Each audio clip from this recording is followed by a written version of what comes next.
The story begins in a fortress where a person sits alone in his room, deeply disappointed by something. He thinks that the people of their territory are going to starve again, but the Duke is not bothering to take any measures to prevent it. Suddenly, he looks out of the window, finding a massive ball of fire approaching the fortress, which leaves him shocked. As he gazes at the widespread destruction in the city, with countless soldiers killing civilians after the attack, he realizes they are under attack by the Imperial Army. Remembering that this army is commanded by the Emperor Zerone, the person feels enraged at him. While more and more balls of fire start to fall upon the fortress, he notices a warrior standing above the roof of the castle and recognizes him as their duke. Shocked, he calls out to the duke, urging him to get away from there.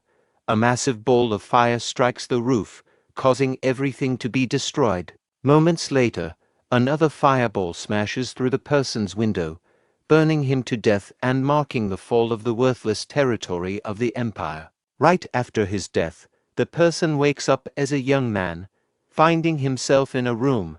He looks at his reflection in the mirror, becoming shocked, considering that he was supposed to die. He remembers this face belonging to the Duke when he was young, about 20 years ago. The person becomes surprised, realizing that he has regressed as Duke Aaron as a result of something completely unexpected happening to him. Aaron becomes shocked, locks himself up in a room, and stops eating and drinking while continuously cursing the Emperor for killing him. He keeps thinking about taking his revenge. After spending 3 days in a similar way, venting his frustration at those who led to his death, he finally makes the decision to use the second chance to the fullest. Shutting himself in a room again, he starts to investigate everything about the Duke to live like him and prevent the coming fall. Shortly thereafter, a sudden famine strikes the territory, and Aaron, despite having all the luxuries, refuses to eat. Crushing the bread with his hands, he considers that his people are unable to even have a piece of bread. Aaron becomes frustrated, remembering that the real Aaron never paid attention to his people, who were dying of hunger. Watching him crush the bread like that, Cheryl, his sister, becomes angry and stops him from doing that, remarking that it is very precious, and she got it after a lot of effort. Seeing her, Aaron quickly puts the bread back, stating that he was doing it because he can digest it better in crushed form. Asking if she has time, Aaron suggests going somewhere, making her confused. After some time, both of them go to visit the Knight Captain Rommel, who states that Aaron already ordered him to manage the food supply and asks why he called him with his armor on. In response, Aaron reveals that Emperor Zerone is going to kill them all, making both Rommel and Cheryl shocked and unable to believe it. Cheryl asks why he would do such a thing despite being their uncle and considering the promise he made with their late father. In response, Aaron states that it is not strange for the promise to be broken until they have the right to the throne and reveals that Zerone is taking part in underground work to break the promise. Mentioning the dragon's blessing, Aaron states that it is time to use it, causing Cheryl to ask if they were not supposed to hide it till the end. In response, Aaron states that dying at the hands of the Emperor is not included in the end he talked about and suggests that they should begin. Cheryl starts thinking that her brother's words must have a reason behind them, and she activates a magic spell, causing a portal to appear in front of them. As she walks towards the portal, Rommel calls out to her, expressing his surprise at her ability to use magic. Turning around, she smiles, remarking that she might not have told him about her ability. Crossing through the portal, all three of them enter a frozen land and reach the end of a cliff. Cheryl states that it might not work since she has not tried it for a long time. She begins casting, and a huge ball of fire forms above them. Casting similar spells simultaneously, she causes a huge wheel of inferno to form, leaving Rommel shocked. Using that spell, she strikes a mountain far away from them, causing its tip to get separated, which intensifies Rommel's astonishment. Cheryl, who seems unmoved by her spell, remarks that it was barely over the 7th circle, causing Rommel to express his astonishment at her high-tier magician abilities. Acknowledging that Cheryl is indeed a high-ranking magician, she states that it's still not enough to face the entire Imperial army. Eren agrees, noting that she needs to become more powerful while feeling astonished since, according to the Duke's diary, she was only a 5th circle mid-ranked magician, not an archmage. Meanwhile, Cheryl mentions that her skills are nothing compared to her brother's, prompting Rommel to turn to Eren and ask if that's true. In response, Eren suggests that he should give it a try and draws his sword. Feeling a little nervous, he remembers that the previous day he was reading the diary of the Duke and came to know that he is a Grandmaster-ranked swordsman. Wondering if he really had such great power, Eren got up from the chair and walked towards the book rack. Considering that no one was powerful from the start, he took out a book on basic Imperial swordsmanship and started to learn the technique from it. Remembering that, Eren raises his sword in the air, charging it with overwhelming energy, and uses the technique of piercing wind, launching a powerful slash. As a result of such a powerful move, the mountain gets divided into two, followed by its complete destruction. Considering that, despite not going directly for that mountain, his attempt was successful, Eren stands confidently while Rommel is taken aback by his power. The next day, a dragon flies above the territory and suddenly senses the blessing it granted a human several millennia ago. Taking a flip in the air, the dragon rushes toward the territory, transforming into a bird, and then lands on the ground, assuming a human form. Looking at the capital in front of him, the dragon wonders if he should go and see the humans who received his blessing. A few days ago, when Eren regressed as the Duke, he read the diary of the Duke and learned that Uncle Zerone, with the help of the feudal lord, pressurized his father and usurped the throne. Soon after their father died, he and Cheryl had to leave the kingdom because they were chased away. The reason they were able to survive was because of the condition and oath that Uncle Zerone took with his father to protect them. In order to prevent them from coveting the throne for the rest of their lives, Zerone made Eren live as the Duke of the Brahn territory on the outskirts of the continent. This place was a small fortress built on barren land where even the crops could not grow, and was under continuous attack by monsters. With the blessing of the dragon that both he and his sister had at the time of their birth, both of them had Grandmaster-level abilities. Despite having the powers to resolve all the problems in the territory, Eren decided to keep a low profile and hide his powers in order to keep the oath that his father had made. Reading all that, Eren closed the diary, wondering if a promise to the dead was more important than the lives of the living. Meanwhile, in the territory plaza, a child who was badly hurt while playing a game receives treatment from a saintess, causing his hand to become completely fine without even hurting. She states that his parents must be worried. Cecilia, the saintess, tells him that he should not play dangerous games, and the child complies, causing her to compliment him for being a good child. Just then, she hears an announcement revealing the order of the Duke for everyone to gather at the plaza. A little later, as they gather, they become confused looking at Eren, who is standing on a stone. People become confused, wondering why he intends to make a speech, while feeling frustrated considering that he never says anything useful. Meanwhile, one of them states that their Duke has gotten very strange these days and has hired all the knights who were jobless and is training them. Hearing their remarks, Eren thinks that it is natural for them to make such comments, considering the personality of the original Duke and his negligence toward his duty. A few moments later, he starts speaking, revealing that orcs have increased in number and are targeting their territory, which has made it difficult for them to get food. But they cannot just leave it be.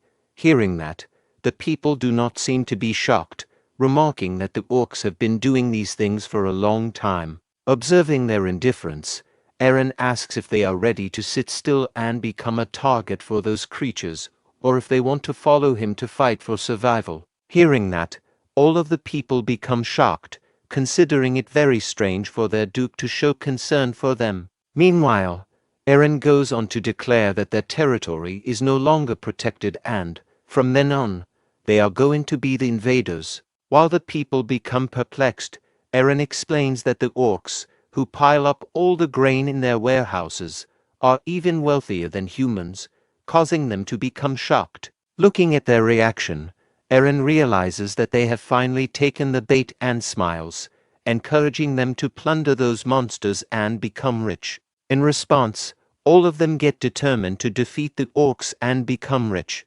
supporting Eren in his decision. Standing among them, the dragon, disguised as a human, looks at Eren with surprise, wondering if he is the one who got the blessing, remarking that he is an individual with a lot of potential. The dragon summons a piece of paper in his hand. Sometime later, Eren is busy arguing with his treasurer in the castle. As the argument grows more heated, someone knocks at the door of the room, causing them to turn around in frustration. Entering the room, Rommel states that a person with a letter of recommendation from Duke Rainan has arrived, making both of them surprised. Entering the room, the person, who turns out to be the dragon disguised in human form, introduces himself as Canis, stating that he has come there at the recommendation of Duke Rainan. Taking the letter from his hand, Eren remembers that Canis was the same person who stated he was a strategist but left 1 year later, in his last life. Opening the letter, he begins to read, stating that it has been 3 years since he left for the Brahn territory. Considering the situation and his territory, the letter states that a competent strategist has been sent to him along with some funding, with the hope that he will make good use of it. Reading the letter, Eren recalls that Duke Rainan was a very loyal servant of his father, but then becomes surprised upon reading about the funding sent to him. Hearing about the funding, the treasurer also becomes surprised, while Canis reveals it to be 50,000 gold. Considering it to be a very small amount, the treasurer becomes disappointed, stating that the Duke has become less generous after losing his power. However, Eren, who seems satisfied even with the little amount, states that this will help him with more armor and keeping the territory clean. Hearing that, the treasurer becomes confused. Eren explains that it is better to invest the leftover money, and if they maintain cleanliness, people will not fall sick, which will indirectly contribute to the stability of their territory. Considering it to be a little unrealistic yet good logic, Canis becomes astonished, realizing that Eren cares a lot about his people along with hygiene. However, the treasurer becomes frustrated with his plans and walks out of the room, stating that he's not going to play any part in it. After he leaves, Eren turns to Canis, considering his arrival to be perfect timing. However, he remarks that despite being sent by Duke Rainan, he cannot put him in a position of great importance right away, and Canis agrees. Eren states that he would like to see his capability as a strategist in the Orc campaign, asking if he can do that. Despite feeling frustrated at a human testing his capability, Canis states that strategy is his specialty, telling him to leave it to him. While Eren shares his wish to get along well, Eren then thinks to himself about taking a lot of benefit from Canis in the next 3 years. On the other hand, Canis also finds him to be a very interesting individual. While he is thinking, Eren shares his intention of making dungeons after the war is over, asking what Canis thinks about it. This turns out to be something very strange, which makes Canis shocked. 1 week later, Eren stands on a rock in front of numerous knights and states that they are already aware of the strategy, asking if anyone needs more explanation. In response, everyone stands silent.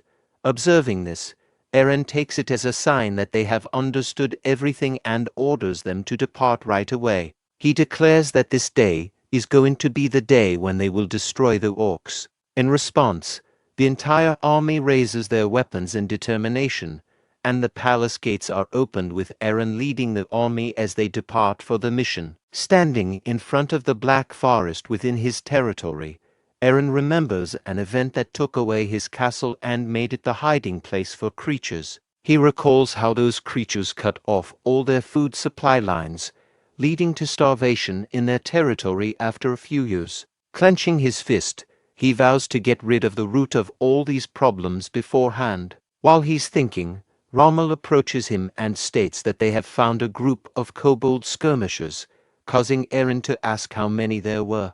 In response, Rommel reveals that there were 5 groups, each comprising 6 members. Hearing that, Eren calls out to Cheryl, who looks out of the camp and sees Eren giving her a signal, which she understands.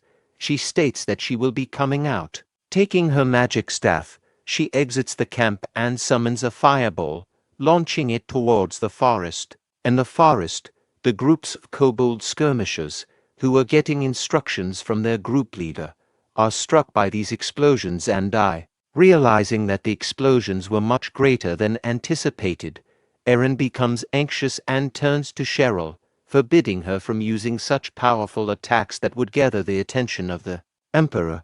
However, in response, she starts to tease him, causing him to think that he should not have brought her with him if he had known her intentions. Seeing his expression, Canis remarks that the truth has to come out sooner or later, and he cannot tell his troops to keep quiet just for fear of getting noticed. Understanding this, Eren turns to Canis and asks if he found the location. Canis agrees. One day before their dispatch, Canis had explained to him the strategy of bringing out all the monsters to a favorable location and then fighting them there. Hearing this, Eren became a little confused, but Canis explained that it would decrease the number of casualties for them. Canis revealed that the Orc tribe had 2,000 members while they only had 500, which would still lead to a great number of casualties no matter what. While everyone sat quietly, Canis went on to state that since they were going to be on the offensive, they needed to be more careful regarding the area they would be fighting. Canis explained that they would need 100 cavalrymen to lure the Orcs, which surprised Eren. He asked if they would be using the cavalrymen as bait, but Canis explained that their soldiers would be mobile, making it difficult for the monsters to catch them. On their way, the monsters would also be targeted by the other soldiers. He further stated that they would lure the rest of them to the bottom of the hill and surround them with shieldmen, forcing them to surrender. After hearing the entire plan quietly, Eren decided to go with it, finding it to be an impressive one. As a result of the massive explosion in the forest, the Orcs come out of their tribe, finding the countless dead bodies of kobold skirmishers. Picking those dead bodies up, they begin to walk back inside. Realizing that the monsters are on the move, Canis states that these are not normal Orcs and are likely preparing for battle as soon as they realize something is wrong. In that case, he suggests Eren capture them and use them as slaves. Hearing that, Eren turns on in surprise, while Canis explains that it is going to be beneficial for the dungeon development, which Eren had mentioned earlier. Hearing this, Eren remarks that it is a good idea but wonders if the Orcs are going to follow the orders of a human like him, considering that such creatures only follow the orders of dragons. In response, Canis states that Orcs are the type of creatures that follow the orders of anyone with overwhelming power, and he does not need to be a dragon for that. Stating that he will think about it later, Eren remarks that he does not want extra casualties to occur just because of his greed. To begin their plan, Eren calls out to Cheryl, instructing her to move to the woods with her troops, while Rommel is tasked with creating a formation with the shieldmen behind the hill. He then turns to Canis, telling him to stay at the top of the hill and wait, to which Canis complies. Eren, pulling out his sword, then commands the remaining troops and proceeds forward with them. Meanwhile, the leader of the Orcs, Kuruk, sits on a chair, feasting on meat, when another Orc approaches him, informing him of the arrival of humans. Hearing this, Kuruk, the Orc chief, becomes frustrated and asks where they are. His subordinate reveals that they are in the Black Forest. Chief Kuruk, remarking that the cowardly people hiding behind the castle walls have finally come out, declares that it will be the death of all of them. Going to the top of his castle, he tells the Orcs about the arrival of humans, commanding them to kill them all and raid the castle. He orders them to release the Minotaur, and they open the doors of the prison house, leading a gigantic Minotaur to emerge. Letting out a loud roar, the monster joins the army of Orcs, while Kuruk encourages them to kill the humans and commands them to leave the castle with his army. Flying above the hill, Canis, having transformed into a small bird again, suddenly hears a voice and finds the entire orc army proceeding forward at great speed. Watching this, he captures the image in his magic ball, anticipating the power of humans during this war. Meanwhile, Eren also proceeds forward with his army and finds the orcs coming toward him, prompting him to command his army to get into a charge formation. Raising his sword in the air, he commands his knights to charge. Pressing forward at great speed, both armies soon come face to face, leading to a dangerous clash between 100 soldiers and 2,000 orcs. Using his excellent swordsmanship, Eren leads his army and continues to kill the orcs, making a path for them to proceed forward. Realizing that there are still a large number of monsters surrounding them, Eren thinks they need to push a little more. Just then, a gigantic axe suddenly comes in his direction, causing him to lean backward and dodge it. Surprised, he looks at the massive Minotaur standing in front of him, roaring loudly, which forces him and all his soldiers to cover their ears, unable to bear the loud noise. However, considering that they cannot give up so easily, he turns back to his army, telling them not to stop and to keep moving forward, which confuses them. Leaving them, he starts to charge forward, raising his sword to kill the orcs coming toward him. However, he remembers Canis's suggestion to use these creatures to fulfill his dungeon development motive. Considering this, he avoids killing the creatures and simply hits the orcs with his sword, knocking them down. Seeing the orcs continuously coming at him, Eren realizes that his army has angered them enough. Having fulfilled his motive, he turns back to his army, stating that the monsters are too many and instructs them to retreat. They start running away, which confuses the orcs. Realizing that the humans are fleeing after initiating the battle, the orcs start shouting, determined to catch them. Making its way through the orcs, the Minotaur comes forward and starts to follow them at great speed. Seeing the monster closing in, the knights become anxious and call out to Eren, stating that it is about to catch up to them. In response, Eren declares that he will deal with the monster himself, telling all of them to hurry up and run to the hill. With that, he turns again and moves toward the monster while all of his soldiers keep running towards the hill. As the Minotaur is about to launch an attack on him, Eren keeps proceeding forward, vowing not to lose a single one of his comrades. Charging forward at great speed, he launches a powerful attack on the Minotaur, causing it to crash to the ground, defeated in an instant. Afterward, he turns around to find all his soldiers looking at him in astonishment instead of following his command and running toward the hill. Relieved that he won't have to carry the monster on his own, he calls out to one of the knights, instructing him to tie up the Minotaur and hide it in the forest. Confused by this order, the knight asks if he's not going to kill it, to which Eren agrees, stating that it might be useful to them later. The knight complies. While they are tying up the Minotaur, one of them points in a certain direction, revealing that the orcs are coming after them again. Standing at a distance, Kuruk, who is leading the orcs, vows to defeat the humans instead of allowing them to escape the forest. Just then, the sky suddenly lightens up, causing them to look up and find countless balls of fire above their heads.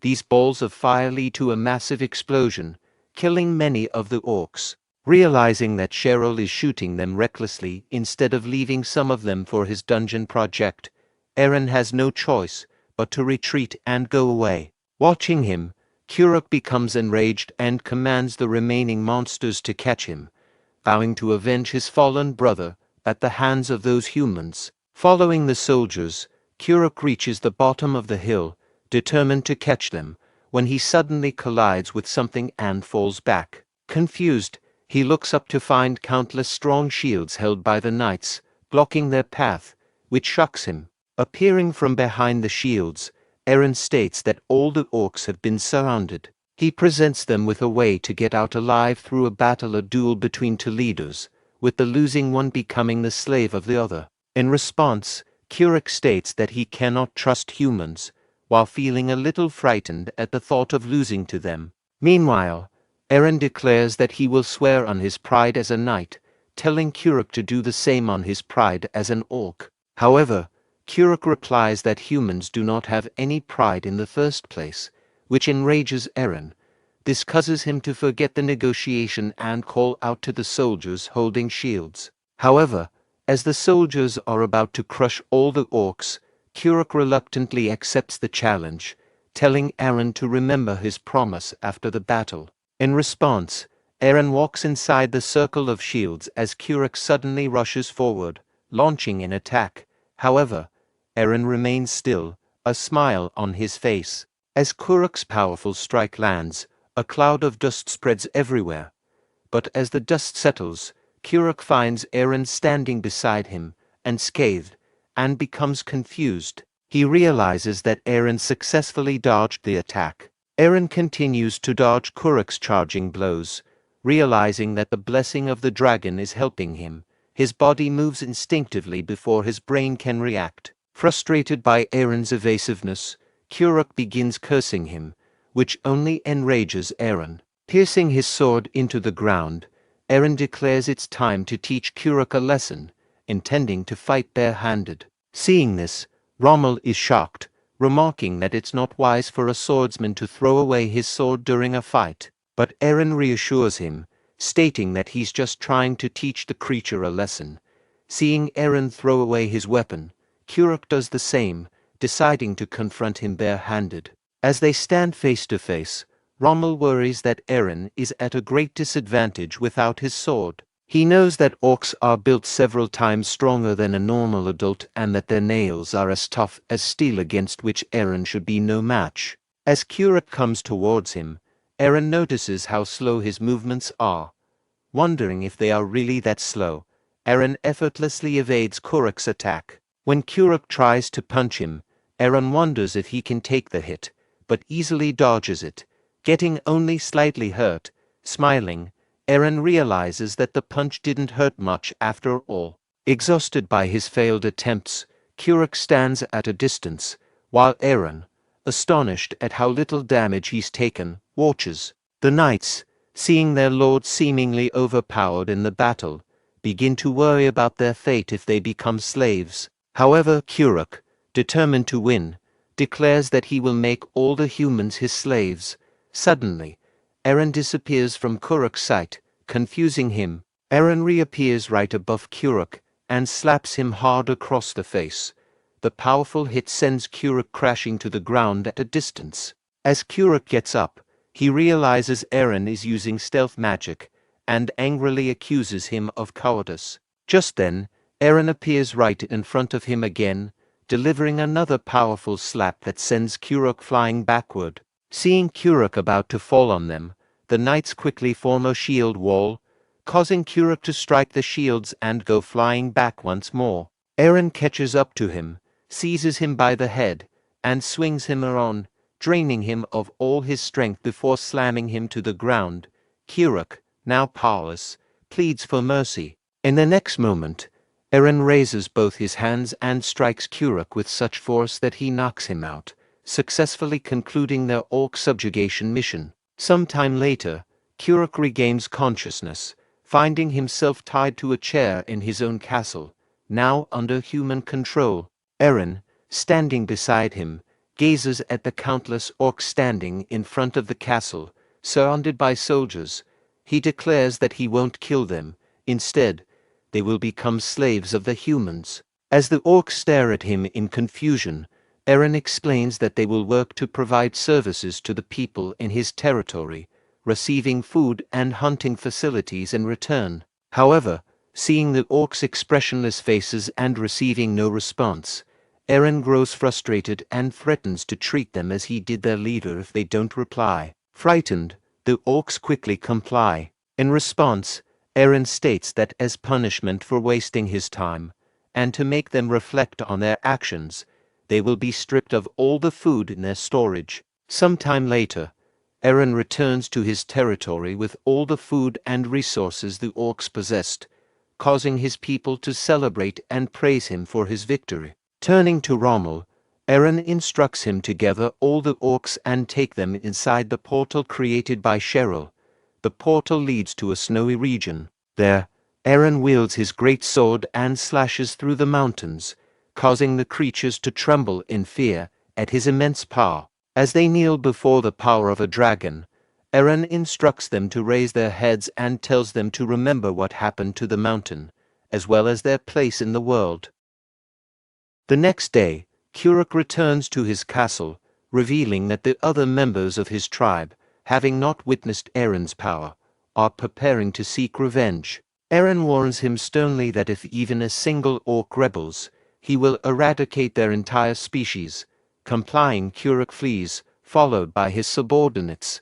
Canis enters, remarking on how impressive it is that Aaron has truly made the orcs his slaves. Aaron explains that the orcs seem to have mistaken him for a dragon, which made it easier to control them.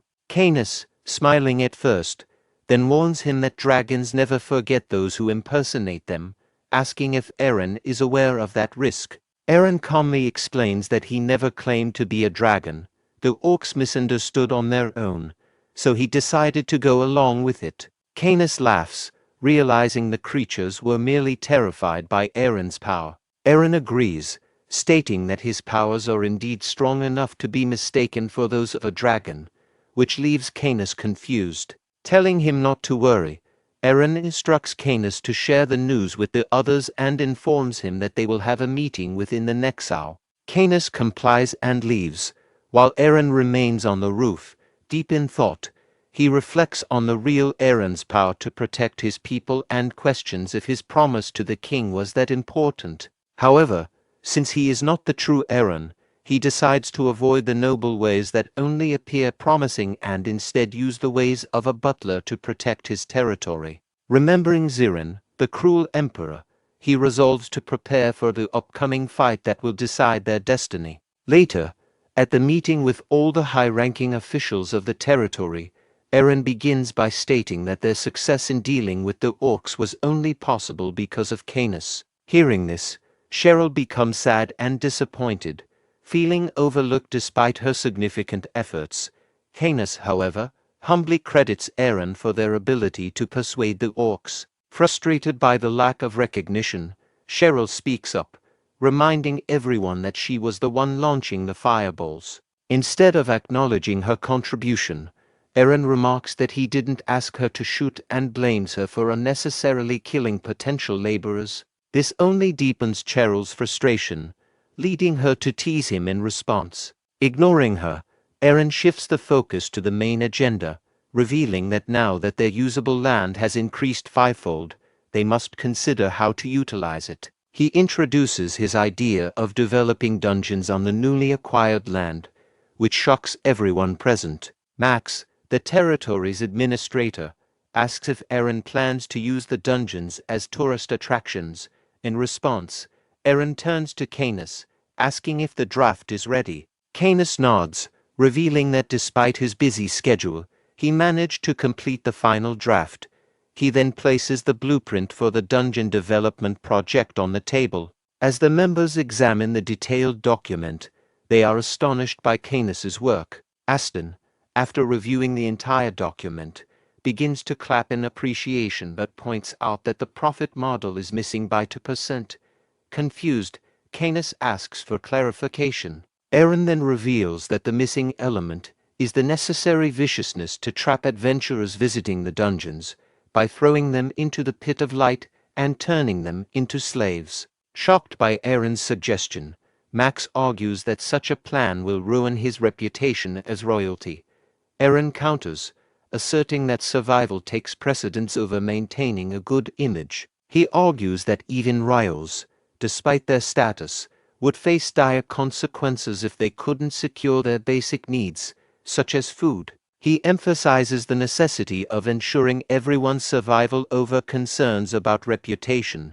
Hearing this, Canis laughs, noting that Aaron transcends conventional logic. He assures Aaron that he will incorporate this method into the plan. Max, feeling disappointed and considering it madness, grows concerned about the future of their territory if such a plan continues.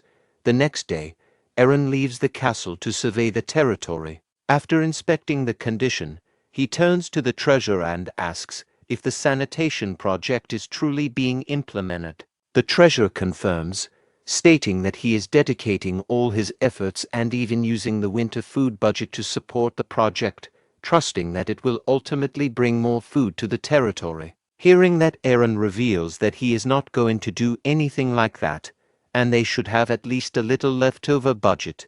The treasurer asks what he means by leftover budget. They have already spent a lot on buying armor for the orc raid. However, looking at his surroundings, the treasurer states that their territory has already become much cleaner, and they will not need to spend more money on maintaining hygiene.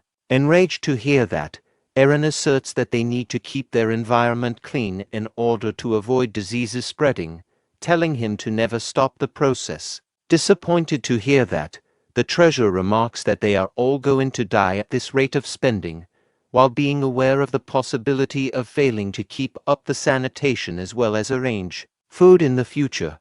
Aaron wonders if there is a solution to this problem. While he is wondering, a soldier comes to Rommel, informing him of a priest illegally performing surgery again. Hearing that, Aaron quickly turns around with surprise, looking at a huge crowd of people gathered at a distance. Walking towards the crowd, Rommel tells him that the Vivian Order priest must be healing people again. Hearing about the Vivian Orders, Aaron remembers that it is the religion that gets overshadowed by the Perse Order and disappears in a few years. However, hearing about healing, he suddenly gets an idea. Meanwhile, a soldier goes near the crowd of people and declares that a person from an authorized religion healing people on this land is strictly forbidden. Hearing that, the people turn around and start to leave the place quietly. Sitting in the middle of the crowd, the priest, who turns out to be Cecilia, apologizes, saying that she was not aware of it, and starts to walk away. Calling out to her, the father of the child she was healing states that his child is going to die if she leaves like this, while other people also start protesting against this rule. Going near the soldier, the person starts to express his anger, asking if they are going to take responsibility if his son dies. Trying to calm them down, Cecilia states that they are going to return some other day and it is best for all the people to go back. However, just then, Aaron calls her out, telling her to stop, causing her to turn around in confusion. Walking towards them, Aaron states that they can continue healing, making them surprised. Remarking them to be good people helping his citizens, he says that he does not have any reason to kick them out and they can continue what they have been doing. Hearing that, all of the people start to celebrate, while Cecilia expresses her gratitude for such a decision. Aaron instructs that the rest of the priests can continue with the treatment and Cecilia should follow him, and she complies. Considering that their affiliation to a different religion does not matter to him until they are providing treatment for free, Aaron decides to make them continue healing like this. Sometime later, in the conference room, Cecilia expresses her excitement by embracing him, making him shocked to see her doing this. Saints should not do this. With her face beaming with happiness, Cecilia asks him if he was serious about his decision to build a temple on his land. In response, Aaron states that there is no reason for him not to do that, causing the treasurer to become frustrated.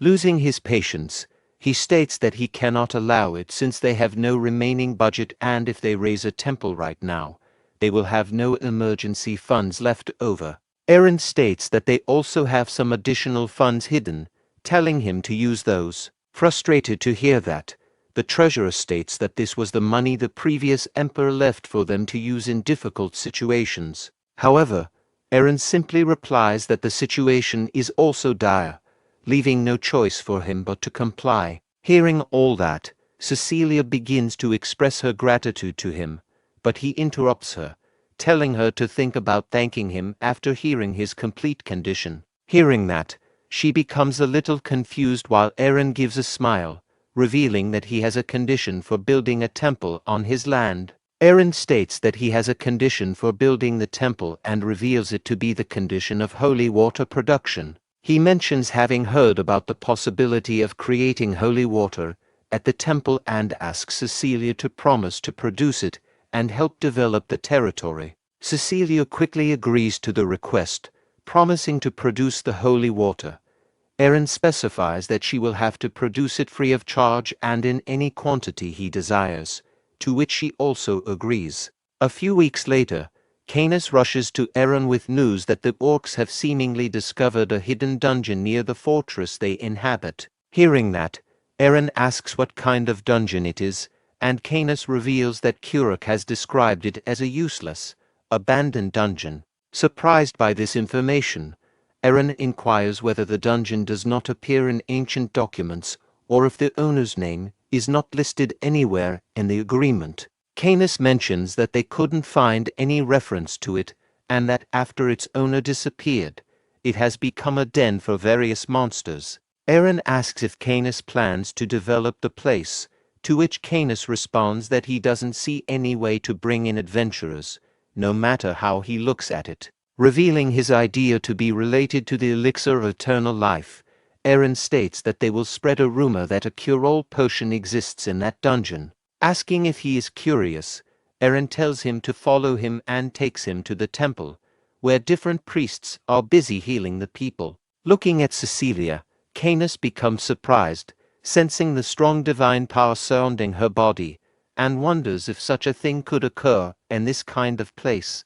Meanwhile, Cecilia turns around, finds them standing behind her, and quickly gets up and runs towards them, feeling the intensity of the light emanating from her body getting stronger as she comes near.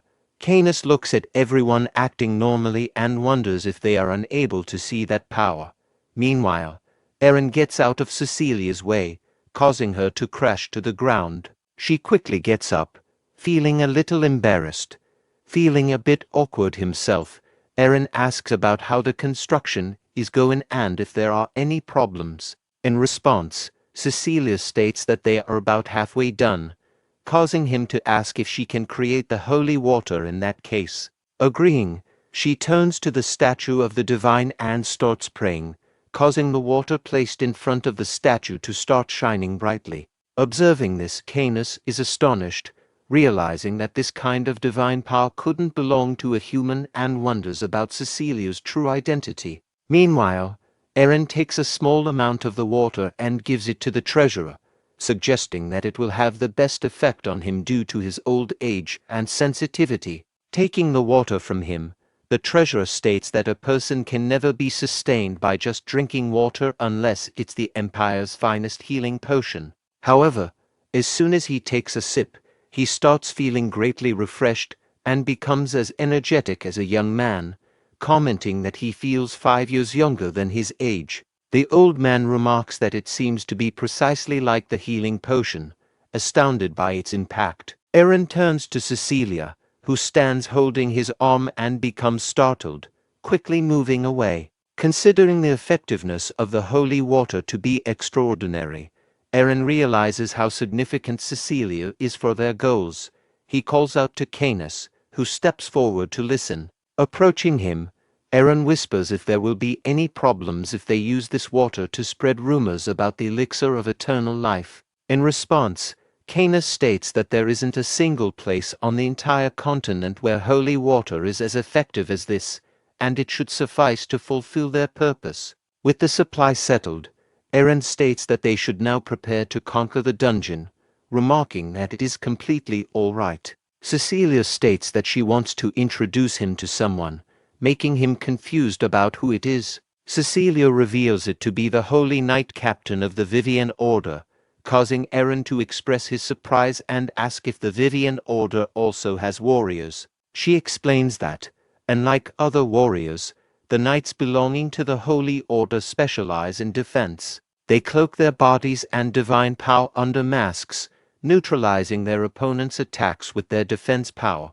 which is considered to be equivalent to an entire castle. However, she feels a little sad, stating that she is the only remaining captain in the entire order.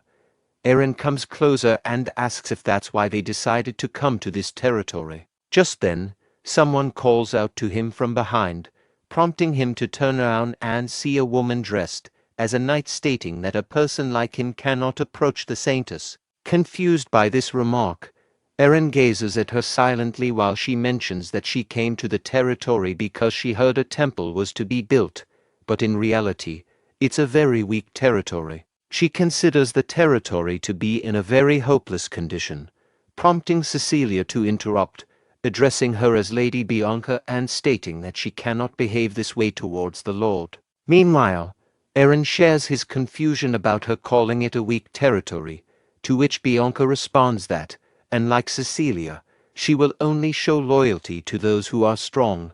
Eren asks if she has ever sworn loyalty to anyone in that case, to which she replies that no one has ever been strong enough for that. Responding with a smirk, Eren asks if she would like to make a bet, which leaves her confused. Eren states that the person who lands 3 good hits during their fight will be considered the winner, and if she loses, she will have to swear her allegiance to him. Hearing this, Bianca also smirks, considering him a very arrogant individual, while Eren responds with a smile. Sometime later, both Eren and Bianca stand face to face with each other, ready to fight. The battle starts with one of the knights stating that there is no point in watching, as the results are obvious. Another knight gives a sigh, while another states that, without even using his sword, their lord utilized the sleep destruction magic to defeat the orc, which proves how powerful he is. Considering that there is a possibility for Bianca to get severely injured, stating that there is nothing else they can do, one of them suggests calling the castle knight order captain. Meanwhile, Eren picks a twig from the ground, causing Bianca to get enraged, remarking that it was very arrogant to go against her with a mere twig. In response, Eren states that even the twig will be sad upon hearing those words from her, causing her anger to intensify. Putting her shield in front of her, she starts to pray to the divine to bestow upon her the power to destroy her enemy. A few moments later, an overwhelming energy starts coursing through her veins, while Eren, who seems bored after watching her, asks why she is taking so long to prepare for the attack, telling her to stop teasing him. Bianca proceeds forward at great speed while Eren raises the twig in the air, charging it with overwhelming energy. He then brings it forward and launches an attack, causing the powerful strike to hit Bianca's shield, leading her to crash to the ground. Teasing her again, Eren states that she cannot look down on the twig if she is going to faint after a single attack. With that, he strikes the shield with the twig again, causing it to start cracking and then shatter apart, leaving Bianca shocked and realizing how incredibly powerful he is. Bianca kneels down in front of him, while Eren repeats the condition of winning, to land 3 strikes on the opponent. He brings his twig forward and launches the first hit, causing her to crash to the ground while all the soldiers cover their eyes, unable to witness such cruelty. Meanwhile, Eren launches the second hit, causing her intense pain, yet she has no choice but to bear it. Launching the third and final hit, Eren causes her to crash to the ground, stating that he has met the condition of landing 3 hits. Eren warns her never to insult him or his territory again. However, instead of feeling embarrassed, Bianca gets up and turns to him with a smile, stating that he is the first person to have been mean to her. As she is about to say something further, Cecilia covers her mouth, causing Eren to become confused. Apologizing for her behavior, Cecilia states that Bianca must be confused after the battle. While feeling a little awkward, Eren states that it is all right and turns to Rommel, instructing him to gather those who went for the dungeon subjugation. After some time, the troops gather in front of him along with Cheryl, Canis, and Rommel himself, remarking that there are only 100 soldiers who can be mobilized, excluding those on territory defense. Eren remarks that this is very little, stating that the population of their territory is 5,000. Canis explains that their protection can only be possible if they mobilize only 1/10 of the soldiers. Agreeing with this, Eren states that they need to attract more population, for which they will need to develop their territory further. Canis assures him that he will formulate a strategy to do so. Just then, Eren suddenly remembers that in his past life, around this time, because of what happened earlier, Count Grey and Count of Men's territory had a large number of migrants. Watching him engrossed in his thoughts, Canis calls out to him, causing him to realize that he had to address the soldiers. Turning to the soldiers, he states that they are going on a mission of dungeon subjugation, in which they will capture the place and dig up the treasures. Raising their weapons in determination, all of them then begin to move towards the dungeon. As he reaches near the dungeon, Kuruk, who is waiting for him at the entrance, kneels down, paying his respect. Surprised to see him, Eren dismounts the horse and asks if everything is all right. Kuruk, who seems a little worried, replies that there is something wrong, making Eren confused. Entering the dungeon, Kuruk leads them to a place where a lot of orcs are lying dead on the ground. Kuruk reveals that they started to act weird all of a sudden. Calling out to them, Cheryl, who seems to be feeling cold, asks if everyone is feeling this way or if it is just her. Just then, the orcs that were lying dead on the ground suddenly begin to rise with fierce killing intent in their eyes, making them confused. Watching Eren and his fellows in front of them, the orcs raise their weapons and start to rush towards them to attack. Seeing that, Kuruk becomes shocked, considering that Eren will annihilate their race if they do that. In order to stop them, he proceeds forward and raises his weapon in the air, hitting one of them who falls upon the rest of the monsters, leading them all to crash to the ground. However, as soon as they crash to the ground, a spirit suddenly appears, causing Canis to become shocked and reveal that they are ghosts. Just then, the ghost starts to rush towards Kuruk, who tries to hit it just like the orcs. However, instead of falling back, it passes through Kuruk's weapon and proceeds forward towards Eren at great speed. Watching that, Eren pulls out his sword and blocks the ghost with it, causing it to disperse. Then a lot of similar but smaller ghosts start to move around them, making them shocked as they watch the countless ghosts swarm them. Cheryl becomes frustrated and summons a fireball with her staff. Watching this, the ghosts suddenly become startled and, instead of running away, start to rush towards Cheryl. However, before they can get near her, Eren comes forward and slashes them with his sword while Cheryl uses her magic of fire spray simultaneously. As a result, the fireball she summoned begins to spew fire, burning all the spirits and causing them to disappear. Just then, Rommel calls out to Eren and Cheryl, and they turn around in confusion, finding him and Kuruk fighting with the ghosts. Rommel remarks that these creatures are impossible to cut through with a sword. Stating that he forgot to mention something, Canis reveals that since they are spirits, only magic can work against them. Hearing that, Rommel becomes frustrated, asking why he did not mention this earlier. Meanwhile, Cheryl brings her staff forward, telling everyone to stand still and causing numerous fireballs to emerge from it and strike the weapons of all their fellows. This causes their weapons to get imbued with magic powers, while the wooden weapon of Kuruk burns to ashes, making him shocked. Proceeding forward with their strong weapons, Rommel and Eren then start to deal with the ghosts, killing them one by one while spreading great destruction in the dungeon. Realizing that the humans have started to defeat them, the ghosts combine, letting out a huge scream that causes them to cover their ears. As a result of combining, they transform into a gigantic creature that is much more powerful than the rest. Proceeding forward, the creature is about to launch an attack when Eren suddenly appears and launches a powerful slash, causing the creature to disappear instantly. Walking towards the book rack at a distance, Canis remarks that these creatures were not there to fight but were protecting something. Going through the books, Cheryl suddenly finds something and calls out to Eren, telling him to take a look.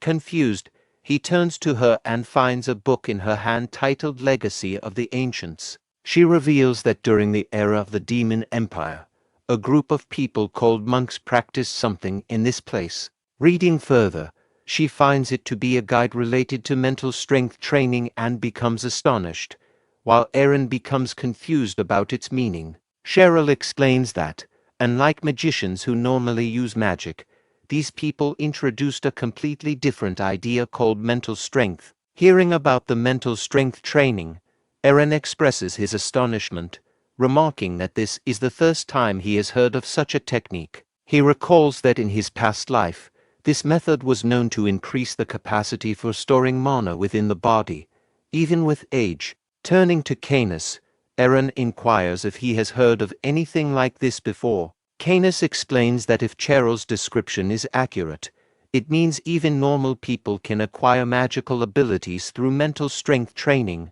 Eren gets the idea of training all the troops and inhabitants of his territory to use magic through this technique. However, Canis argues that releasing such important information might not be beneficial, pointing to the destruction spread throughout the dungeon. He suggests that the method could be either orthodox or have significant side effects. Eren agrees and decides to keep this information to himself. Proceeding to the next floors of the dungeon, they continue exploring and gain valuable treasures. After completing the exploration, Eren turns to Kuruk, instructing him to take half of the treasure and leave the rest for everyone else. Canis then asks if he can take the gold. Confused, Eren asks what Canis plans to do with it. Canis explains that the dungeon's ordinary layout makes it difficult to create a sense of suspense for adventurers. Eren agrees and states that he wants additional funds to add more interesting features to the dungeon. After some time, the renovation process of the dungeon begins under Canis's supervision. After setting up the basics, Canis activates the powers of a dragon and spreads his energy throughout the dungeon. As a result, the scattered bones join together to form gigantic skeletons, and the spirits of the ghosts rise again, spreading throughout the place. To add the final touches, he adds something to the holy water in one of the compartments. After tasting it, he remarks that its taste is exquisite and that it increases lifespan by 1 year. With a smirk, he states that the only thing left is to attract customers driven mad by greed, and laughs loudly, his voice echoing throughout the entire dungeon. Some time later, a group of adventurers arrives at the gates of the Brahn territory. After getting their identities approved, they step inside, remarking on the heavy rain. The leader of the group notes that winter doesn't seem to be ending soon and observes that the soldiers have new armor. In response, a woman in the group suggests that they might have discovered a relic in their newly made dungeon, which has become a new source of income. The leader points to an extravagant guest house and asks if this is also a result of the money. The woman remarks that this indicates how warmly they are welcoming adventurers like them, and they will also contribute by spending as much as they can. The leader moves towards the guest house, opens the door and enters. The owner of the guest house recognizes him as Gerald and welcomes him. Gerald asks if the owner recently remodeled the entire building, and the owner reveals that it is all debt and explains that a new dungeon has recently opened. He suggests that they take the opportunity to enter it before everyone else. Remarking on the owner's ambition, Gerald looks on to ensure no one is listening, then gets closer and asks if he knows anything about the dungeon. The owner states that he has only heard about the dungeon's contents but will be the first to enter it. Hearing this, Gerald gives him 1 gold coin and instructs him to prepare some food and drinks for their group. The next morning, Eren sits in his room practicing mental strength techniques from the book he found. Despite the dragon's blessing within him, he seeks a technique he can control on his own, aware of the risks involved. While he is busy cultivating the energy, someone suddenly calls out to him, causing him to open his eyes and find Cecilia standing before him. Startled by her sudden appearance, Eren asks what she is doing there. Cecilia presents him with a plate of sandwiches, saying she brought it for him. Eren, surprised, accepts the plate, and Cecilia mentions that she will be leaving. As Cecilia departs, another soldier informs Eren about the arrival of adventurers, which excites him. The next day, the adventurers head towards the dungeon, which is named the Shrine of Aten. Upon reaching the dungeon's gate, one of them reads the sign stating that entry requires a fee of 10 gold coins. The adventurers pay the gatekeepers, who then give them a document confirming their right to enter and instructions on maintaining safety until they leave. After letting them in, the gatekeepers block the entrance again, informing the remaining adventurers that they cannot enter without this proof. Gerald, one of the adventurers, protests that they've already purchased the papers, but the soldiers clarify that the fee is 10 gold coins per person, not per group. The adventurers are shocked, calling it a scam. The soldier responds that he will convey their concerns to the Lord, while noting that the elixir of eternal life within the dungeon might run out at any moment. With no other option, Gerald pays the fee for his entire group. Upon entering the dungeon, they encounter a person selling holy water, which he claims is necessary to defeat the creatures inside. Gerald, showing a bottle of holy water he already has, is told that the Vivian Church's holy water is superior. Annoyed but convinced, Gerald buys the holy water. As they proceed, they come across another board displaying a fee of 100 gold coins per person for an emergency dispatch request. The adventurers question this fee, but the seller explains that it is not unfair to pay for saving one's life with just 100 gold coins. Gerald asks what happens if they don't make a request, and the seller replies that they will not be charged. Considering the potential rewards of obtaining the elixir, the adventurers accept the conditions and enter the dungeon. Meanwhile, Aaron and Canis, watching the adventurers through a magic sphere, find the situation amusing. Aaron calls out to Kuruk, suggesting that the undead creatures might become boring due to the holy water, and instructs him to do something else. Meanwhile, on the second floor of the dungeon, the group of adventurers keeps diligently fighting against the undead monsters. After consuming the holy water they bought, Gerald feels relieved, remarking that it would have been very tough for them if they did not have this elixir. Looking at the staircase leading to the third floor, they wonder if it is the last floor, when they suddenly hear a sound and turn around, finding another ghost coming in their direction. Excited to see it, one of the adventurers remarks that it is very unoriginal and throws the bottle of holy water in its direction. However, instead of getting eliminated by the holy water, the ghost pushes the person, causing him to crash into the basement, leaving all others shocked and remarking it to be a mutant ghost. Gerald tells all of them to prepare for the battle. However, just then, countless similar creatures start to appear one after the other, causing them to realize that they have no choice but to run away. Turning on all of them, they start to descend from the stairs and reach the next floor while trembling with fear. After they leave, all the ghosts remove their masks and turn out to be Kuruk and his fellows, who start laughing at the adventurers. As the adventure party hurries down to the third floor, their leader, Gerald, pauses to glance back up at the second floor. With a sigh of relief, he wonders aloud if the mutant ghost they encountered earlier will be unable to follow them to their current location. Anna, the mage in the group, notices the darkness enveloping them, and promptly casts a light spell to illuminate the surroundings. As the light reveals their environment, Gerald's anxiety grows. He realizes they are in a labyrinth, a setting notorious for being an ideal habitat for dangerous creatures like minotaurs. Gerald turns to the other party members who are attending to Athos, who was injured after being attacked by Kuruk from the second floor. Gerald inquires about Athos's condition, and the person checking on him shakes his head, indicating that Athos is not in a good state. Gerald decides that they should leave Athos behind for now and prioritize finding the spring of eternal life, which he believes to be less dangerous. The party then begins navigating the labyrinth on the third floor in search of the spring. As they move forward, Gerald hears a noise from behind and urgently warns his party. The party quickly turns around to see 3 spears flying towards them, but they manage to block the spears with relative ease.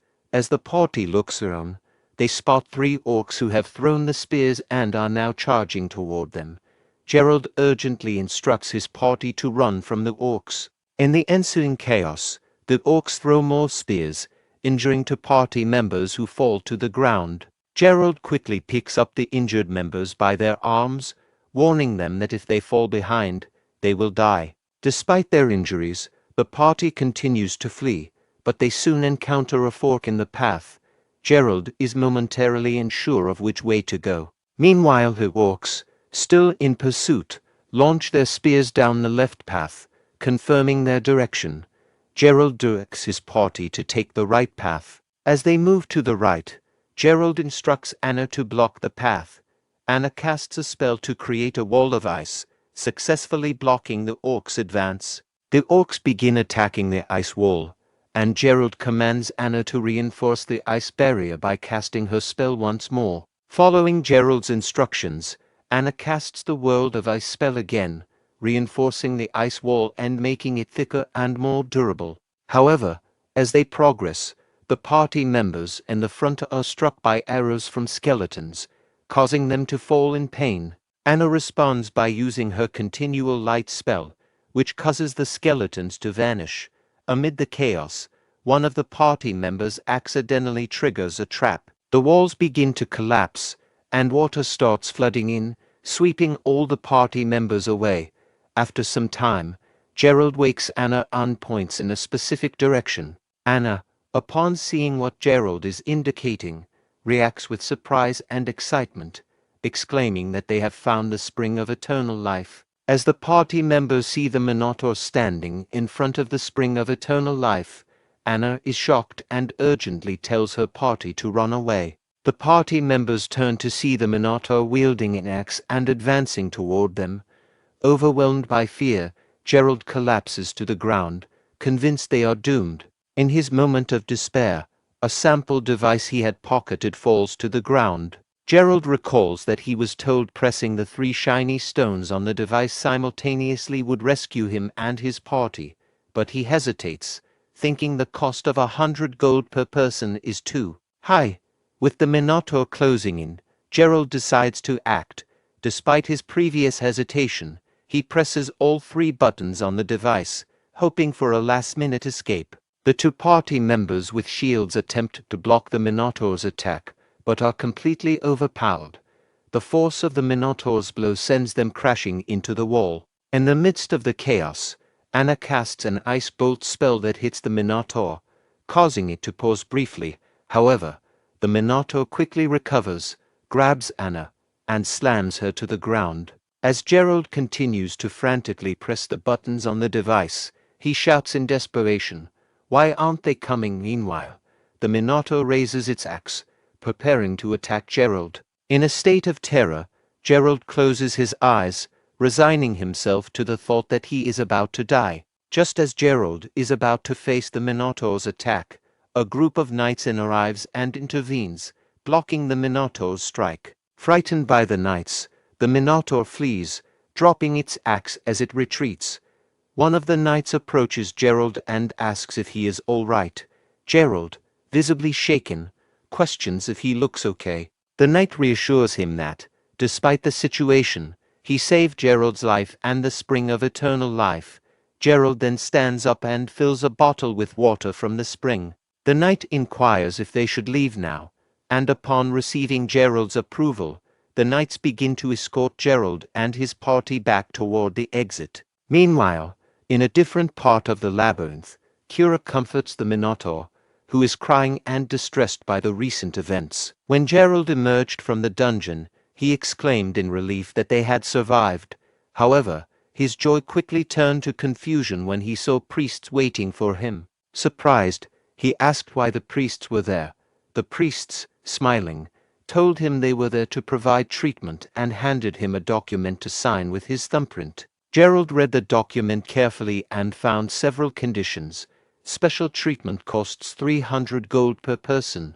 Liability disclaimer: they guarantee survival, but are not responsible for any after effects of the treatment. Payment terms: if payment is not made immediately after treatment, a 50% interest rate per month will be applied to the fees. Debt consequences: if he cannot pay the debt, his body will belong to Aaron, the Lord of Brahn territory, for 10 years. Gerald, calculating the financial implications, realized that with a 50% monthly interest rate on the 300 gold principal, he would need to pay an additional 150 gold per month until the debt was settled. This realization was cut short by the priests, who urgently reminded him that his comrades were dying and that he needed to act quickly. Flustered and seeing no other option, Gerald signed the document with his thumbprint. Later, Canis returned to the castle with a box full of gold coins and reported to Aaron that they had taken everything as instructed, including some useful slaves. Aaron praised everyone for their dedication and success, attributing their achievements to their unwavering loyalty. Seeing the gold coins, the old man Cain asked Aaron if it was a dream. Aaron assured him it was real and proposed taking advantage of their success by exploring a second dungeon. Canis and Cain agreed. Aaron recognized the profitability of this venture and used the funds to support the local people and build a town for adventurers.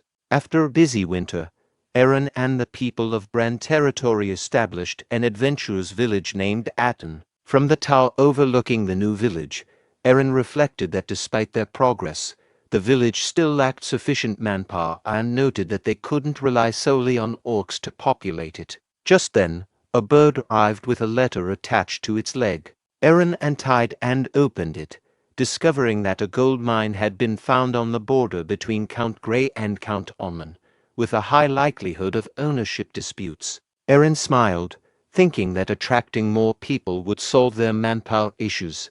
Later, in the meeting room, Rommel, shocked, inquired about the territorial war. Aaron confirmed, explaining that the gold mine's discovery on the contested border was an opportunity they couldn't let Count Grey and Count Omen monopolize. Rommel pointed out that while the Count's boundary was technically part of Brahn territory, it had long been controlled by Count Grey and Count Omen. Aaron acknowledged this and saw the situation as an opportunity to assert his claim, especially since both counts were contesting ownership of the gold mine. Rommel expressed concern about the feasibility of going to war, noting that the combined forces of the two counts would significantly outnumber theirs. Aaron responded by emphasizing the importance of the gold mine, not just as a resource, but as a means to assert dominance. He reminded Rommel that the two counts were originally vassals of the Duke of Brahn, and now they were his vassals, implying that he had the right to reclaim and control what was his. Cheryl expressed concern that the conflict might draw the Emperor's attention, possibly leading him to intervene. Aaron reassured her that with a justifiable cause, the Emperor wouldn't interfere and might even prefer that Aaron lose the war against the counts. He acknowledged, however, that the real issue was their military strength. Turning to Cain, Aaron was surprised when Cain slammed his hand on the table and declared that they should eliminate the counts who were unlawfully claiming territories granted to them by the Emperor. Aaron, shocked by Cain's intense reaction, asked for clarification. Cain explained that his motivation was not the gold mine, but asserting their rightful claim. He insisted he would do anything, even sell his soul, to support Aaron's cause, urging him to focus on the war. Just then, a knight burst into the meeting room with an emergency report. Count Grey and Count Omen had met in front of the mountain where the gold mine was discovered. Aaron, recognizing the significance of the development, ordered Rommel to gather the knight order immediately. They would depart right away to take action. On the mountain, Count Grey and Count Omen were embroiled in a heated argument. Count Grey, furious, shouted that he had been managing the mountain for 10 years. Count Omen countered aggressively, claiming that the land had belonged to his ancestors long before that. Count Grey, enraged, insisted that the mountain had been in his family for generations. Count Omen retorted, accusing Grey of being a fraud, pointing out that Grey had only recently claimed ownership. Their dispute escalated as they continued to hurl insults and accusations at each other. At that moment, Aaron, accompanied by his knights, arrived at the mountain where both counts were present. The soldiers of the counts, upon seeing Aaron's flag, identified it as that of the Duke of Brahn. Inside their tent, the counts wondered about the Duke's unexpected arrival. As they exited the tent, Aaron approached them on horseback, causing a cloud of dust to billow. Both counts shielded their faces from the dust. Aaron dismounted and asked them, "How are you guys?" In response, the counts bowed deeply and paid their respects, acknowledging him as the Duke. Aaron, seething with anger, confronted the counts aggressively. He shouted at them, "Now, you rotten bastards! What are you doing on my land? Get lost right now." The counts were taken aback by his outburst. Aaron continued, asserting his claim by stating that according to empire law, the mine and any undeveloped land in question belonged to him. He demanded they leave immediately. Count Alman, infuriated by Aaron's declaration, began to protest, but Count Grey intervened. He explained to Aaron that the land had been under their control since the time of their ancestors, and suddenly claiming it as Aaron's would place them in a difficult situation. Aaron, undeterred, drew his sword and confronted them furiously, accusing them of defying the royal family's orders and declaring that their insistence on the land was tantamount to having a death wish. Seeing the tension escalate, with both Aaron's knights and the count's soldiers drawing their swords, Canis intervened. He proposed a resolution to avoid further conflict on the spot, a territory war. This suggestion took both counts by surprise. Canis mentioned that he had heard both counts were preparing for war. Count Grey protested, noting that the preparation was initially only between the two counts. Aaron then proposed a solution where each side would mobilize 1,000 troops. He added that, given his perceived disadvantage, if he won, the counts would have to relinquish both of their cities. The counts exchanged nervous glances upon hearing the terms of Aaron's proposal. Count Grey asked for a moment to deliberate, and both counts retreated behind the tent. There, Count Grey acknowledged that Aaron's claim to the land was officially recognized by empire law, making it difficult for the royal family to side with them if Aaron invoked these laws. Count Oman agreed with this assessment. Count Grey then proposed a plan to address the situation. Once they had dealt with Aaron, they should split the profits from the gold mine equally. Count Oman agreed and suggested formalizing their agreement to also divide any additional profits from any other gold or silver mines discovered. Canis, observing the counts, expressed doubt to Aaron, suggesting that the stakes of losing 2 villages might be too high for the counts to accept. Aaron, smiling, reassured Canis by saying, "Don't worry, there's no end to human greed." When Canis asked how Aaron was so confident, Aaron revealed that the gold mine was not just any mine, but an incredibly large one. He then whispered to Canis that this was merely a rumor he had spread. Canis, surprised, exclaimed, "No way." Aaron explained that his true goal was to secure the 2 villages, and the exaggerated claims about the gold mine were part of his strategy. A month earlier, Aaron received a letter informing him that there were no signs of conflict between Count Grey and Count Alman. Reflecting on the situation, Aaron thought to himself, "I think it was around this time. Even though I'm relying on decades-old memories, it seems the nobles have no intention of fighting. If they lack a reason, I can create one myself." Determined to stir up trouble, Aaron decided to take matters into his own hands. He wrote a letter and gave instructions to spread a specific rumor that a large gold deposit had been discovered within the mines controlled by both Count Grey and Count Alman. This would serve as the catalyst for the conflict he needed. In the present, Count Grey addressed Aaron, stating that they accepted his condition for the territorial war. However, he added that they had 2 conditions of their own. The first was that they would choose the location of the battle, which would take place where they currently were. Aaron could choose the timing of the conflict. Aaron then inquired about the second condition. Count Grey explained that if they won, they wanted the mountain containing their mine, along with both of their territories, to be excluded from the Bram dukedom. Additionally, this agreement would need to be formally written, signed, and notarized by the king himself. Aaron pretended to be shocked by the idea of being notarized by the king, just as Count Grey had predicted. Grey then quietly pointed out to Count Alman that his prediction was correct. Count Grey then made it clear that without notarization by the king, there would be no territorial war. Aaron appeared to consider this deeply and then agreed, stating that they would plan the battle for 1 month from now. He began signing the document. Seeing this, both counts believed they had outmaneuvered Aaron and that his agreement to their terms would seal his defeat. Aaron internally realizes that the knight is about to seek the king's permission to surrender their territory, a move that aligns perfectly with Aaron's own goals. As Aaron and the knight descend from the mountain, Canis voices a concern, acknowledging that while the plan is unfolding as Aaron intended, some challenges remain. When Aaron inquires about these issues, Canis points out two key problems. First, they only have about 500 troops, which is a relatively small force. Second, since the results of their actions will be reported directly to the king, it will be challenging for either Aaron or Lady Cheryl to influence the outcome significantly without drawing unwanted attention. Aaron acknowledges the situation, agreeing that the presence of orcs in their territory is already causing suspicion. He suggests that they might ask Lord Cain to hire mercenaries to bolster their forces. However, Canis points out another problem. There is no gold mine, and if Lord Cain, who is funding their war efforts, discovers this truth, he might do everything in his power to prevent the war from occurring. Aaron responds by considering that, while it could be difficult, they might still find a way to convince Lord Cain. He advises Canis to feign ignorance for the time being.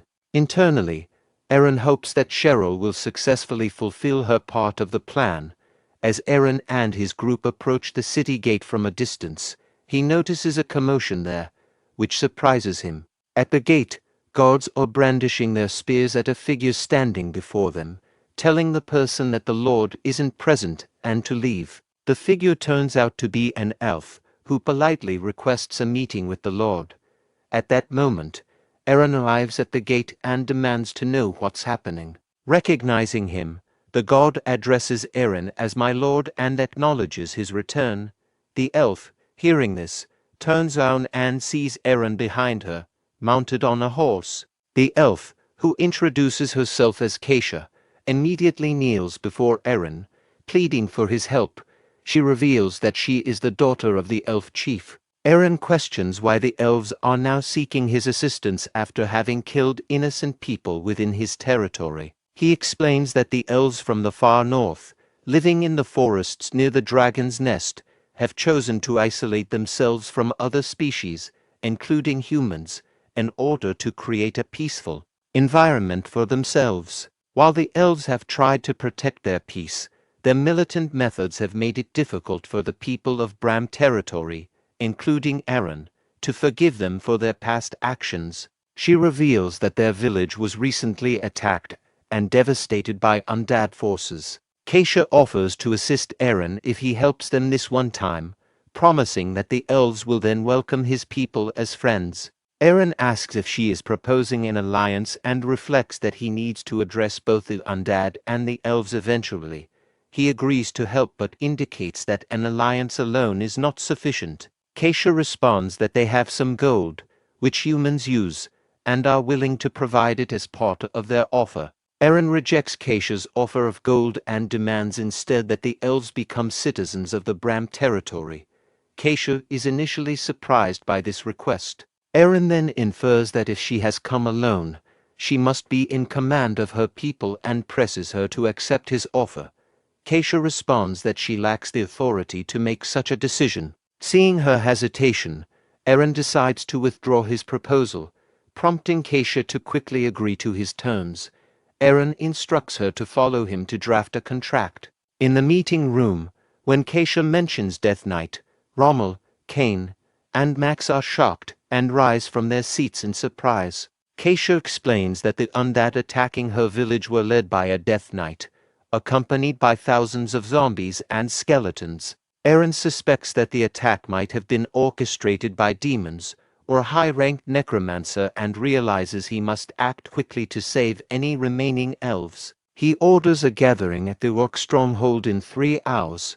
Rommel is tasked with preparing the night order, Cecilia with organizing the priests, and Bianca with mobilizing the holy knights. Aaron and Canis will head to the orc stronghold immediately.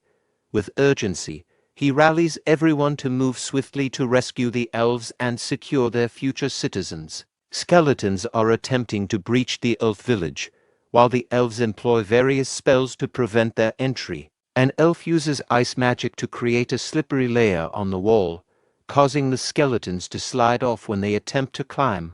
In response, the Death Knight uses his magic to gather the skeletons' bones and hurl them at the wall, shattering the ice and allowing the undead to advance. As the skeletons and zombie elves begin climbing the walls, the elf chief tries to use plant magic to obstruct their progress. Despite her efforts, the magical spell proves ineffective against the relentless assault. An elf suggests to the chief that they need fire to counter the undead. The elf chief, feeling conflicted but resolute, prays for forgiveness from the spirits of the forest before giving the order to burn the attackers. Fireballs are launched, incinerating the enemies near the wall. Undeterred, the Death Knight commands a new wave of zombies to attack. As the zombies charge towards the wall, raindrops begin to fall, destroying them. The Death Knight realizes that the rain is actually holy water being dropped from gliders, providing a powerful defense against the undead. Earlier, Eren had instructed the glider squad to position themselves above the gate. As the gliders reached their target and the zombies came into range, Eren ordered the release of holy water. The soldiers followed the command, showering the attacking zombies with holy water. Next, Eren directed the knights to charge toward the elf village using the shortest route available. The knights advanced swiftly, engaging and defeating any zombies obstructing their path. Noticing the advance of the Vivian Knight Order, the Death Knight casts another spell to raise additional zombies, which begin charging toward them. Bianca, the captain of the Vivian Knight Order, commands her knights to position themselves behind their shields and begins a prayer.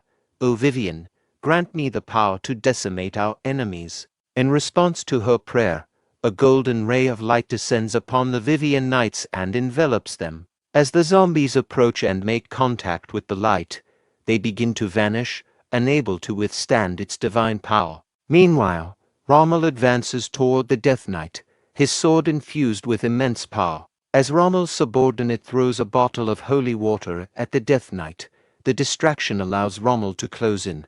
He swiftly rushes forward and slices the Death Knight in half. With the Death Knight defeated, the zombies and skeletons begin to tremble and falter. Seizing the moment, Rommel orders his knights to charge at full speed, capitalizing on the enemy's disarray. From a distance, Eren observes that they have successfully stopped all the undead from entering the elf village. With the immediate threat addressed, he turns to Canis and asks what their next step should be. Canis explains that the Death Knight was merely a field commander, and that they must eliminate the necromancer or demon controlling the undead. He notes that if it is a demon, Cecilia should be able to detect it. Eren turns to Cecilia, confirming her understanding. Cecilia responds that she has already located the source and indicates the direction they need to go. Eren notices dark energy emanating from the top of a distant hill, in the direction Cecilia indicated. Meanwhile, atop the hill, a flustered demon curses angrily about the destruction of her Death Knight, lamenting the difficulty of creating such a powerful puppet and expressing frustration at having to lead the army herself. As she begins casting a spell to reanimate the fallen, chanting, "Those who have fallen to the underworld, those who follow the will of death, follow my will once more," she is suddenly struck on the head and collapses. Dazed, the demon grabs her head and stands up, only to find a sword pointed at her neck, her surprise evident. Eren aggressively threatens her by pointing his sword and shouting about her interference with his future citizens. Reacting swiftly, she jumps back, prepares a spell, and marks Eren. In response, Eren skillfully uses his sword to cut through her spell, surprising her. Before she can counter, Eren stabs her, causing her to bleed. With her life at risk, Eren demands she choose between death or becoming his servant before her mana is depleted. The demon Eleanor realizes her mana is rapidly depleting and recognizes that Eren's power is extraordinary. When Eren doesn't get a response from her, He assumes she prefers death. Eleanor then asks for his name, and upon learning it's Aaron, she introduces herself as Succubus Eleanor. She agrees to become his subordinate. As she pledges her allegiance, a magic circle begins to glow on Aaron's sword. Meanwhile, the elves, seeing the undead retreat, start celebrating their victory over them. Canis searches for the elf chief, wondering about his absence. Just then, Aaron arrives with a woman on his horse and praises everyone for their efforts. Canis bows and inquires about the demon. Aaron responds that he couldn't kill her as she escaped, but reassures that she won't return soon. Cecilia, noticing the woman, questions her identity. Aaron explains that she was a hostage of the demon, and Cecilia, sensing a strong evil aura from her, suggests that they need to cleanse her. Aaron intervenes as Cecilia insists on cleansing Eleanor. Cecilia questions his reasoning, but Aaron requests that she hold off and promises to explain later. Earlier, after Eleanor became Aaron's subordinate, he instructed her to bring the undead back instead of destroying them. Eleanor was puzzled by this command, but Aaron clarified that he intended to use the undead as resources. Now, Aaron explains this plan to Cecilia, who accepts and understands his decision. Aaron thanks Cecilia and informs her that he has other matters to attend to. At this moment, the elf chief approaches Aaron to express gratitude, acknowledging that they would have been defeated without his help. Aaron responds that he was merely fulfilling the contract. The elf chief insists that he will also honor the contract, affirming that the elves do not lie. Aaron presents the contract and implies that it should be straightforward for the elves to become his subjects. The elves are stunned upon seeing the contract. At this moment, Keisha apologizes to the chief, explaining that the situation left her no choice but to comply with Aaron. Aaron then asks the chief if they are trying to break the contract. After a moment's consideration, the chief kneels before Aaron and agrees to serve him, asking how he should be addressed. Aaron responds that he prefers to be called my lord by all his subjects. Aaron integrates the 1,500 elves, who have lost half their population in the undead invasion, into the city of Brahn. The elf chief observes the empty village and is surprised. Aaron explains that the town is called Aten, a place for adventurers that often lacks labor, and mentions that the elves will need to find their own food supplies. The elf chief expresses concern, noting that they have only brought a few days' worth of provisions. Aaron offers the elf chief two options, a good deal and a bad deal. The chief chooses to hear the good deal first. Aaron proposes to provide a month's worth of food for 1,000 elves. The chief thanks him, but notes that this would leave 500 elves without food. Aaron clarifies that he will also cover the remaining 500 elves' food, but the bad deal requires selecting 500 elves capable of fighting and sending them to Brahn Castle within a week. Confused by Aaron's offer, the elf chief is taken aback. Aaron suggests that both deals are advantageous. Meanwhile, at the imperial capital Javan, Emperor Zerone is engaged in a game with the continent champion. The champion admits defeat and acknowledges that no one on the continent of Karen can surpass the emperor in skill. Emperor Zerone tells the continent champion that, as the champion, he would have ended the game quickly if he had fully committed. An old man then enters, informing Zerone that it's time for his afternoon duties as the vassals are waiting. Zerone expresses a desire to spend the rest of the day with his friend if there are no pressing matters. The old man replies that Count Grey and Count Ormond have requested notaries for the territorial war. Emperor Zerone, upon learning that the notary document concerns a territorial war with his nephew, Duke Aaron, decides to postpone the game with the continent champion. He leaves the room, thinking to himself about Aaron's apparent recklessness. In the meeting room, Zerone addresses the issue, mentioning that news of the Battle of Brahn in the north is already circulating widely within the empire. He seeks opinions on whether he should approve the territorial war with Aaron. Duke Gran, aligned with the emperor, observes Zerone's thoughts and comments with a smile. He supports Duke Aaron's right to assert his claim on the gold mine, arguing that the war should be approved. Duke Rainan, from the neutral faction, warns that the war is unfavorable for Eren, suggesting that if he loses, the Brand territory will be lost as well. In response, Duke Gran questions why there would be an issue with powerful figures waging war according to imperial law and challenges Rainan's opposition to the war, implying that it conflicts with imperial regulations. Duke Rainan acknowledges Duke Gran's point but reflects on his promise to protect the late Emperor's children. Emperor Zerone agrees with Rainan's concerns but concludes that they do not outweigh the need to uphold imperial law. He approves the territorial war and instructs for the official documents to be issued. Later, in the game room, someone knocks on the door, and Emperor Zerone invites him in. Duke Gran enters and responds to Emperor Zerone's summons. Zerone, intrigued, questions Gran about his apparent ability to read his thoughts during the discussion on the Brand territorial war. He expresses surprise that Gran, a relatively recent addition to the Emperor faction, seemed to understand his innermost thoughts. Gran acknowledges this, and Zerone conveys his pleasure, stating that having a powerful ally like Gran with aligned intentions is beneficial for ruling the empire. Duke Gran modestly attributes his insights to understanding that Zerone would make a law-compliant decision. Zerone then asks Gran for his prediction on the territorial war's outcome, wondering if the Count Union will win as expected.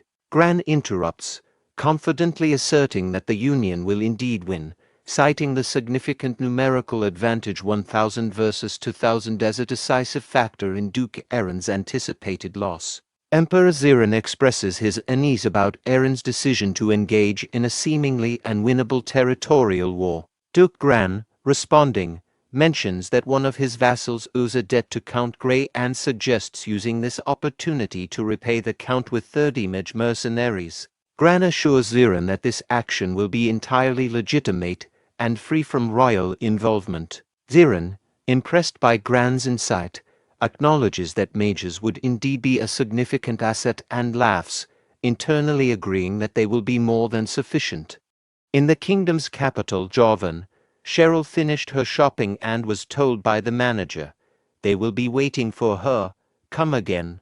As she walked away, she reflected on how refreshing shopping was for relieving stress and wondered where else she might go thrifting. Noticing her expensive clothes and jewelry and realizing she was unguarded, a group of thugs began to follow her. Cheryl quickly detected their presence and considered whether it was time to act on the task her brother had given her the previous day. Cheryl walked down a narrow, dark back alley, seeing the opportunity, the thugs quickly closing in on her. To deter them, she quickly pulled out her wand, cast a fire spell, and blasted the ground nearby to scare them off. Grabbing one of the thugs, she demanded, "She is not going to repeat herself, so listen carefully. Where is the secret casino?" The thugs then led her to an old castle basement. When the thug opened the door, a bright light spilled out, and Cheryl shielded her eyes until she adjusted to the illumination inside. She discovered a bustling scene with a large crowd gathered, betting on either Counts or Eren.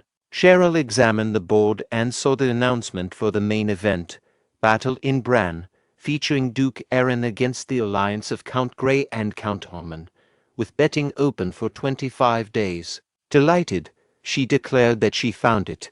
A dwarf then took the stage, introducing the casino and expressing gratitude to the visitors. His speech was abruptly interrupted by someone in the crowd shouting at him and giving him a ticket. Upon hearing the insult, the dwarf became enraged and summoned the guards, who swiftly apprehended the disruptive individual despite his protests. The dwarf then addressed the crowd, clarifying that the man was not being removed for insulting him, but for wasting the valuable time of the customers. He emphasized that the establishment values their customers' time as if it were gold.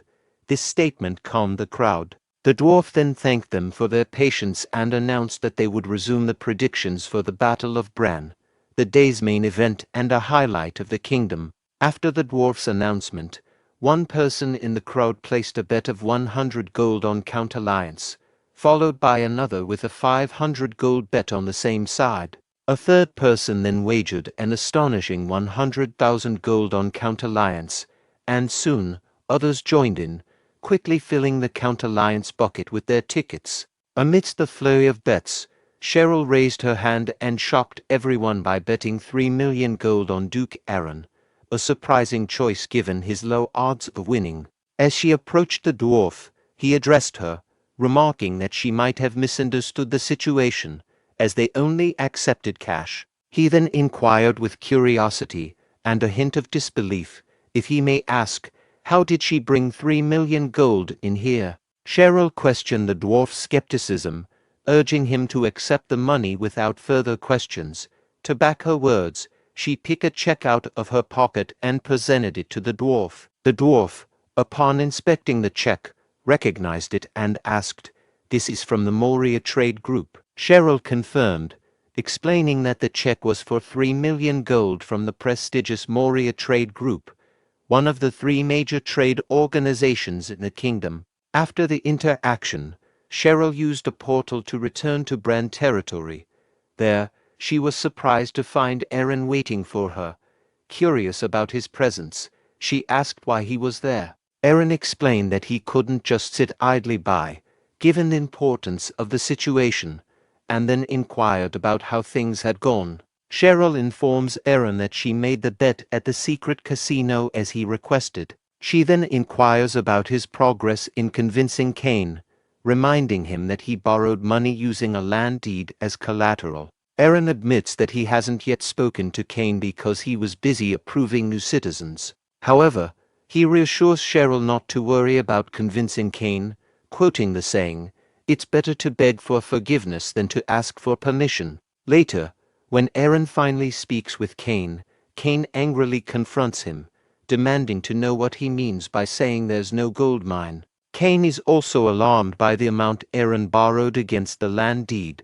Aaron reveals that the sum is 3 million, leaving Cain even more frustrated and concerned. Cain, overwhelmed with emotion, begins to cry and laments how he has failed the former emperor. Feeling that Aaron has ruined everything the emperor entrusted to him, he despairs over how he will ever explain this failure.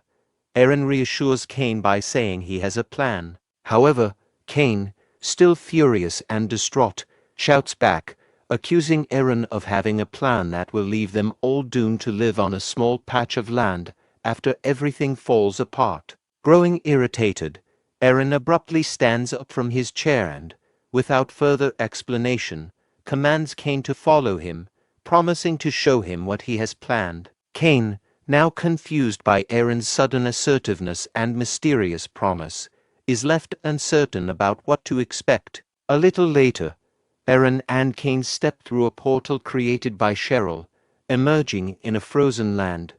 Once there, Aaron demonstrates his power, which leaves Cain in shock. After showcasing his skills, Aaron confidently asks Cain if he saw it and questions why Cain can't trust his plan. Cain, still processing what he just witnessed, mutters something in a light voice that Aaron doesn't catch. Puzzled, Aaron asks, "What is he saying now?" Trying to understand Cain's reaction to this unexpected display of power, Cain announced that they would commit fully to their plan and promised to contact Moria to secure additional gold. This left Cheryl and Aaron confused and anxious. A few days later, guards allowed a carriage into Brahn City. The head of Moria, Grim Moria, emerged from the carriage and surveyed his surroundings, contemplating whether this would soon be his new territory. Grim Moria, known as Blood Coin and a fallen aristocrat, is the owner of the Moria Trade Group, which amassed wealth through generations of land projects. About 30 years ago, Aaron's late father, the Emperor, enacted the Land Trade Prohibition Act, leading to Duke Moria's purging for his fierce opposition. To recover his family's fortunes, Moria engaged in an illegal private loan business in Javan, targeting small business owners and earning a reputation for brutality. Despite his controversial methods, he became the owner of the Moria Trade Group, one of the top 3 trade groups on the continent. Upon arriving in Brahn City, Grim Moria surveyed the area and wondered if it would soon become his territory. Grim Moria's subordinate reminded him that, due to the Land Trade Prohibition Act, purchasing Bran territory directly with money was not possible. However, if Duke Aaron failed to repay his debts, Moria could take over his territory instead. The subordinate saw this as a perfect opportunity for revenge against the late emperor, who had purged Duke Moria. Grim Moria agreed, eager to show Duke Aaron the power and fear of blood coin money. Later, when they met Aaron, Grim Moria and his subordinate both kneeled and offered their respects, with Grim Moria formally addressing Aaron as the Duke. Aaron greeted Grim Moria with a smile, asking if his journey to the north had been comfortable. Grim Moria replied if there are clients who borrow his money. He did even go to the Black Continent, not to mention the north. Of course, the same goes for when he is collecting interest and the principal borrowed. As they exchanged a glance, Aaron thought about another person who wished for his failure, while Grim Moria wondered if Aaron would still be smiling after experiencing a loss in the territory war. During their meeting, Cain asked Moria if he understood why he had been summoned.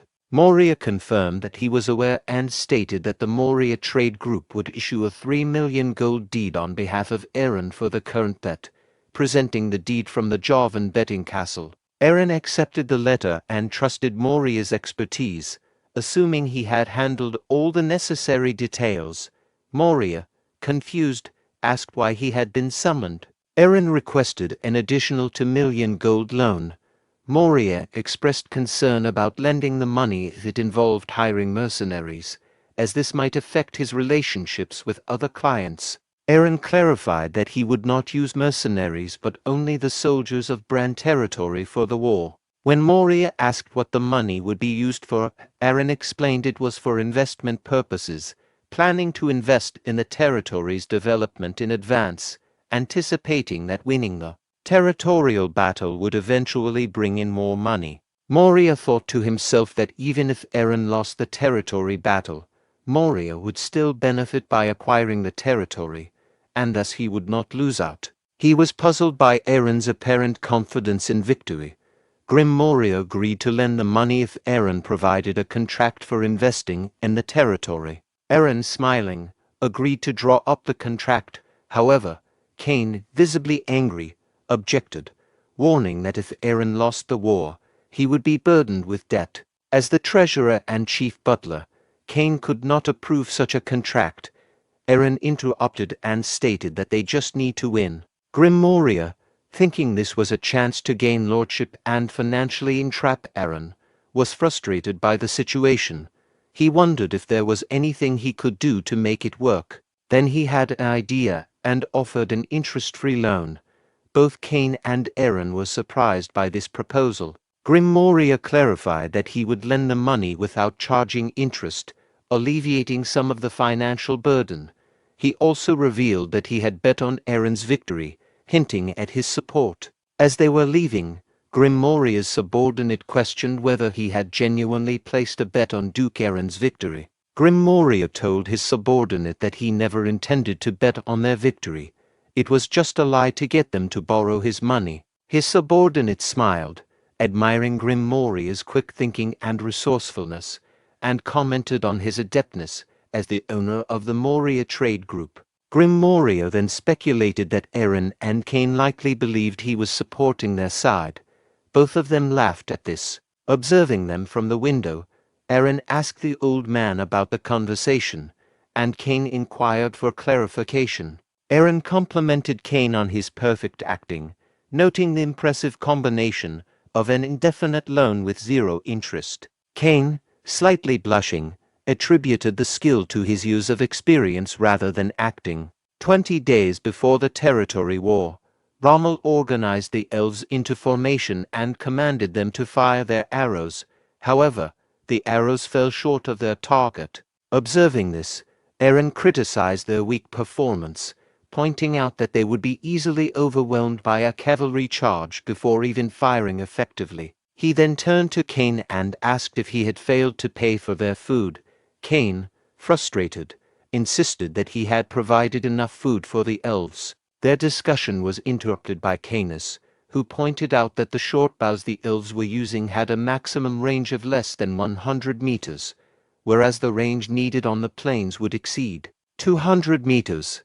Eren noted that an ambush would be challenging on the open plain and expressed concern about taking the lead from a distance, especially with the whole empire watching. He was uneasy about getting directly involved.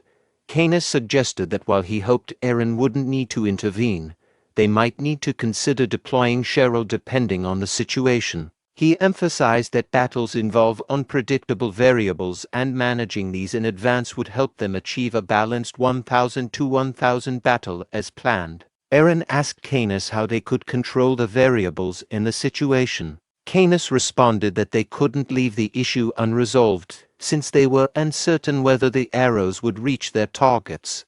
To address this, he planned to improve the bows to manage the distance variable.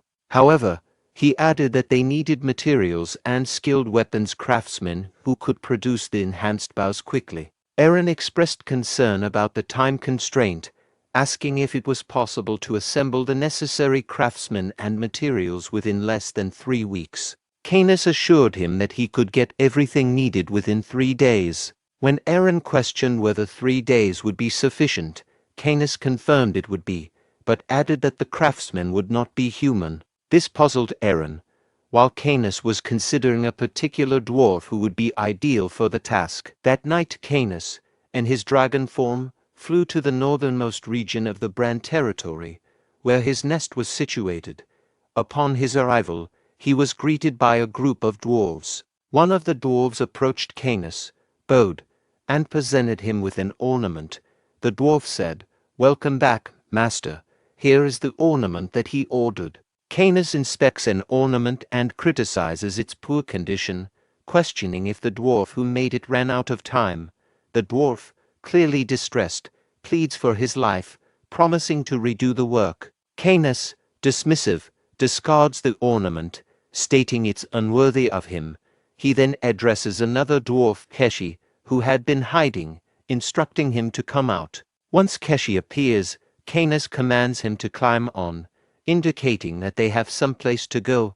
Keshi, initially shocked, follows Canis's orders and climbs onto his back. Within 10 minutes, they reach the Brahn territory Minotaur labyrinth. In his dragon form, Canis unleashes a fiery attack, killing hundreds of Minotaurs instantly. After the slaughter, Canis informs Keshi that the materials they need are ready. 3 days later, Canis and Keshi arrive at Brahn Castle with a carriage full of materials. When Eren sees the horns in the carriage, he inquires about their purpose. Canis explains that the horns are from water buffalo and are intended to improve the bows. He notes that while using these horns makes the bows vulnerable to moisture, it significantly enhances their elasticity and range. Eren questions whether water buffalo are present in their territory. Canis explains to Eren that he acquired the horns cheaply from an international trader who was about to discard them due to a lack of buyers. Eren remarks on the large size of the buffalo horns, which seem unusually big. Noticing Keshi seated on the carriage, Eren inquires if Keshi is the artisan Canis mentioned. Canis directs Keshi to dismount and greet Eren. Keshi jumps down and approaches Eren, addressing him with a surprising level of arrogance by saying, "So you're the Lord?" Is he ready to serve Keshi, the dwarf? This unexpected and presumptuous greeting shocks both Rommel and Canis. Keshi further insults Eren by questioning his audacity to speak informally to the esteemed Lord Canis. Keshi's insolent remarks are abruptly interrupted when Canis grabs her and hurriedly retreats. Shortly afterward, Canis returns to Eren with Keshi in tow and apologizes, explaining that Keshi's lack of proper manners is due to her being a dwarf and requests Eren's forgiveness. Eren responds by saying that he is indifferent to Keshi's manners, as long as she possesses the necessary skills. To everyone's surprise, Eren kneels before Keshi and introduces himself as Eren, the Lord of Brahn, pledging to rely on her expertise. Keshi acknowledges Eren's gesture with a casual "yeah," showing her acceptance of the situation. With 2 weeks remaining until the territorial war, Keshi, now granted full authority over weapons manufacturing by Erin, began working on improving bows. Her perfectionist approach and the citizens' frustration with her young, rude demeanor led to occasional conflicts. However, Erin's mediation helped ensure that the weapon upgrades continued relatively smoothly. 3 days before the war, as Canis inspected the battlefield, he reflected on the strategic challenges. He noted that the Emperor was closely observing the war and recognized that both the Lord and his sister were unable to reveal their full power. He realized that merely relying on improved bows wouldn't suffice to efficiently overcome forces twice their size. Observing the muddy ground, Canis contemplated a new strategy and decided to return to Keshi with his ideas. Keshi, half asleep, pleads with Canis to spare her and tries to return to sleep. Canis throws water on her to rouse her, and she again begs for mercy, not fully grasping the situation. Canis, irritated, clarifies that he isn't threatening her life, but orders her to get ready and join him as they head to the battlefield. 3 days later, on the day of the territorial war, soldiers and knights from Count's forces gather at the battlefield, awaiting the arrival of Duke Erin's troops.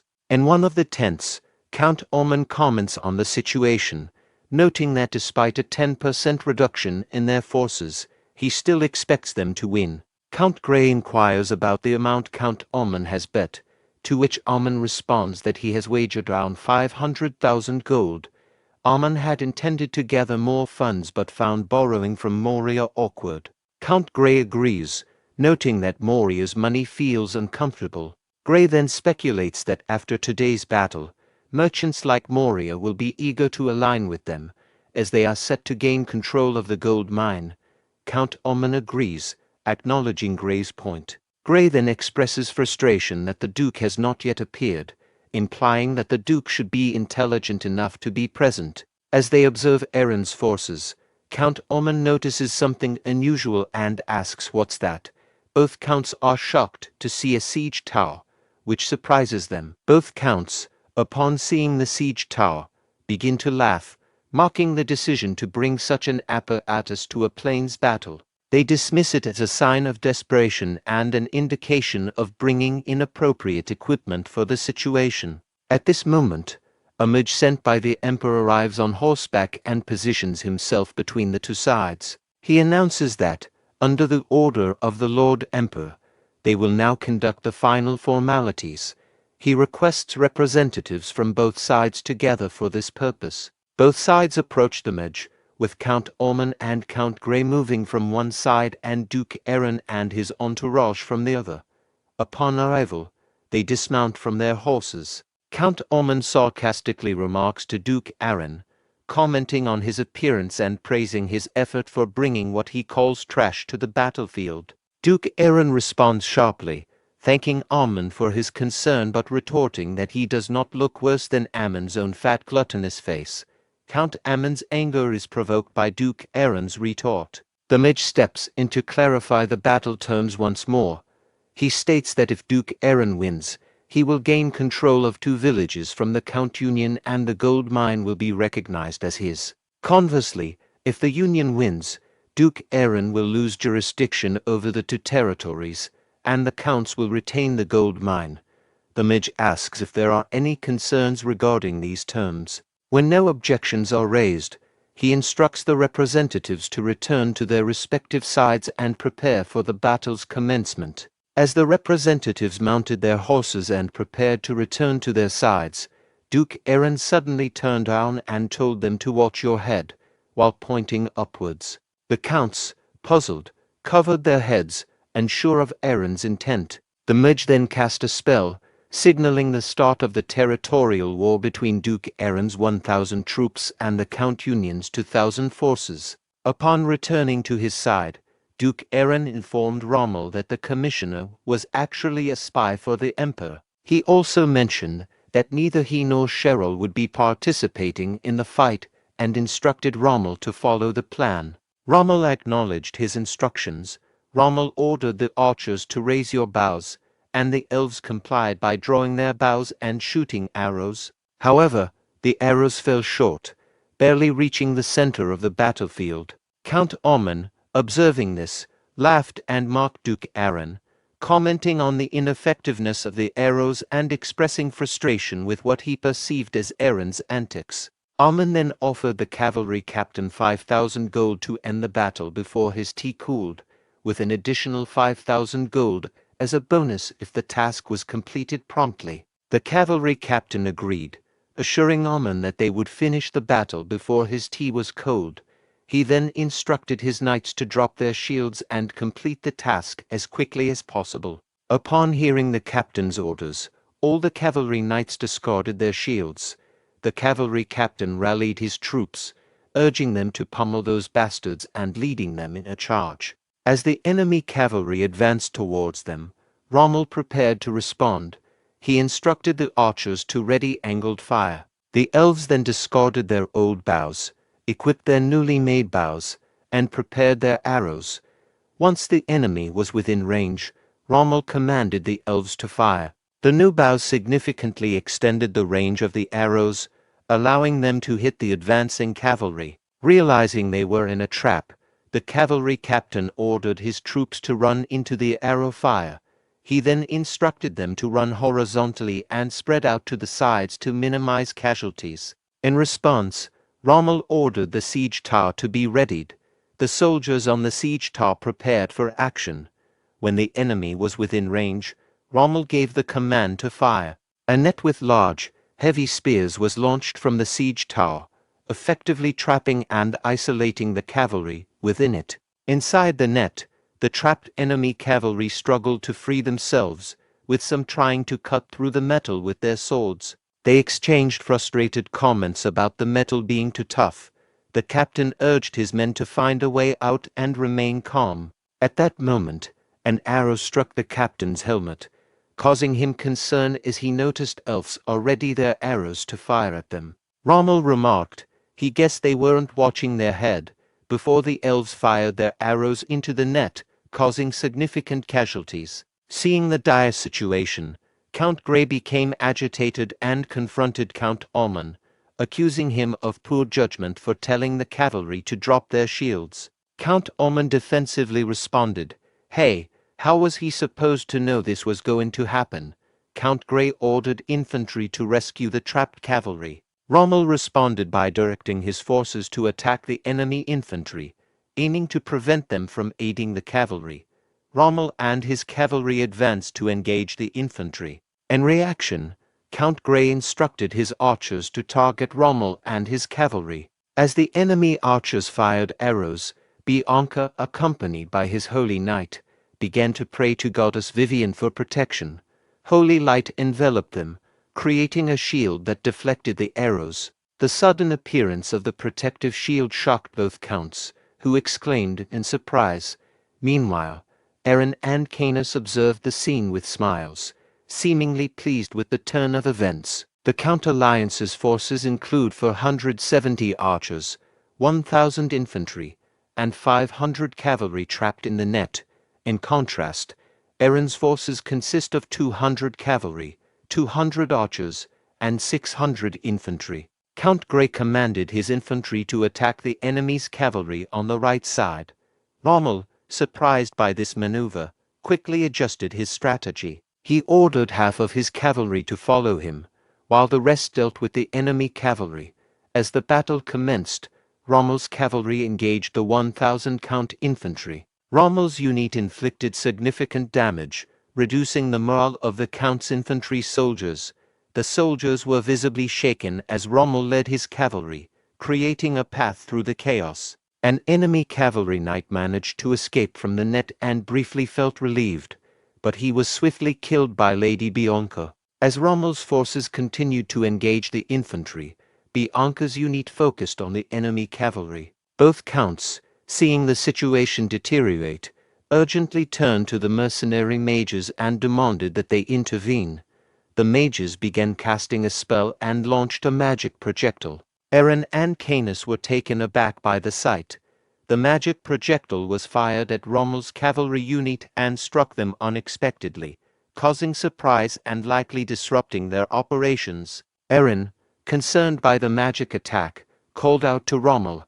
However, As the dust cleared, it was revealed that Rommel and his unit had survived thanks to the holy shield provided by Bianca. Eren breathed a sigh of relief when he saw that Rommel was unharmed, though the shield soon broke down. Realizing the danger, Rommel thought to himself that the situation was perilous. He instructed his cavalry to ignore the enemy infantry and prepare to escape. However, as they tried to turn around, they found themselves completely surrounded by the enemy infantry. The infantry soldiers declared, "They are not going anywhere. This place will be all of their graves," effectively trapping Rommel and his unit. Both counts laughed as Rommel's unit became surrounded. Observing the situation, Eren noted that while Rommel was a master-level swordsman, his position was becoming increasingly perilous. He ordered his infantry to charge and save the Night Order captain and the cavalry. As the infantry charged to aid Rommel, Eren turned to Canis and said he planned to personally rescue Rommel. He asked Canis to handle the mages in his absence. Canis warned that the Emperor's spy was present, but Eren insisted that Rommel's safety was the priority. He assured Canis that he would address the spy himself and instructed Canis not to worry excessively.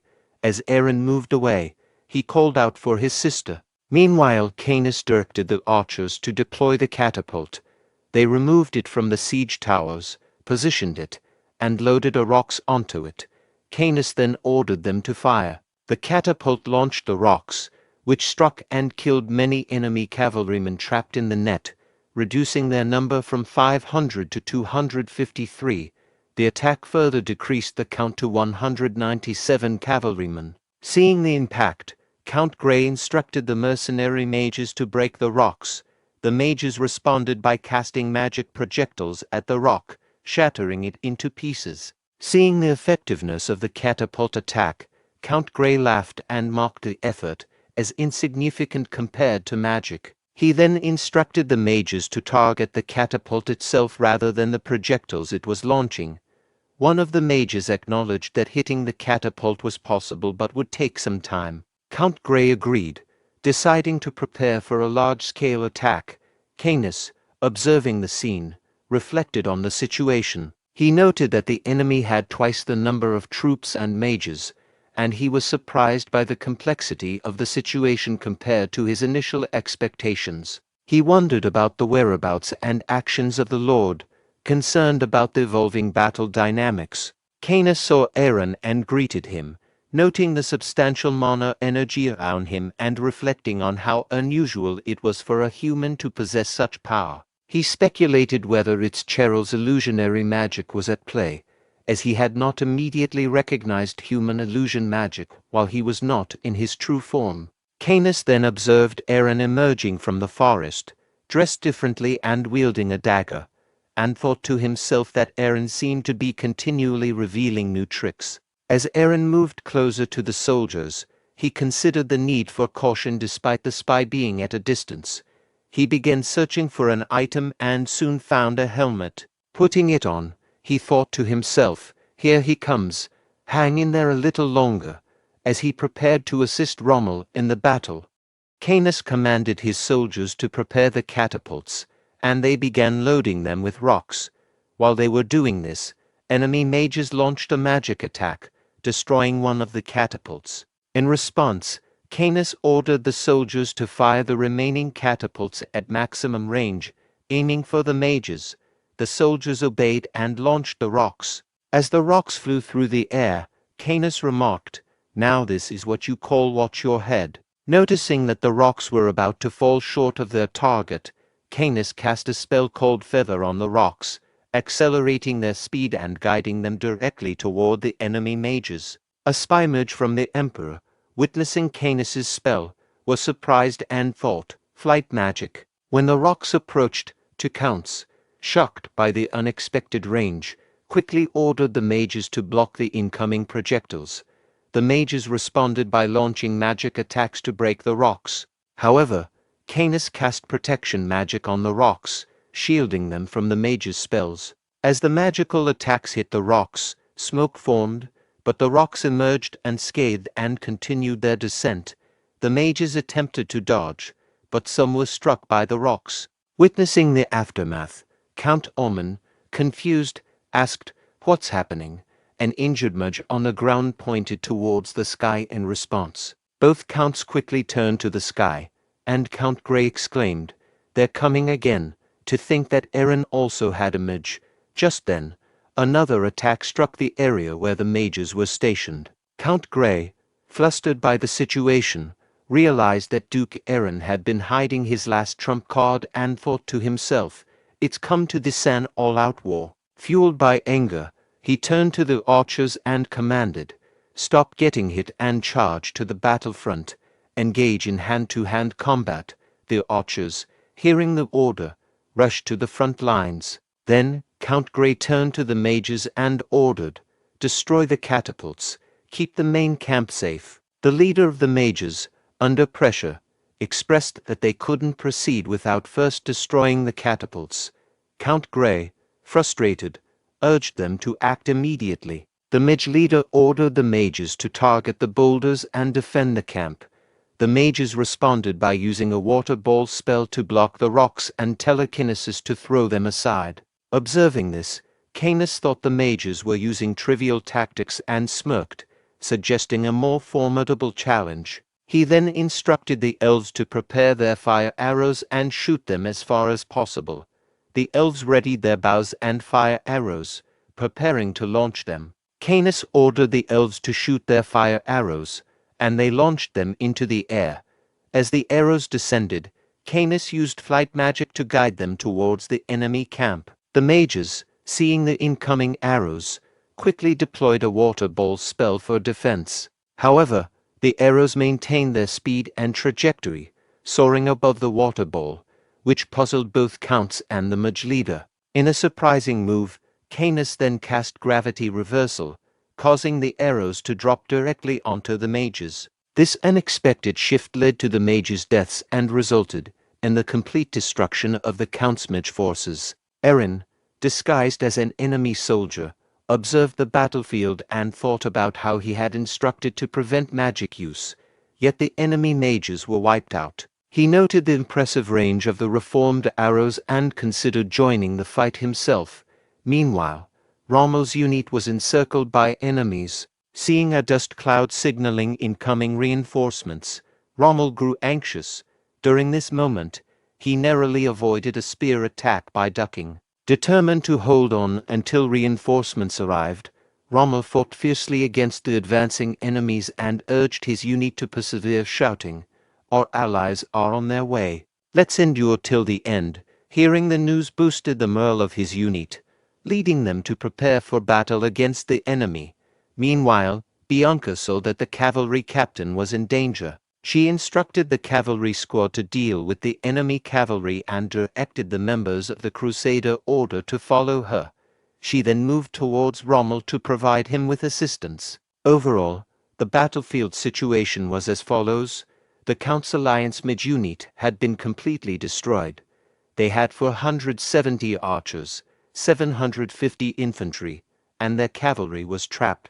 Duke Eren's forces consisted of 20 Crusader Order members heading to help Rommel, 80 cavalrymen managing the trapped enemy cavalry, 600 infantry attacking the enemy infantry, and 200 archers stationed at the main camp. As Bianca's Crusader Order unit arrived behind the enemy infantry, a soldier from the enemy side shouted a warning about the approaching forces. Before the enemy could react, Bianca's unit launched a surprise attack. Bianca instructed her knights to destroy them and save the knight's captain. Her forces began pushing through the enemy infantry. In response, an infantry captain from the Count's Alliance ordered his soldiers to block the rear and prevent Bianca's unit from advancing further, instructing them to block the back. The enemy soldiers quickly turned around and began attacking Bianca, who struggled to block their blows with her shield. The force of the attacks pushed her backward. Realizing their response was swift, Bianca prayed to Goddess Vivian, asking for divine assistance. A golden light enveloped her, blinding the enemy soldiers. Seizing their opportunity, Bianca ordered her knights to charge. Observing this, Eren thought to himself that Bianca's actions were impressive and would buy them some time. Aaron's thoughts were interrupted by an infantry captain who commanded his troops, "Open your eyes, and I will kill those who retreat." Recognizing the captain, Aaron took note of him. Meanwhile, the captain continued to issue orders, urging his troops not to retreat and to push forward, referring to the enemies as poisoned rats. At that moment, the captain was struck and fatally injured by a dagger from behind. The captain, trembling in pain, turns around to see his attacker and finds Aaron standing there. Aaron declares, "He is the rat that came here to kill him." With that, the captain collapses and dies. Aaron then surveys the area and spots two more captains. Determined to save Rommel, he decides to eliminate the enemy's key leaders. Moving swiftly and unseen, Aaron kills the Count's alliance infantry commanders and another captain. Both fall to the ground simultaneously, causing the soldiers to stare in shock. At that moment, Aaron shouts, "The commander has fallen, all troops, retreat." The enemy soldiers become anxious and confused, questioning how the situation unfolded with their commander's fall. The commander of the archers realizes the commander has been defeated and issues an urgent command. He instructs the remaining troops to stay focused and not be misled by what he perceives as enemy sabotage. Aaron, noticing the confusion and realizing he missed one of the commanders, becomes flustered. The archer commander orders no retreat and commands a charge against the enemy forces that they have surrounded. Following the archer commander's orders, the enemy soldiers charge forward and successfully defeat all of Rommel's knights. Rommel, witnessing the outcome of the battle, reacts with intense anger. Roaring in frustration, Aaron, sensing the escalating situation and feeling nervous, starts sweating. He resolves to take immediate action, thinking he needs to act quickly. Aaron rushes towards the commander, preparing to attack him from behind. He is determined to eliminate the last remaining commander and mentally prepares for the kill. As Aaron is about to strike, his attack is unexpectedly blocked by the commander's soldiers. The commander reveals that the situation was a trap set specifically for Aaron, indicating he had planned this contingency in advance. Contrary to what the commander anticipated, Aaron begins to laugh. This reaction surprises the commander, hinting at a twist or a deeper strategy on Aaron's part. Aaron, questioning the need to plan ahead, swiftly retracts his dagger, using it to eliminate the soldiers blocking his path to the commander. As the commander realizes he is about to be defeated, he issues a desperate final command to his troops to charge and kill his allies. Despite the commander's order, Aaron beheads him, ensuring his death. After dispatching the commander, Aaron calls out Rommel's name with evident worry, suggesting he is concerned about Rommel's safety or involvement in the unfolding events. Rommel, exhausted, is under threat from enemy soldiers poised to kill him with spear attacks. Just in time, Bianca's unit arrives and intervenes, saving Rommel from imminent death. Aaron's infantry arrives on the scene. Their commander seizes the opportunity created by the enemy's loss of their commander, instructing his troops to kill all remaining enemy soldiers. The enemy soldiers, now leaderless and in disarray, are easily defeated by Aaron's infantry. The battle ends with Duke Aaron's camp achieving a decisive victory. The numbers are 1,000 soldiers from Aaron's camp versus 2,000 from the Count's alliance, marking a complete victory for Duke Aaron. Aaron advances towards the main camp of the Counts, which is now surrounded by his forces. He observes the anxious expressions on the faces of both Counts. Aaron comments on the nervousness of the Counts, taunting them by recalling his earlier warning about being cautious. Count Ormond, bewildered by Aaron's ability to maneuver through the chaos of arrows and boulders, tries to draw his sword. He demands to know what kind of sorcery Aaron is using. Before Count Ormond can act further, Aaron's knights quickly position their swords at Ammon's neck, instilling fear and causing him to tremble. Aaron, drawing his sword, confronts Count Ormond, indignantly rejecting the suggestion that his success is due to sorcery. He accuses Ormond, a mere count's vassal, of insulting him and declares his intention to kill Ormond to restore the proper hierarchical order of the territory. As Eren attempts to strike Count Almon, a mage sent by the Emperor intervenes, grabbing Eren's hand and urging him to reconsider. The mage questions the value of killing a vassal, suggesting it may not be beneficial. Eren, furious, demands the mage release him, emphasizing that being insulted as a member of the royal family is equivalent to insulting the emperor himself. In response to the threat, Count Almon kneels before Eren and pleads for his life, admitting his wrongdoing and begging for mercy. Eren turns to Count Grey and asks for his response. Count Grey, recognizing his defeat, also kneels and submits. Eren declares that, as per Grey's submission, both of their cities will now become part of his duchy, the Eren Duchy. Both counts accept Eren's terms, saying, "Do as you wish." Eren announces that the takeover process will begin that night. He warns the counts that if they misuse their citizens for personal gain, he will revoke their titles. Both counts agree to Eren's conditions, acknowledging him as the Duke. The following afternoon, the scene shifts to a meeting room. Cain presents the betting certificates from Jarvan Betting Castle, revealing a certificate for 3 million gold and an additional one for a 2 million gold loan. He notes that with a dividend rate of about 10 times, they have earned at least 50 million gold from the war. Cain is ecstatic, laughing and running around with excitement.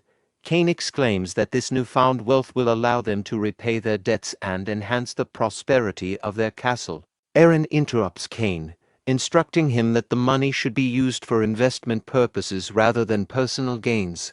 Cain is taken aback and angry, questioning Eren's decision. He struggles to believe that Eren is suggesting using the money for investment rather than immediate financial relief and improvement. Eren explains that while the funds from the war are significant, the primary objective was to gain manpower and expand their territory. With the acquisition of 2 cities from each of the defeated territories and an additional city from clearing the orcs and the Black Forest, their territory, Brahn, has effectively doubled in size. Eren emphasizes the importance of using the funds to stabilize and secure the newly acquired territories first. He plans to use the money for this purpose before gradually pursuing further expansion. Eren declares his intention to become known as the loser of the North, a statement that shocks everyone present at the meeting. Cheryl reacts with concern, questioning Eren's declaration. She fears that branding themselves as the loser of the North would expose their power and potentially make them a target. Eren elaborates on his reasoning behind his plan. He explains that, following the war, both the Emperor and the feudal lords loyal to him will closely monitor their actions. Eren argues that if they attempt to conceal their power, the Emperor might destroy them before they can fully strengthen themselves. Eren proposes a strategy of outwardly appearing loyal to the Emperor and his followers, giving them what they want as a form of tactical submission. This approach, he believes, will buy them time to build strength. However, Eren vows that once they are ready, they will decisively outmaneuver their adversaries, taking everything and leaving only the bare essentials. At this critical moment, Max bursts into the room, announcing the arrival of the owner of the Moria Trade Group.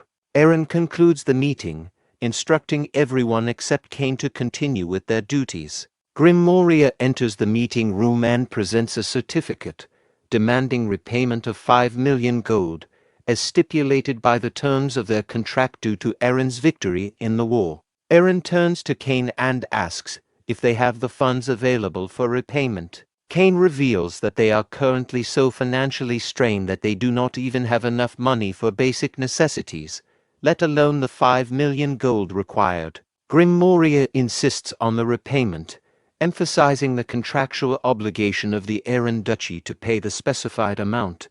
Cain approaches Grim Moria and examines the contract. He points out a clause in the contract that specifies the repayment will be interest-free indefinitely. Grim Moria is taken aback and confused by this clause. He questions the validity of the claim. Cain aggressively accuses Grim Moria of threatening Eren, citing the contract's terms. He emphasizes that the contract specifies no interest and questions Grim Moria's attempt to demand repayment. Cain turns to Aaron and asks how he dealt with such matters when he was in the capital, suggesting that Aaron should address the situation similarly. Aaron brandishes his sword, pointing it at Grim Moria's neck. He suggests that, under normal circumstances, Grim Moria would face death for his sin of misspeaking. However, he offers an alternative way for Grim Moria to save himself. Grim Moria, confused and apprehensive, asks about this alternative way. Aaron drives his sword into the table in front of Grim Moria, demanding that Grim Moria swear an oath. He refers to Grim Moria as Blood Coin and instructs him to swear upon the sword. Grim Moria asks for clarification, indicating his concern and confusion over the oath he's being asked to take. Aaron demands that Grim Moria swear to become one of his retainers and dedicate his life to the Brahn territory, effectively binding him to Aaron's service and loyalty. A boat carrying a letter arrives at the location of Crown Prince Philip on the Western continent. Philip empties the letter and reads it, discovering that Aaron has won the territory war. As Philip reads the letter, 3 soldiers attempt to attack him. Philip swiftly turns and dispatches them with a single thrust of his sword. After dealing with the attackers, Philip places the flag of the Empire. He reflects on the situation, thinking about returning to the Empire and anticipating that future events will become increasingly interesting. Emperor Zerone confronts Crown Prince Philip in the meeting room, questioning his decision to return from his task of conquering the Western continent upon learning of Aaron's victory. The Emperor is perplexed by Philip's apparent concern over Aaron, a distant royal family member. During the conversation, Emperor Zerone is playing a game of chess and removes one of Philip's pieces, tossing it to him. He emphasizes his point by noting Philip's strong reaction to Aaron's success. Philip, while picking up and breaking the chess piece with his magic power, downplays the significance of Aaron's victory. He claims to be merely slightly interested, though his internal thoughts reveal a deeper personal interest, particularly in relation to the throne he is destined to ascend. Philip reflects privately on his ambition and how Aaron's success might impact his own future and prospects for the throne. Aaron is rapidly reviewing and authorizing a large volume of documents, demonstrating his efficiency and thoroughness in handling administrative duties. Canis, observing Aaron, notes how skilled and efficient he has become, likening his expertise to that of a seasoned butler who has managed documents for a long time. While working, Aaron reflects on his current speed compared to his past life as a butler. He considers that he used to handle documents even faster back then and contemplates how much more he could have managed previously. Rommel bursts into the room, shouting "My lord," and disturbing Aaron's concentration. Aaron, taken aback by Rommel's forceful entry, angrily reminds him to knock before entering. Rommel informs Aaron about protests occurring in the territories of Count Grey and Count Omen. Aaron speculates that the protests are not genuinely initiated by the citizens, but are likely orchestrated by the counts themselves. He smiles, suggesting that he will take action to meet their expectations. A knight storms into Count Ammon's room, holding an important document. Count Omen, currently in the middle of a meal, questions the urgency of the knight's intrusion. The knight reveals that the document is a declaration of war, indicating a significant and immediate escalation in the conflict. Count Omen, astonished by the knight's announcement of a declaration of war, reacts angrily and incredulously, questioning the validity of the declaration. In the meeting room, Cain is surprised and asks Aaron for the reason behind the declaration of war. Aaron explains that the declaration is based on charges of treason. He accuses Count Omen of orchestrating a protest by disguising his soldiers as civilians and breaking his oath by not surrendering his territory after losing the battle. Rommel expresses concern that the declaration of war might be premature and reckless, given that the Count's regular forces are significantly larger than Aaron's. Aaron admits that the declaration was indeed reckless, showing an awareness of the risks involved in his decision. Cheryl asks Aaron why he declared war despite the risks. Eren explains that the declaration aligns with what the Emperor would expect and is grounded in truth. This revelation shocks everyone present. Cheryl is stunned and questions if Eren has already received the Emperor's approval for the territory transfer. Eren confirms that he did receive the Emperor's approval, noting that the Emperor believed he was simply reveling in his victory. Canis praises Eren's forward-thinking strategy and offers to provide a battle strategy. Eren declines Canis's offer, suggesting that he has other plans. Canis is surprised and asks Eren why he declined his offer to provide a battle strategy if it's not needed. Eren explains that Canis, as the strategist, is busy with managing the newly acquired territories. He indicates that since the upcoming battle will occur at night and the Emperor will not be monitoring it, he will handle the battle personally. He suggests that Canis should consider this as an opportunity for a break. Eren and his forces approach Count Ammon's castle as night falls. They wait until it is dark before proceeding. As night arrives, Eren and his knights, organized in formation, move toward Count Ammon's castle, positioning themselves in preparation for the assault. From the castle walls, Count Ammon observes Eren's forces. He notes the lack of siege weapons and concludes that Eren's troops, being leftovers, will not be able to breach the castle walls. Ammon believes that if he can withstand the siege, victory will eventually be his. Ammon publicly questions Eren's motives, accusing him of declaring war out of greed for territorial expansion. He challenges Eren's actions as unjust. Eren responds by accusing Count Ammon of treason, citing evidence of Ammon's involvement in protests and betrayal. Despite this, Eren offers Ammon a chance to avoid further bloodshed. He proposes that if Ammon surrenders and opens the gates, he will spare his life. Count Ammon becomes anxious upon hearing Eren's offer and realizes that Eren must have evidence of his treason. Despite his growing concern, Ammon remains defiant, believing he can win the battle eventually. He challenges Eren, daring him to break into the castle if he's confident. Eren responds with anger, condemning Ammon for his arrogance and promising that the battle will be severe for his transgressions. He then calls for his sister, Cheryl. Cheryl, standing beside Eren, is asked to assist. She casts the spell Flame Shower to attack the castle. However, the castle's defenses are effective, as the attack is blocked by a magical shield surrounding the castle. Count Ammon mocks the Cheryl, confidently stating that the magic shields created by the Ivory Tower wizards are too strong to be penetrated by what he deems low-level magic. Cheryl, infuriated by Ammon's insult, retorts angrily, calling him a bald head in frustration. Cheryl, determined to prove Ammon wrong, casts another spell by swinging her wand through the air and striking the ground. Cheryl's spell conjures a powerful wave of water that crashes against the castle, but it is once again deflected by the castle's protective magic shield. Count Ammon, witnessing this, laughs and questions the nature of the magic involved, making a remark about the need to quench thirst before beginning. Cheryl responds to Count Ammon by summoning a multiple number of massive worms from the ground. These worms begin to assault the castle.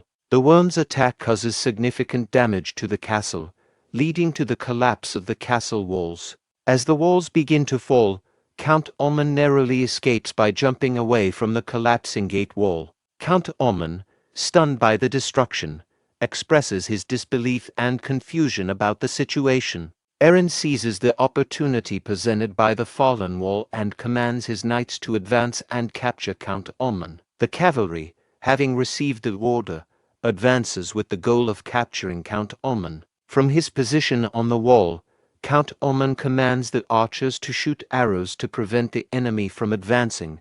The archers' arrows strike the leading cavalry knights, causing them to fall. Observing the success of the archers' attack, Count Ammon laughs and instructs them to keep shooting.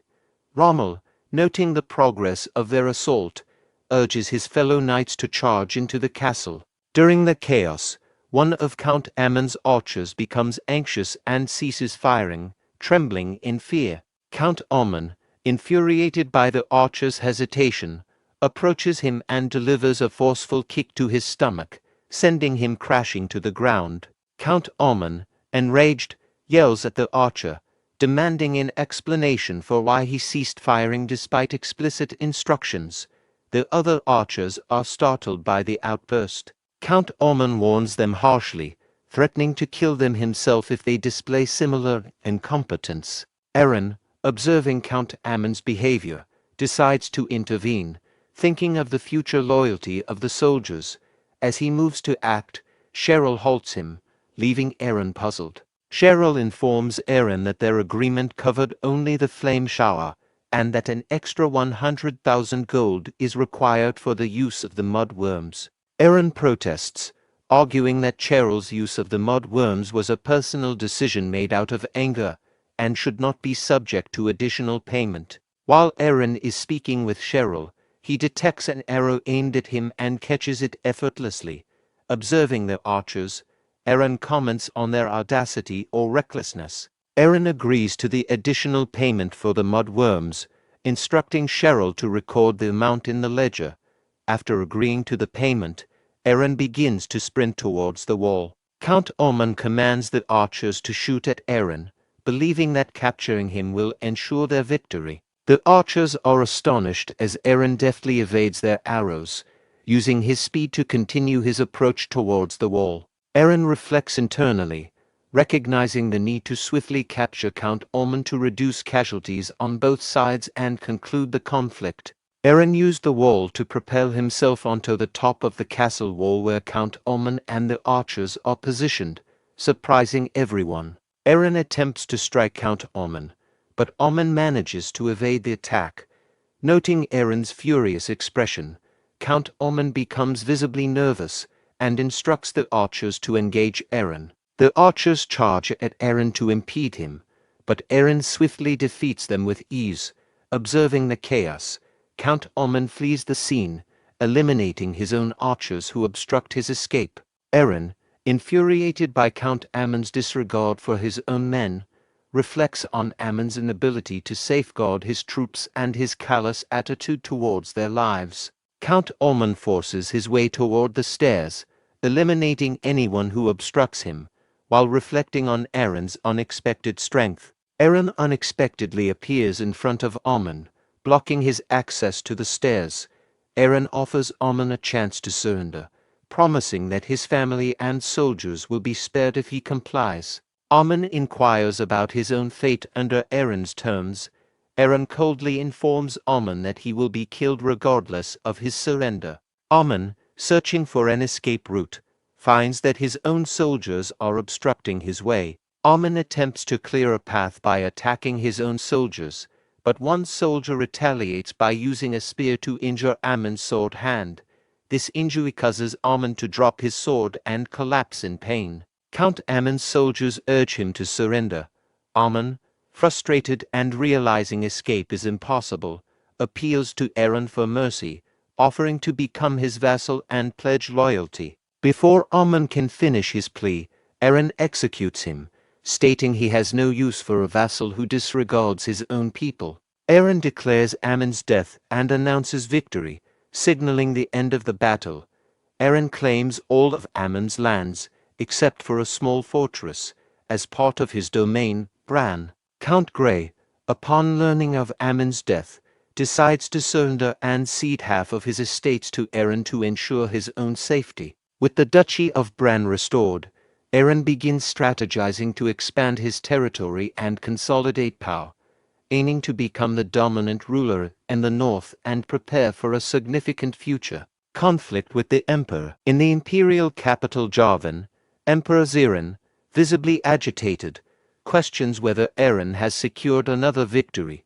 Duke Gran confirms that the reports of Eren's victory are accurate. Emperor Zerone angrily recalls Duke Gran's previous assessment, where he had predicted that Eren lacked the forces necessary to endure multiple battles. Duke Gran explains that Eren's victory was aided by the intervention of a mysterious wizard, admitting he underestimated the wizard's power. However, he downplays the significance of Eren's win, suggesting that reclaiming a single duchy won't impact the overall strength of the empire. Duke Gran then shifts focus, expressing concern not about the extent of Aaron's influence but about his underlying intentions and future plans. Emperor Zerone inquires about the specific intentions Duke Gran is concerned about regarding Aaron. Duke Gran clarifies that while the restoration of the Brand Duchy is expected, the real issue lies in whether Duke Aaron will remain loyal to the Empire or choose to defy it. Emperor Zerone recalls that Duke Aaron vowed to stay secluded within the Brand Duchy,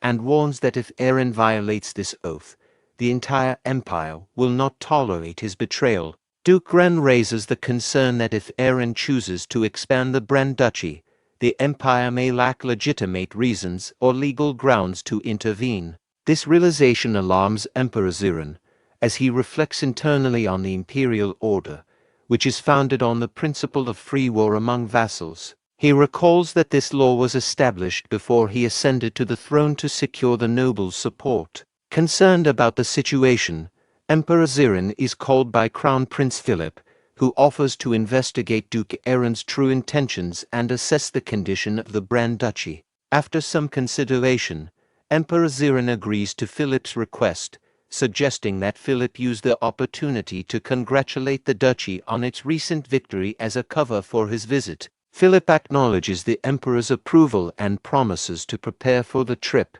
He privately reflects on his anticipation to see Aaron's development since their past sparring matches. In the Brand Duchy, a public notice is displayed on the town's notice board. The notice announces a reduction in the tax rate to 30%, prompting excitement among the people as it signifies a significant decrease from the previous rate of 60%. A member of the crowd comments that the rumors about the duchy's financial success following their recent victory are indeed accurate. The people, pleased with the tax reduction and the duchy's success, begin to chant praises for Duke Aaron. Aaron observes the positive public reaction from a distance and reflects that implementing the tax reduction policy earlier would have been beneficial. Canis comments that Aaron's policy to improve public sentiment is proving effective. Aaron acknowledges the success of his policy in stabilizing the territory and expresses concern about the future of the treasury. He then inquires about the progress of the dungeon development project and the imminent opening of the second dungeon. Canis updates Aaron on the project, noting that Demon Eleanor is managing well and that the abandoned tower has been renovated. He also confirms that the Dark Knights are stationed on the top floor. Aaron agrees with Canis's assessment of Demon Eleanor's management, but is surprised to learn that Canis is aware of her true nature as a demon. He asks Canis how he discovered this information. Canis asserts that he is well informed about the project and mentions that he has not heard of a human managing Dark Knights, implying that Demon Eleanor's involvement is unusual. Cheryl approaches Aaron urgently and informs him that Philip is coming to visit as a delegate to offer congratulations. Aaron is taken aback by the mention of Philip and internally questions why Philip's visit is so alarming to Cheryl. He wonders if there is someone significant that he is unaware of. Cheryl clarifies that Philip is the person who physically assaulted Aaron in his youth. Aaron realizes that Cheryl is referring to Philip, the Crown Prince, and confirms this in his thoughts. Cheryl explains that Philip is indeed the Crown Prince, but because Aaron hates that, why she prefers to call him Philip. Aaron regrets his previous actions or decisions in light of the situation with Crown Prince Philip. Canis interrupts Aaron's thoughts to point out that Philip's visit is not just a congratulatory gesture but a way to monitor or control Aaron. Aaron reflects on the danger of Philip's scrutiny and fears the consequences of any mistakes. He anxiously considers how he might make Philip view his territory unfavorably to prompt a quick departure. Aaron observes the workers and comes up with a plan to influence Philip's perception. 2 days later, Philip arrives at the Brand territory and comments on the height of the walls, noting their impressive stature for a frontier region. A knight accompanying Philip explains that the high walls are a defensive measure against frequent monster attacks, providing context for their height. Philip comments on Aaron's efforts to use his resources wisely, despite acquiring them through risky means. He notes that Aaron appears to have studied strategies for becoming an effective leader. As Philip approaches the Brahn territory gate, a knight announces his arrival with the imperial flag, formally introducing him as the crown prince. The gate opens, and Aaron and Cheryl kneel in greeting. Aaron expresses his gratitude for Philip's visit. When Philip does not immediately respond, Aaron looks up and sees Philip standing directly in front of him. Aaron is struck by Philip's presence and demeanor, noting his impressive and distinguished appearance, which makes Aaron hesitant to form any judgments. Philip observes that Aaron's eyes are still as intense and lively as they were in their youth, reflecting on how little Aaron has changed. Philip greets Aaron with a handshake, acknowledging their past relationship. Aaron accepts Philip's handshake while still kneeling and inquires about his well-being. Philip shifts his attention to Cheryl and compliments her appearance. Cheryl responds to Philip's compliment with irritation, expressing her displeasure at receiving such remarks. Aaron scolds Cheryl for her disrespectful behavior towards Philip. Philip reassures Aaron that there's no need for formality, and that they should interact comfortably, as they did in the past. Aaron apologizes and pleads for Philip's understanding, admitting his mistake. Philip observes the workers busy on the castle wall. Rommel, showing harsh discipline, orders a worker to speed up and physically assaults him, leading to the worker falling from the wall. The other workers are frightened by Rommel's harsh behavior. Rommel continues to berate them, invoking the name of goddess Vivian to justify his strict discipline. Aaron, noticing the inappropriate behavior, calls Rommel over, reprimanding him for his actions on a day meant for celebration. Rommel is alarmed by Aaron's command and quickly approaches, kneeling and admitting his fault. Aaron angrily strikes Rommel, expressing his outrage at Rommel's behavior, which he believes has tarnished the occasion and displeased the crown prince. Aaron's anger escalates to suggesting Rommel deserves severe punishment for his actions. Aaron, enraged from his confrontation with Rommel, is surprised to see Cecilia intervening. Cecilia questions Aaron's actions, emphasizing that Rommel is an apostle performing a sacred duty and implying that Aaron's behavior is inappropriate. Aaron quickly shows respect by kneeling and apologizes on behalf of Rommel, acknowledging Cecilia's authority. Philip observes Cecilia's attire from the Church of Vivian and questions internally whether Aaron has become entangled with a cult. Knight Arthur informs Philip about Cecilia's affiliation with the Vivian Order.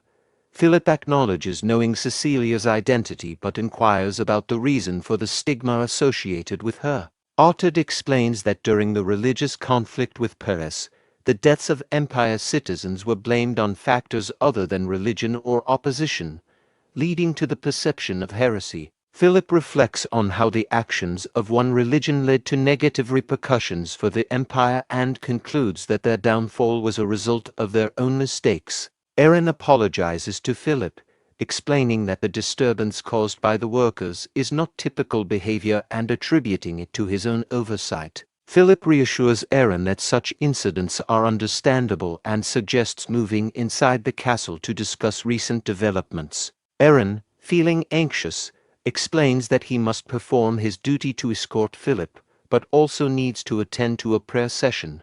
Philip inquires further, curious about the nature of the prayer. Aaron explains that as part of his responsibilities, he must pray for the territory and emphasizes the importance of managing his time strictly due to his current lack of power. He then assigns Cheryl to escort Philip. Aaron commands Cheryl to promptly take Philip inside the castle, indicating a sense of urgency. Aaron tells Philip to enter the castle and promises to return shortly before hurrying off. Philip, puzzled by Aaron's sudden departure, questions what is happening. Arthur, frustrated by Aaron's delay, asks Cheryl about Aaron's whereabouts and notes the long wait for Philip. Cheryl, annoyed, responds sharply to Arthur, indicating that Aaron's return is uncertain and suggesting that Arthur should handle the situation himself. The exchange between Arthur and Cheryl escalates into a tense standoff, with both glaring at each other. Philip demands Arthur make a decision regarding his actions. Arthur, confused by Philip's abrupt demand, asks for clarification. Philip declares that Arthur must either offer an apology or face severe consequences for offending the lèse-majesty. Arthur, anxious, kneels before Cheryl and offers to sacrifice himself if she wishes. Cheryl dismisses Arthur's offer and instructs him to verify Aaron's whereabouts. Arthur agrees and leaves to carry out Cheryl's instruction. Philip laughing while Cheryl noticing Philip's reaction, and Cheryl questions, is it amusing, and about his use of the term lèse-majesty, and notes that he hasn't changed. Philip comments that Cheryl's response is just as he remembers, implying that neither of them has changed much over time. Arthur interrupted their conversation, addressing Cheryl and urging her to come and see something. Cheryl approached the window and observed a crowd gathered outside the Vivian Church. Cheryl concluded that the crowd indicated the end of a prayer service. Arthur clarified that the crowd was not the focus of concern and directed Cheryl's attention elsewhere. Cheryl looked in the direction Arthur was pointing and saw a hostile crowd armed with weapons and fire advancing towards the church. The crowd began shouting, "The Lord who fell to a cult and leeches off the citizens of the territory, be gone." At that moment, Aaron burst into the room, knelt before Philip, and apologized for his tardiness, pledging to take proper care of him from now on. Philip comments on the noisy outside environment and questions if Aaron will be able to take care of him properly. Aaron, surprised by the mention of noise, asks Cheryl what's going on. Cheryl responds that it's just a crowd of people causing the noise. Aaron reacts by suggesting they handle the situation by eliminating the crowd. He instructs Cheryl to direct the others to deal with the crowd, dig holes, and then bury the bodies, but to burn them instead of burying them because digging is too troublesome. Cheryl starts to leave the room but turns back to ask Aaron if she is allowed to kill one person too, showing a sinister smile. Aaron smiles back and agrees with Cheryl's request to kill someone, but advises her to do it discreetly. Philip, observing the situation, reflects on Aaron's troubling transformation into a cruel and merciless figure, given his history of engaging in ruthless battles and worshipping a cult responsible for a massacre. As the knights start attacking the gathered civilians, Arthur informs Philip that they are indeed killing all the citizens. Philip considers the situation briefly, then stands up and decides to leave. Aaron, surprised by Philip's decision to leave, inquires if Philip didn't enjoy the food or if Aaron failed to serve him properly. Philip explains that he had a good time, but is leaving because Aaron is too busy to attend to him. He tells Aaron not to see him off and that he will see him next time. Aaron attempts to persuade Philip to stay, but Philip continues to leave the room. Philip, while leaving, smiles and thinks that the situation will resolve itself soon, implying it will self-destruct without external interference. Aaron, observing Philip's departure, smiles and reflects that the mission was a success. Rommel stands still among the bodies of the civilians he has killed. Aaron approaches Rommel from behind, startling him, and then moves to the bodies of the civilians. Aaron comments, "The corrupt Lord has come," addressing the situation. One of the civilians, who has regained consciousness, attacks Aaron and accuses him of being a corrupt lord. Rommel intervenes by punching the revived civilian in the face and tells him to regain control. Aaron declares that the performance is over and instructs to reward the participants with gold coins. 2 days later, Philip returns and Emperor Zerone inquires if Philip has figured out Aaron's intentions. Philip responds that there was no need to figure it out. He simply observed that Aaron is on a path to self-destruct. Zerone asks for clarification on how Aaron would ruin himself. Philip explains that Aaron has succumbed to the corrupt Vivian religion, exploited citizens, and ruthlessly killed those who rebelled. He notes that Aaron and Cheryl seem to take pleasure in the violence. Zerone remarks that while the deaths of innocent people are regrettable, Aaron's extreme actions might actually benefit them. Philip asks for more details about Zerone's perspective. Zerone hints that he has a plan involving Aaron's actions. At Brahn, Aaron takes his position in front of a practice dummy, reflecting on the hidden menacing strength behind Philip's seemingly benign demeanor. Eren wonders about Philippe's current level of power and prepares to attack. He focuses his sword energy and thrusts forward, hitting the practice dummy. Eren enhances his attack with the dragon's blessing, which increases his power, destroying to more practice dummy's position behind the first. Observing the damage, Eren comments on the inadequacy of his current power and the uncontrollable nature of the dragon's blessing. He acknowledges the need for significant improvements to challenge the Emperor, beyond just considering the development of his territory. Eren then walks away from the practice area, contemplating the journey ahead. A week later, a practice match takes place in one of the practice arenas, with Rommel leading a group of knights against another group led by a different knight, which includes elves. As the match begins, Rommel instructs his knights to form a shield wall, and they quickly obey, creating a defensive barrier. The opposing knight leader orders the elves to shoot arrows, most of which are stopped by the shield wall. The leader then commands the elves to charge, causing them to draw their swords and advance towards Rommel's group. Seeing the elves charge, Rommel tells his knights to hold their position and prepare. As the elves group attempts to leap onto Rommel's shield wall and attack from above, Rommel orders his knights to use high guard spears. The knights follow the order, thrusting their spears upward and hitting the incoming elves, causing them to fall. The leader of the enemy group tries to attack Rommel, but is easily defeated. Rommel taunts the defeated enemy leader, questioning their strategy of jumping on top of his group. Eren, observing the fight, applauds both groups, complimenting their performance. Eren inspects one of the spears, noticing what appears to be blood, and asks whose idea it was. Rommel explains that it was Canis's idea to familiarize the newly recruited soldiers with blood before sending them into battle. Eren agrees that this approach will be beneficial. A person on horseback approaches Eren, shouting that something significant has occurred. The person dismounts and kneels before Eren, informing him that the holy nation of Perse has established an army. Eren responds that the holy nation's army would be insufficient for waging war against the Empire, implying it wouldn't be a major threat.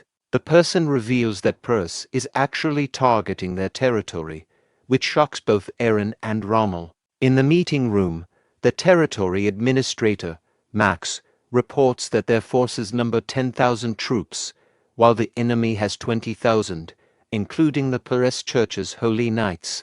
Eren asks why the holy nation of Perse is declaring war and why the Empire isn't intervening, considering it's an invasion by a foreign power. Max explains that Perse is using heresy subjugation as their justification for the war and that the Empire is not involved due to its diplomatic ties with Perse. Cecilia, upon hearing this, begins to tremble with worry. Canis suggests that the holy nation's actions might be influenced by a bribe from the Empire.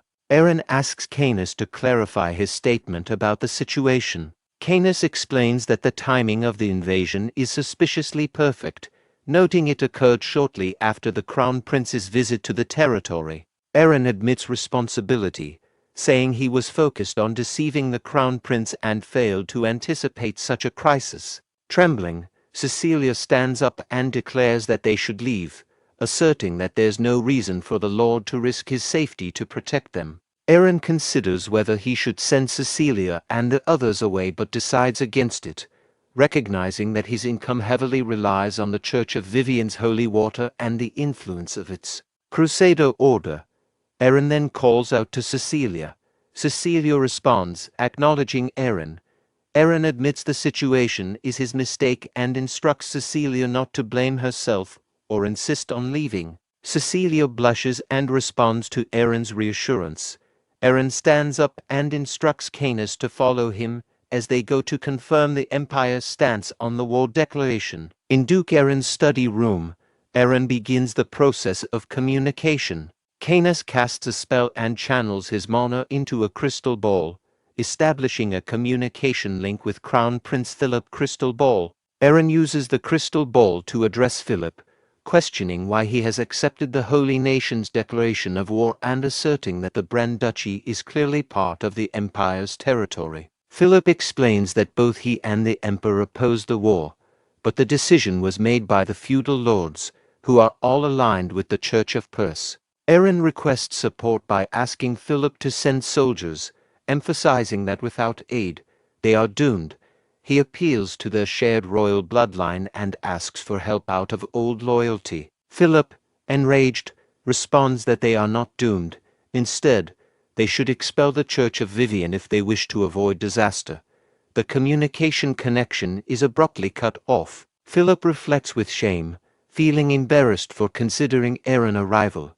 Meanwhile, Aaron informs Canis of Philip's response. Canis confirms that the Empire's official position is to remain not involved in the conflict. Aaron deduces that the Empire's strategy is to use the Holy Nation to attack him, and he expresses his resolve to counter them, noting that they have underestimated him and he knows the Pope's weakness. Canis asks about the weakness Aaron mentioned. Aaron dismisses Canis's concern, indicating that the weakness is his last resort, and tells Canis not to worry about it. Aaron then requests Canis to hire a painter, as he needs to draft a response to the Holy Nation's declaration of war. A letter arrives in the Holy Nation of Perse's capital city, Regal. Archbishop Abel, seeing the painting on the letter, becomes furious, criticizing Duke Aaron for using the Holy Nation's declaration of war as a provocation. Another priest suggests that Aaron has lost his mind due to heresy influence, impairing his judgment. Archbishop Abel asserts that regardless of the Empire's involvement, the territory was already slated for purification. He insists that, given the territory's perceived wickedness, they cannot delay further and orders an immediate report to His Holiness and mobilization of the Crusader order to advance on the territory. Pope Ignaz of the Holy Nation of Perse immediately orders a large-scale purification of the Brahn territory. The purification force assembled includes 500 knights from the Crusader order and about 20,000 soldiers from other orders, totaling around one-fifth of Perse's military strength. In the meeting room at Brahn Castle, Canis begins to explain the war strategy. Canis outlines that the enemy has approximately 20,000 troops, while they have only 10,000. He emphasizes that their strategy will be defensive rather than offensive, focusing on endurance and securing supplies. Canis stresses the importance of blocking the enemy's advance at Sophia's forest to prevent them from entering. Aaron inquires about the detailed plan for blocking the enemy. Canis replies that they will use chaos and fear as tactics, specifically deploying the divine magic bomb used by the Vivian religion in past wars. The mention of the divine magic bomb shocks everyone present at the meeting. Cheryl questions the use of the divine magic bomb, noting that it is a forbidden weapon and that the methods to manufacture it are lost. Canis explains that he has called Sister Cecilia for this reason, implying she has knowledge or resources related to the bomb. Cecilia protests, stating that the manufacturing methods for the divine magic bomb are lost. Canis clarifies that they don't need the manufacturing methods, they only need Cecilia to demonstrate the divine power of the Church of Vivian, and asks if she will help. Cecilia explains that the divine magic bomb is designed to neutralize the divine power of the Church of Perse, not to harm people. Aaron reflects on Cecilia's explanation, questioning why their strategist would want to use a non-lethal weapon in their strategy. Canis responds that he will be adding something to the divine magic bomb to make it lethal, addressing Cecilia's concern. Cecilia is confused by the plan involving the divine magic bomb. Canis explains that it will actually be Cheryl who will handle the task, and he provides her with a document. Cheryl questions why she is assigned this task and begins reading the document, becoming shocked by its contents. 5 days later, at the Black Forest, an elf on watch duty spots the advancing Holy Nation of Perse army. The elf jumps down from the tree and quickly reports to Aaron about the incoming army. Aaron remarks that the army is quite formidable and notes that it will take at least a week for them to cover the distance to their location. Canis notes that the enemy arriving 2 days earlier than expected suggests they are lying about their schedule and are likely fatigued. He adds that the enemy commander's impatience indicates they have no plans to withdraw safely, Aaron concludes that the enemy has come merely to fulfill their orders. Aaron then calls for his sister, Cheryl, who emerges from the tent and asks what is needed. Aaron inquires if Cheryl has properly disguised that, referring to the object involving the divine magic bomb. Cheryl, frustrated by being asked to disguise the object after her hard work, expresses her anger towards Aaron, calling him a wicked lord bastard. A scouting unit of the holy nation of Pervious returns, and their leader reports to Archbishop Abel that there have been no ambushes. Archbishop Abel comments that it would be suicidal for the enemy to confront their great army and acknowledges that Duke Aaron is not entirely foolish. He orders that the purification of the Brahn territory begin before sunset, instructing all troops to advance and proclaiming that God Press is protecting them. Aaron, overhearing this, reflects to himself that the enemy is making it clear that they want to provoke him into action. Aaron orders all troops to their positions, and the troops quickly comply, taking their assigned places. The holy nation of Pervious' army begins to advance, while Archbishop Abel contemplates how he will use the war to further his career, aiming to become a cardinal and eventually the pope. As the army moves forward, they experience loss of their divine power, but Archbishop Abel urges his troops not to panic and to continue advancing. Explosions occur, startling Archbishop Abel, who immediately recognizes them as divine magic bombs. From his vantage point atop a tree, Aaron observes the situation and prepares to initiate their counteraction, expressing his anticipation for the battle to begin. 5 days earlier, Cheryl was surprised upon reading the document. Canis explained that it detailed the manufacturing method for magic landmines, which are lethal compared to the divine magic bomb. The strategy involves first using divine power to evoke the traumatic memories of the divine magic bomb from the religious war, and then deploying the explosive magic landmines to cause further chaos and destruction.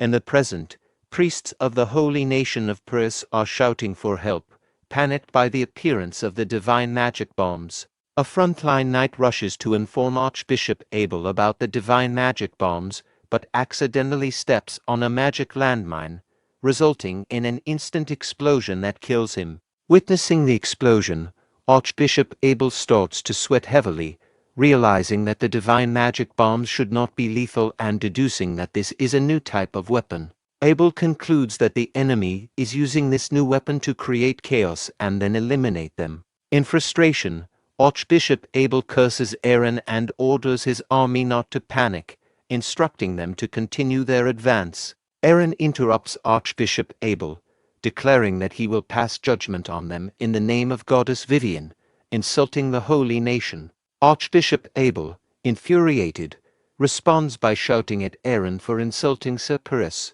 Abel prepares and launches an attack at Aaron, who easily dodges it. Aaron, initially confused by Abel's actions, notices that Abel is smiling. The attack on Aaron was a diversion. The real threat is a massive fist descending from above, which Aaron narrowly avoids by jumping down from the tree. Archbishop Abel begins laughing, seemingly unfazed by the chaos and the deaths of his soldiers. Aaron, observing Abel's reaction, thinks to himself that Abel's laughter is inappropriate and decides to take further action. Aaron commands the knight order to charge and eliminate Abel, calling him a cultist. The knights who had been hiding start to advance towards Archbishop Abel. Angered by being called a cultist, Abel shouts back, indignantly defending his position as a disciple of Sir Pervious, and declaring his intention to purify Aaron and his forces. Before Abel can rush into battle, one of his knights intervenes, advising him to retreat instead. Archbishop Abel, enraged by the knight's suggestion to retreat, attacks him with his wand, accusing him of abandoning the fight against those who insulted Sir Pervious. The knight, after being struck, seizes the archbishop's wand and insists that if ordered, he will lead the crusader order to fight until the end. However, he warns that if they fail, all Parisians on the expedition will be killed by the cultists. The knight pleads with Abel to order a retreat for the safety of his men. Flustered by the situation, Archbishop Abel reluctantly commands all soldiers to retreat and instructs the Crusader Order to prepare a divine shield, as divine power can still be utilized. Soldiers begin blowing whistles to signal their retreat. As the enemy retreats, Rommel's cavalry unit arrives and, seeing the retreat, becomes angry and starts to chase them. Eren stops Rommel, surprising him, and explains that the earlier command to attack was a strategy to facilitate chasing the retreating enemy. Eren warns that reckless pursuit might lead to stepping on landmines, so he will pursue the enemy himself while instructing the Night Order to go out in the forest and block the enemy's escape route. As the Night Order departs to block the enemy's escape route, Eren reflects on the situation, apologizing to Rommel and acknowledging that most of the landmines have already exploded, revealing something he didn't want the soldiers to see. Eren begins pursuing the enemy forces at high speed and thinks to himself about how effectively Canis's chaos and fear strategy has worked. Observing the fleeing enemy from a short distance, Eren channels his mental strength into his sword and adds Dragon's Blessing. He launches an attack, using a piercing wind technique against the enemy. One of the enemy knights, seeing the incoming attack, ducks to avoid being hit, while for enemy soldiers in front of knight that dodge are unaware of his attack and are sliced in half. The knight who dodged the attack is left kneeling in fear and is also killed by Eren. Eren reflects on the effectiveness of his attack, noting that while not perfect, he has managed to control Dragon's Blessing with mental strength. Realizing that what he needed was real combat experience, he continues to pursue the retreating enemy army. Observing Eren through the crystal ball, Canis notes to himself that Eren seems to have grown stronger. When Eren sliced through the iceberg and unintentionally released the vast power within him, it became clear that he had yet to fully comprehend and control the force. The Dragon's Blessing, an immense and overwhelming energy residing in his body, required extensive training and discipline. Eren faced numerous battles with monsters and participated in a territorial war. During these conflicts, he deliberately limited himself, using only the fraction of power he could manage to keep under control. His focus was on suppressing the Dragon's Blessing, rather than unleashing its full potential, due to the risk of losing control. However, after his encounter with Philip, Eren had an important realization.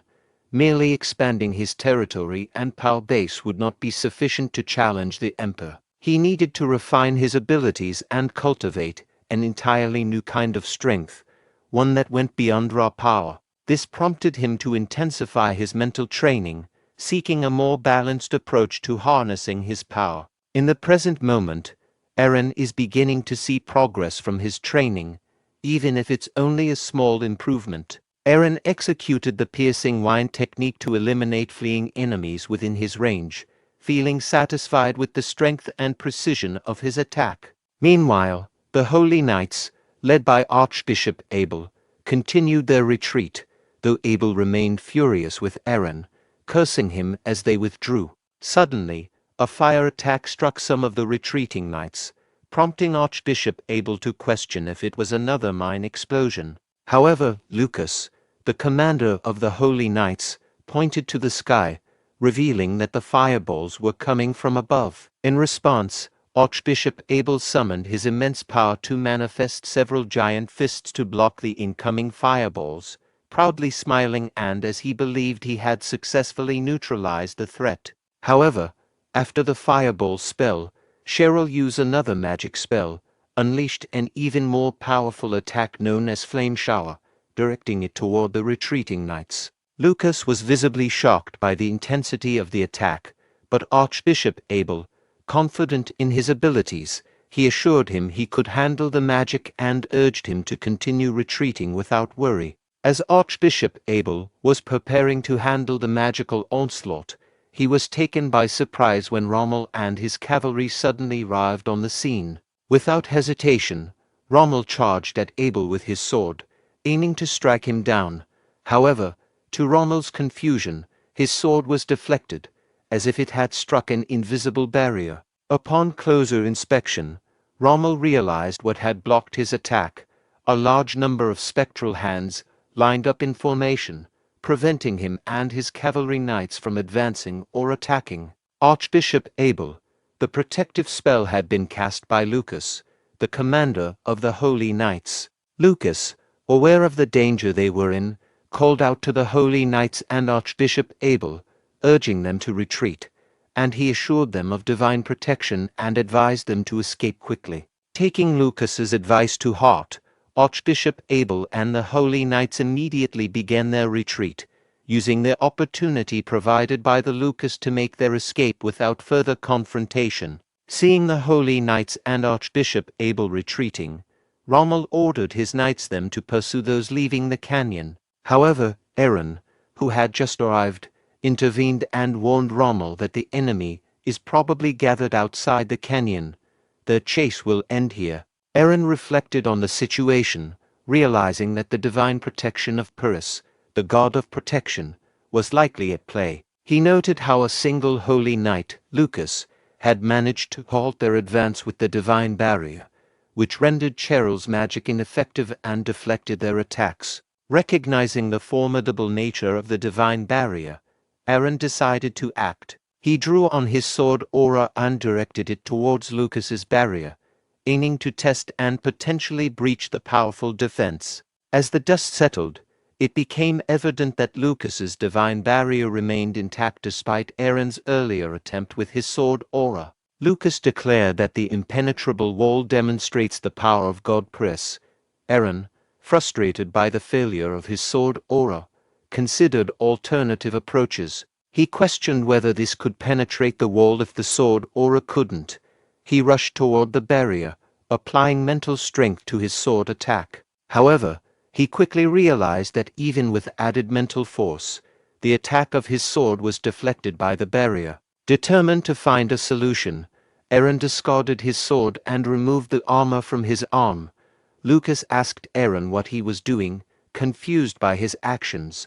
Aaron then swung his bare fists at the divine barrier. The sheer force of his punch, combined with his determination, managed to break through the barrier and push Lucas backward.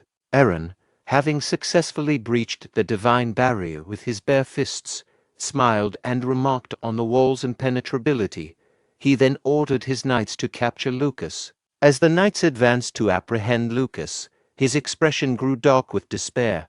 Realizing the dire situation, he wondered if this was the end. In a desperate move, he pulled a dagger from his pocket and attempted to take his own life, while pledged his loyalty to God Pervious. However, Aaron swiftly intervened, rushing to Lucas and striking the dagger from his hand, causing it to fall. He then seized Lucas by the neck and he warned him that this was just the beginning. The Blanche Fortress is one of the two castles in the Holy Nation that borders the Empire. In peacetime, it functions as a bridge for missionary activities in the eastern regions. However, during wartime, it becomes a strategic outpost and a critical route for advancing into the east. The Pope plans to expel Aaron's besieging forces from the outpost by deploying a substantial force of 50,000 auxiliary troops to undertake the purification of the Brahn territory. This battle comes after the loss of Lucas, the commander of the Holy Knights, and Archbishop Abel, who has become isolated within the Blanche Fortress and is now solely focused on his own safety. The impending arrival of reinforcements from the Pope is seen as a divine intervention by Archbishop Abel. Standing before a statue of Pervious, Abel vowed to avenge both himself and Lucas. He was filled with determination and smiled as he read the letter from God Pervious commanding him to seek revenge. The auxiliary troops from the Holy Nation are expected to arrive in 5 days.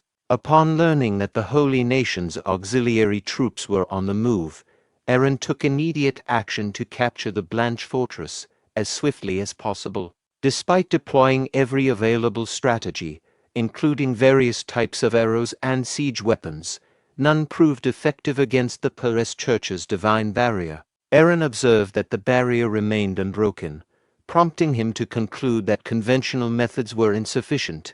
He noted that even sword auras failed to penetrate the defense. In the midst of his frustration, Canis remarked on the situation, acknowledging the formidable power of Perseus' divine authority, specifically referring to it as Perseus' hand. Eren noted the ineffectiveness of their current siege methods, stating that the arrows were being deflected and the boulders, the only projectiles that could penetrate, were being intercepted. He then inquired about the divine magic bomb, asking if Cecilia had provided any updates. Canis responded that Cecilia had reported they lacked the necessary manufacturing methods to create the magic bomb. Even if they could produce it, completing the bomb before the enemy reinforcements arrived would be impossible.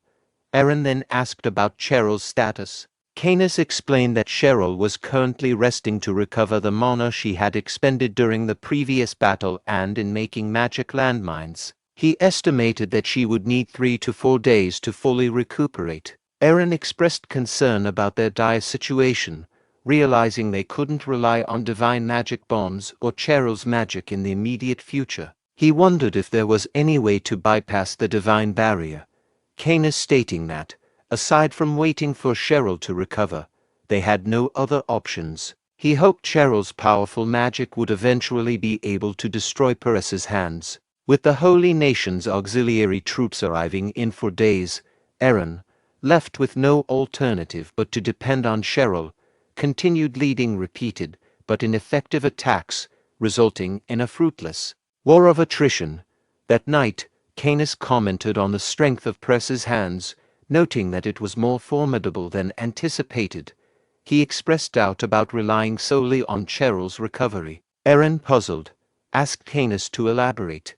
Canis noting that even if she miraculously recovered, there was no guarantee her magic would be effective against Perseus' hands. He proposed an alternative plan, predicting the enemy's reinforcements' marching route. Canis pointed to 2 locations on the map and explained that the enemy would either mobilize all their troops to eliminate Eren's forces or bypass Blanche Fortress to advance directly into Brahn territory.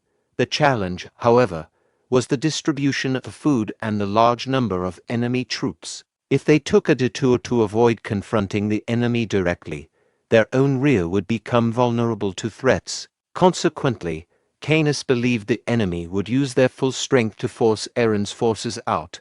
Eren asked Canis for the alternative plan if they couldn't capture the Blanche Fortress in time. Canis suggested a rapid retreat into the Supia forest and preparing for a siege on Brahn Castle.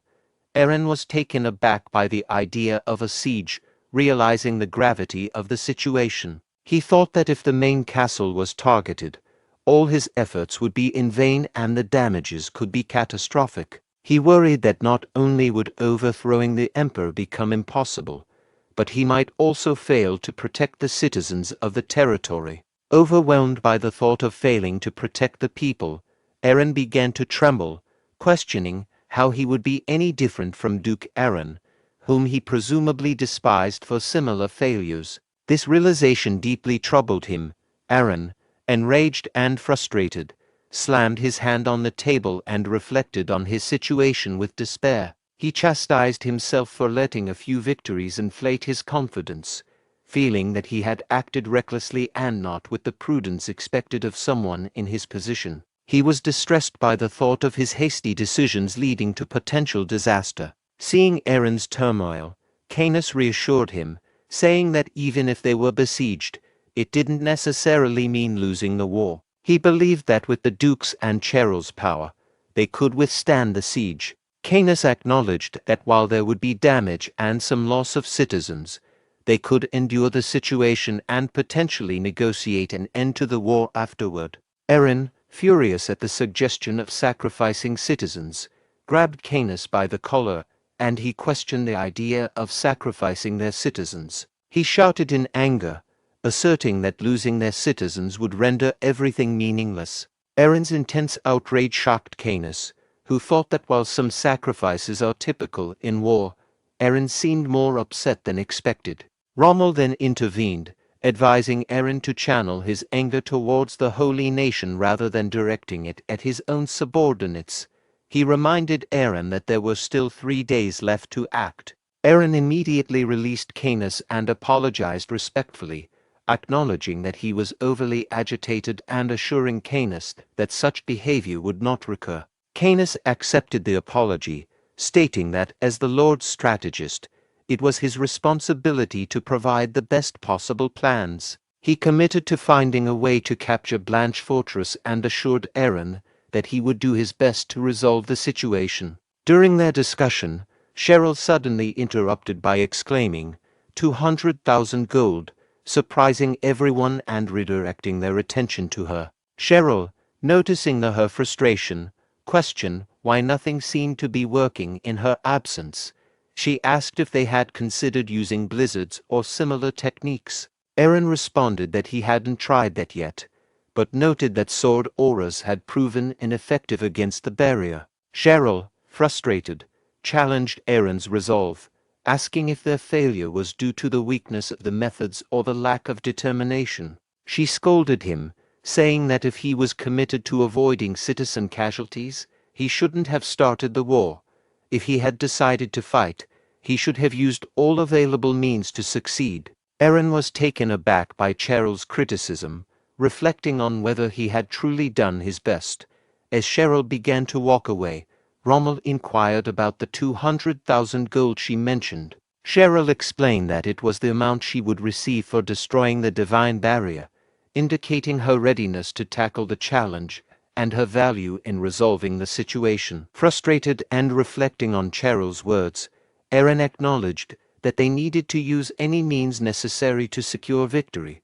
His gaze fell on his sword, contemplating their current predicament. Meanwhile, Cheryl moved towards the Blanche fortress, considering the enormity of the task ahead. She recognized that she was using an unusual attribute of her magic that required significantly more mana than she currently had. Despite her uncertainty about whether she could achieve the destruction in her present condition, she believed this was the only way to destroy the fortress in one decisive strike. As Cheryl began casting her spell, and she summoned a water spirit, seeing the spirit she thought to herself that the energy still felt insufficient. Feeling increasingly nervous, she realized she might need 1 or 2 more days of rest to fully recharge. However, she was reluctant to admit her limitations after having been so confident and boastful about her capabilities. Cheryl's contemplation was interrupted when Aaron placed a hand on her shoulder and asked what she was thinking about. Cheryl, brushing off his concern, replied she wasn't thinking about anything and then instructed him to have his soldiers on standby. She emphasized that the real action would begin after she destroyed the fortress, reminding Aaron about her 200,000 gold reward. Aaron, smiling, agreed to the 200,000 gold and turned to Rommel, ordering him to get the soldiers on standby. As Cheryl approached the Blanche fortress, soldiers on the castle wall spotted her and immediately reported her presence to Archbishop Abel, saying that someone had arrived at the battlefront. Archbishop Abel, while praying, asked for a detailed report. The soldier reported an unidentified person about 30 meters away, who did not seem to be from the Holy Nation. Annoyed, Archbishop Abel instructed his subordinate to seek God Press's grace, and they all began to pray. They activated Press's authority, creating the divine barrier known as Press's hand in front of the castle. Meanwhile, Cheryl inserted her wand into the ground, uncertain if her spell would have sufficient power but resolved to proceed. She started casting a spell and unleashed a tidal wave attack aimed at the castle. Seeing the magic spell, the soldiers quickly reported the attack to Archbishop Abel. Despite the report, Abel remained confident, believing that no power could surpass God Press's authority. When Cheryl's tidal wave hit Press's hand, it only caused a minor tremor to the castle wall. Abel stood resolute, assured that they had successfully blocked the attack. However, Cheryl announced she wasn't finished yet, and proceeded to cast another spell. She summoned numerous mudworms and directed them to assault the castle, continuing her assault despite the previous failure. Upon seeing the huge mudworms, Archbishop Abel felt a pang of nervousness. The mudworms began to collide with Perse's hand, causing the castle wall to tremble significantly. Trying to regain his composure, Abel questioned if this was truly magic, but remained confident that it would be ineffective against Perseus' authority. He prayed for god Perseus to bring down his iron hammer, initially with no effect. However, after a more desperate plea, the spell activated. Abel smiled as the iron hammer spell struck the mud worms, destroying some and surprising Cheryl. Not resting on his laurels, Abel cast the iron hammer spell again to further obliterate the mud worms, leaving Cheryl shocked at the effectiveness of Perseus' power. At that moment, Aaron arrived on the scene, bypassing Cheryl and launching his piercing wind attack towards the castle. Upon seeing Aaron's attack, Archbishop Abel recognized it as sword energy and deemed it dangerous. However, Aaron's control over his piercing wind attack was inadequate. The attack only grazed the tip of Perseus' hand, cutting through the fingers and continuing upward. Relieved that it missed a direct hit, Abel thought they were fortunate. As Aaron launched a second piercing wind attack, it struck the center of Perseus' hand but failed to cut through. Determined, Aaron resolved to try again. He lifted his sword and launched a third piercing wind attack, but once more, he poorly controlled it. The attack veered off course and moved towards the sky instead of hitting Perseus' hand. Shocked and frustrated by his repeated failures, Aaron collapsed to the ground. Seeing Aaron from the castle wall, Archbishop Abel smiled condescendingly, thinking it audacious for a mere human to believe he could overcome god Perseus' hands. From a distance, Canis observed the conflict and reflected on the blessings he had provided to the humans. He realized that these blessings might not be sufficient to surpass divine power. Considering the gravity of the situation, he contemplated stepping into the forbidden domain to aid Aaron. Canis recalled that, long ago, when humans worshipped dragons, the gods were displeased with this shift in worship. The gods felt that dragons were excessively interfering in human lives and prohibited such practices. When their commands were ignored, they delivered divine punishment, an act that was later referred to as the forbidden domain among dragons. At dawn, while Archbishop Abel was sleeping in the castle, a bat controlled by Canis watched over him. Canis used his power to induce a nightmare for the sleeping archbishop. In the nightmare, Abel saw Lucas severely injured. Shocked, Abel asked Lucas if he was okay. Lucas, raising his sword, pleaded for rescue and then swung his weapon at Abel, aiming to decapitate him. The nightmare abruptly ended, and Abel awoke, disoriented, and immediately checked his surroundings. Confused, he questioned why Lucas was asking for help when he was certain Lucas had died. Archbishop Abel began praying, asking God Perseus to comfort Lucas's soul and grant him the power to save Lucas if the dream was real. From the perspective of his controlled bat, Canis observed Abel's distress and thought that if they couldn't break through from the outside, he would need to undermine them from within. Canis then felt a chilling sensation, suspecting it was a sign of divine retribution from the forbidden domain. He looked to the sky, resigning himself to the belief that he would soon face God's punishment. The next afternoon, 2 days before the arrival of reinforcements, Abel stood on the castle wall, contemplating the revelation that Lucas was still alive. Archbishop Abel was interrupted by a soldier reporting that the enemy seemed to be retreating. Abel questioned whether the retreat was real. At that moment, Aaron approached the castle, which surprised Abel. Aaron stopped and sent a pigeon carrying a letter through Perseus' hand. The pigeon landed on Abel's hand, and Abel retrieved and read the letter. The letter promised that while they will retreat today, Aaron will eventually destroy the cult entirely. To prove his words are true, he will execute a cultist in their grasp to demonstrate his resolve. Fuming with anger after reading the letter, Abel cursed Aaron, referring to him as a cultist bastard. Archbishop Abel noticed 3 catapults in the distance and observed that Lucas and several knights were tied to the stones of the catapults. He realized that his nightmare had not been a dream. Meanwhile Lucas, bound and facing the catapults, shouted at Canis and the soldiers, condemning them and claiming that god Perseus would judge them. Canis instructed a soldier to prepare and cut the rope of the catapult. However, Lucas yelled for them to stop. Abel, growing anxious, understood that this was the execution Aaron had mentioned in the letter.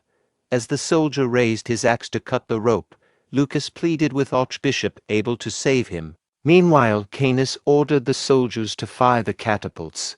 He cut the rope, and the stones, along with Lucas and the other holy knights tied to them, were launched towards the castle. Canis, observing the scene with a smile, thought to himself that this kind of spectacle was only possible while in human form. He found the situation enjoyable and was determined to continue despite the impending divine punishment. As the catapults were fired, Aaron, Cheryl, and Rommel prepared to launch their attack, ready to act when the opportunity. During early morning mission planning, Canis instructed them to follow his directives precisely without raising objections due to the limited time available. He asked if everyone was ready, and they responded with serious attention, indicating their readiness to comply with his plans. After giving his initial instructions, Canis began to explain the mission details them. At the same time, as the catapult stones were nearing the castle, Cheryl remembered Canis's earlier order to summon fire spirits once the catapults were in use. Recognizing that the moment had arrived, she cast the spell to summon a fire spirit and directed it towards the ongoing stones. The fire spirit concealed itself behind the rock, remaining unnoticed by the enemy. As the stone carrying Lucas approached Pervious' hand, Archbishop Abel panicked, fearing that a direct hit would fulfill his nightmare. He quickly ordered his subordinates to deactivate the divine barrier, Pervious' hand, and to stop their prayers. With the divine barrier removed, the stone and the concealed fire spirit moved unhindered into the castle, reaching their targets without obstruction. Cheryl activated the fire spirit, causing it to expand its enormous hands, that first destroyed the stone it had been hiding behind. The spirit then began attacking the castle wall, leaving Archbishop Abel shocked by the unexpected assault. Meanwhile, Aaron remembered Canis's instruction from their earlier meeting to charge into the castle without hesitation once the initial attack began. Acting on this, Aaron quickly discarded his heavy armor and sword and sped towards the castle on his horse. Archbishop Abel, observing the situation and realizing that the castle walls were in imminent danger of destruction, urgently instructed his subordinates to resume their prayers. Their goal was to invoke the hand of Pres, he believed to provide protection to the castle walls. Additionally, he sent a subordinate to check on Lucas's condition. At the same time, Cheryl took action by summoning the spirit of Inferno and directing it toward the castle wall. Archbishop Abel and his subordinates began their prayers, and the hand of Pres began to envelop the castle wall in protective energy. However, before the protection could be fully established, the Inferno spirit, summoned by Cheryl, attacked and destroyed the already damaged part of the wall. This caused concern among Abel's subordinates, who turned to him for guidance. Abel reassured them, saying that as long as the hand of Pres was active, the enemy would be unable to breach the castle walls. Archbishop Abel was taken aback when he saw Aaron entering the castle on horseback, surprised by how quickly Aaron had arrived. Aaron, pointing directly at Abel, proclaimed that he had come to personally claim Abel's head. In response, Abel laughed and dismissed Aaron's threat, noting that Aaron had only managed to damage the wall and lacked the means to challenge him effectively. Abel then commanded his soldiers to first reinforce the castle wall and then to deal with Aaron, whom he referred to as a crazed heretic disrespecting the name of Lord Pervious. As the holy knights charged to attack Aaron, he noted their focus on protecting the castle wall. He moved toward the knight guarding the damaged wall. When the knight raised his shield to block Aaron's punch, the force of the strike sent him crashing into the wall, leaving him unconscious. Aaron then took the knight's shield and positioned himself in front of the destroyed section of the wall, declaring his intent to prevent anyone from approaching it. He turned to Rommel, asking for confirmation on the difficulty of breaching the wall, to which Rommel agreed. Following Rommel, other soldiers from Aaron's forces entered the castle through the gap in the wall. Archbishop Abel, witnessing this turn of events, was left in shock, while Aaron smiled triumphantly at the unfolding situation. Archbishop Abel commanded the Holy Knights to purify the heretics and eliminate all enemies in the name of their God. On the opposing side, Aaron rallied his soldiers, urging them to fight back and secure the castle. Both armies charged at each other, with the Holy Knights shouting, "Purify the heretics!" Meanwhile, Rommel, the commander of Aaron's forces, ordered, "Take their enemy weapons and fight back." In the heat of battle, as Aaron's vice commander rushed into the fray against the advancing Holy Knights, Rommel suddenly grabbed him from behind. Pulling him close, he sought reassurance by asking if he could trust him. The vice commander gave an uncertain confirmation. Rommel then handed him his own wooden shield, leaving the vice commander puzzled. Without warning, Rommel hurled him toward the Holy Knights, startling the vice commander. As he hurtled toward them, he instinctively shielded himself with both wooden shields. Upon impact, he collided with the knights, sending a few flying backward from the force. As the other knights rushed in, ready to strike with their maces, the vice commander, still disoriented from his crash landing, quickly shielded himself and blocked their first blow. He shouted in frustration about being told to trust while preparing for what was coming next. However, the Holy Knights raised their maces again, and this time the shields shattered under their powerful strikes. The vice commander's face darkened as he prepared to face the deadly blow, thinking he was about to die without any defense. At that critical moment, Rommel arrived and swung his wooden stick, managing to deflect two of the knights' maces. However, when he tried to deflect the third mace strike, Rommel's stick broke, and the mace continued its deadly path toward the vice commander. In terror, he shielded his head and exclaimed that he wasn't married yet. Just then, a wooden stick struck the attacking knight, knocking him off balance and sending him to the ground. The vice commander turned and saw Lady Bianca standing there, having thrown the stick to save him. Blushing, he stammered his gratitude to Bianca for saving his life. His speech was interrupted when Rommel shouted for him to get down and urgently pushed him out of his position. As they moved, a massive Perez's hand crashed into the spot where he had been standing, shattering the ground beneath. The attack was launched by Archbishop Abel, who stood on the castle wall, visibly frustrated that his strike had missed. Aaron, furious, questioned the audacity of Abel. Despite the challenge to reach the castle wall in one jump, he considered trying the leap. As he prepared to leap toward Archbishop Abel, he noticed three maces hurled at him from behind by the Holy Knights. He quickly dodged them and turned to see a large group of Holy Knights charging at him. Aaron channeled his mental strength into his stick and swung it forcefully, sending the knights flying back. While distracted by the Holy Knights, Archbishop Abel manifested Perez's hand to attack Aaron, which he barely managed to dodge. Then Aaron spotted a group of Holy Knights and immediately charged toward them. Alarmed by his approach, the knights quickly drew their shields, forming a solid wall of defense. Undeterred, Aaron used their shields as stepping stones, propelling himself into the air toward Archbishop Abel, who stood high on the castle wall. Aaron landed gracefully on the wall, surprising the archbishop. Shocked, Archbishop Abel questioned the situation, and Aaron ominously declared that Abel was next. Without hesitation, he rushed toward the archbishop. Sensing the danger, Archbishop Abel called out to the Holy Knights, ordering them to stop Aaron. The Holy Knights quickly moved in front of their leader, raising their shields as they began chanting a prayer. In response, Perez's hand formed in the air, intended to block Aaron's path. Undeterred, Aaron charged forward, his stick glowing with his mental strength. He struck the giant hand, but to his surprise, the hand deflected his attack. Aaron was startled to realize his mental strength had been blocked. Archbishop Abel watched with a smug smile, confident in his defense. Refusing to back down, Aaron continued his relentless assault, pouring more and more of his mental energy into each strike. However, just as he thought he was breaking through, his stick snapped under the pressure. In that moment of vulnerability, Archbishop Abel prepared a massive Perez's hand, but Aaron swiftly dodged, leaping backward to avoid the blow. His eyes narrowed, realizing the battle was far from over. Archbishop Abel expressed disdain and threatened Aaron and his subordinates with severe punishment for their heretical actions.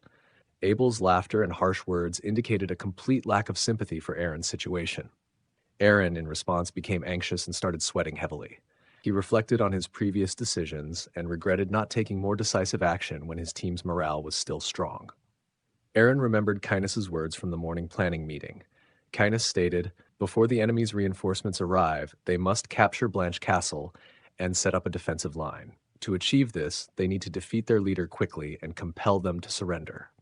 Aaron acknowledged Kynas's point, but noted it was more complicated than it appeared. With a new idea in mind, Aaron turned to Rommel and asked him to toss a weapon his way. Rommel quickly threw a mace he had taken from a holy knight at Aaron. Aaron caught it and charged at the Peress's hand that was protecting Archbishop Abel. He leaped into the air, enhancing the mace's attack power with his mental strength. Meanwhile, Archbishop Abel declared that the hand of Peress is indestructible, but Aaron wasn't targeting the Peress's hand in the first place. Instead, he struck the castle wall where the holy knights were stationed, causing it to collapse and making them fall. As the dust settled, Aaron approached Archbishop Abel and stated, "Humans might not win against divine powers, but I wonder if that still holds when humans wield those powers." Aaron angrily told Abel not to compare themselves to God when they were merely using his power. Archbishop Abel's face twisted in anger as he gritted his teeth. He jumped backward and declared that with his power, they were unbeatable. Without wasting a moment, he began casting Peress's hand, summoning a massive fist that lunged toward Aaron. Aaron swiftly dodged the attack. Archbishop Abel then summoned multiple fists and directed them at Aaron, but Aaron skillfully dodged by leaping to the side of the wall. Without hesitation, he rushed toward the archbishop, aiming for a swift counterattack. Archbishop Abel, however, evaded the strike by jumping backward once more. As Aaron prepared to close in, Archbishop Abel's subordinates began praying. Aaron mocked him for running despite claiming to be invincible. He charged at the archbishop, closing the gap rapidly. Before Aaron could strike again, more fists manifested, this time conjured by Archbishop Abel's subordinates. They sent the fists flying toward Aaron. With his exceptional speed, Aaron dodged most of the attacks, but one fist managed to land a blow. Archbishop Abel smiled smugly, believing the hit had incapacitated Aaron. But in the next instant, his expression turned to shock. Aaron, defying expectations, was holding back the fist that was supposed to have struck him down. As Aaron braced himself, he thought, although his sword energy can't cut through Peress's hand, it looks like it can't crush him either. All right, he can handle it if it's small enough. With that, he crushed the small fist that had been holding him back. While he was focused on that, Archbishop Abel, enraged, marked Aaron with his power and demanded his death. He unleashed a massive Peress's hand toward Aaron. Aaron tried to retreat, but he noticed his leg being grabbed by a smaller Peress's hand, immobilizing him. Realizing he couldn't dodge the attack, panic briefly set in. At the same time, Rommel noticed Aaron's dire situation and shouted in worry for his lord. Without hesitation, Aaron dropped into his fighting stance.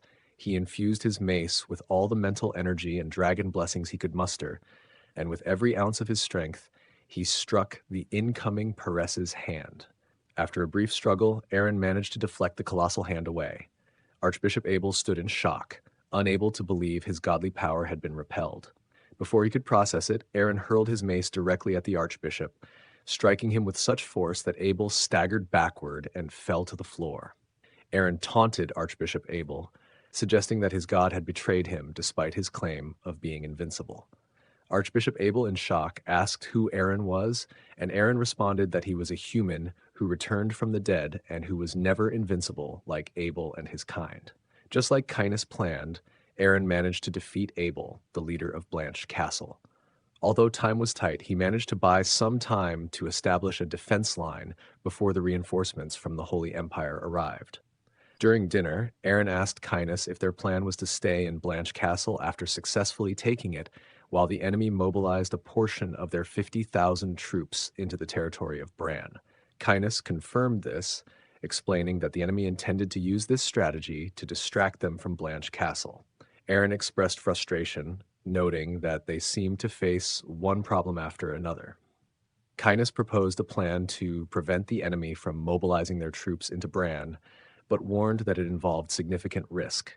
Aaron asked for details, and Kynus explained that the plan was to intercept the enemy by positioning their troops strategically before the enemy could divide their forces.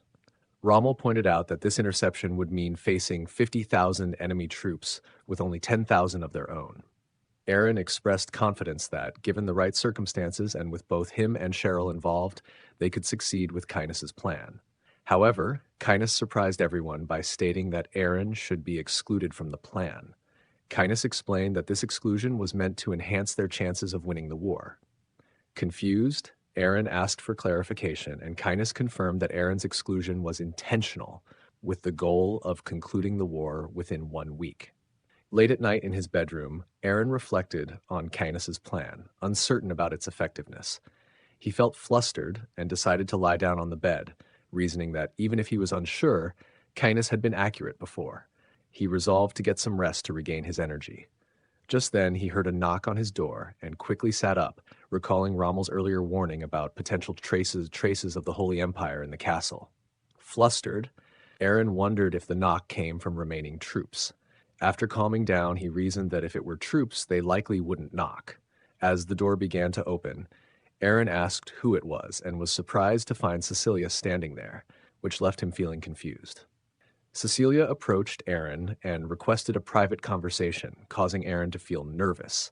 He suggested discussing it the next morning if it wasn't urgent. To his surprise, Cecilia sat next to him on the bed, rested her head on his shoulder, and insisted that the matter was urgent. Aaron, feeling the situation was dangerous, thought to himself that he needed to distance himself from her. Cecilia informed Aaron that Lord Vivian had called for her.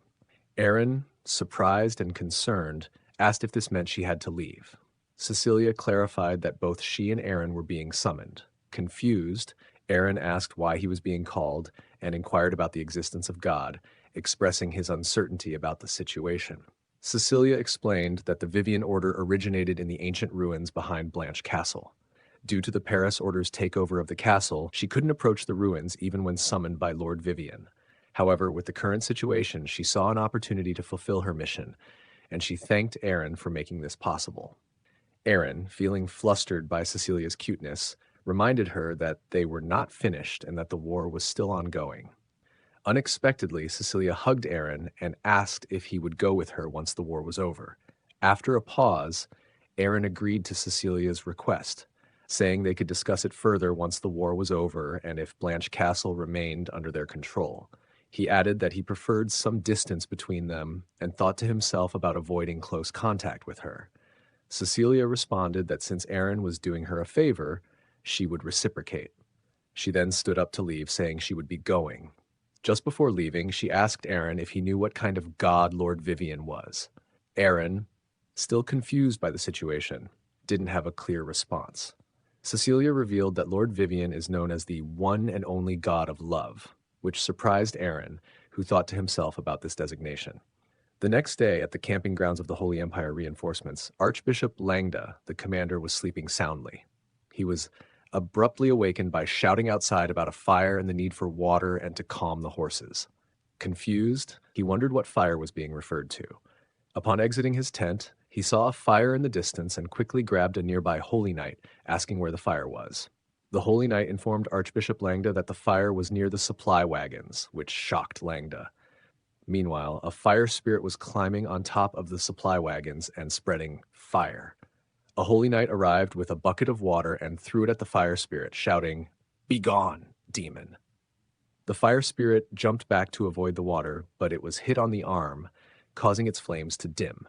A fire spirit, enraged, attacked a Holy Knight, transforming him into flames and burning him to death.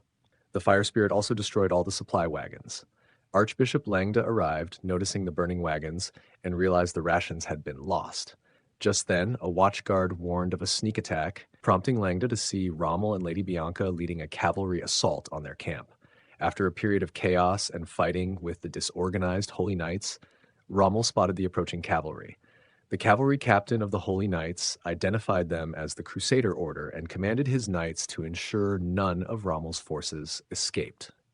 In response, Rommel ordered a retreat for his own men. As both the Crusader Order and Rommel's knights pulled back, Archbishop Langda observed from a distance and expressed his anger toward Duke Aaron, blaming him for the attack on the servants of Lord Paris. Kynus, observing the situation through his magic crystal ball, reflected on the nature of war. He noted that while strategy and counter-strategies are important, people are crucial to fighting wars. With the enemy's food supplies destroyed, he predicted that their strength would wane. He concluded that if they could endure for one more week, their chances of success would improve significantly. In this battle, both Canis and Archbishop Langda made critical errors. Canis believed that destroying the enemy's food supplies would weaken them, but instead it ignited their faith in their god, which fueled their determination and allowed them to overlook their immediate need for food. Consequently, they advanced against Aaron's troops sooner than expected. Archbishop Langda, on the other hand, relied heavily on his numerical advantage and employed a strategy of pushing forward with brute force.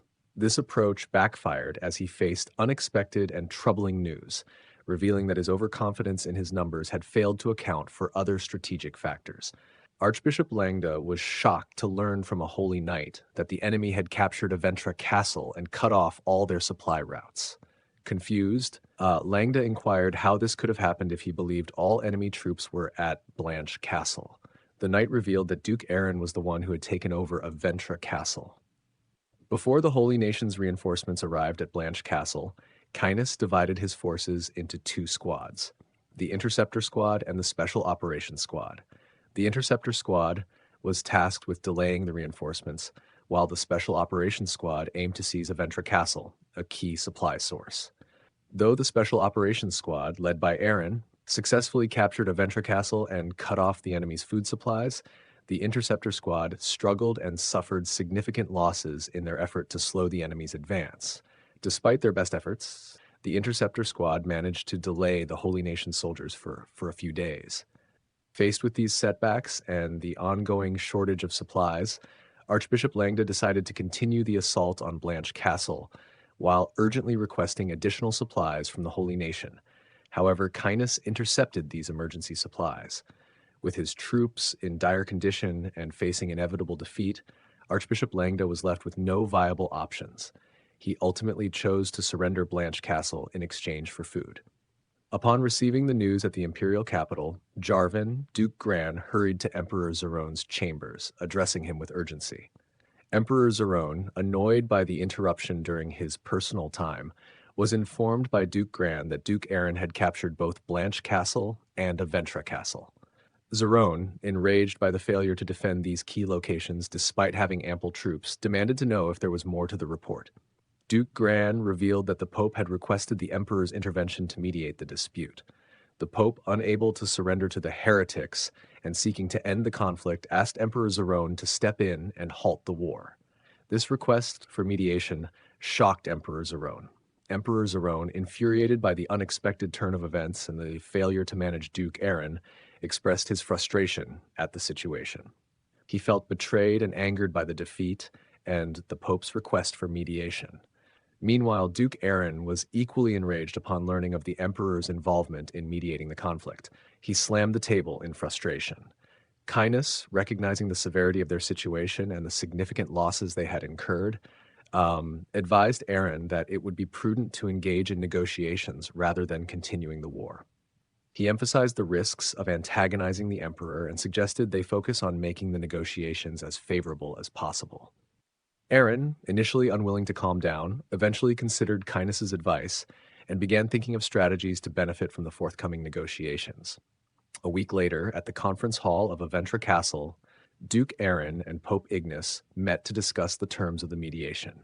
Pope Ignace, reflecting on the situation, considered how he would feel if the emperor intervened in a war they were already winning.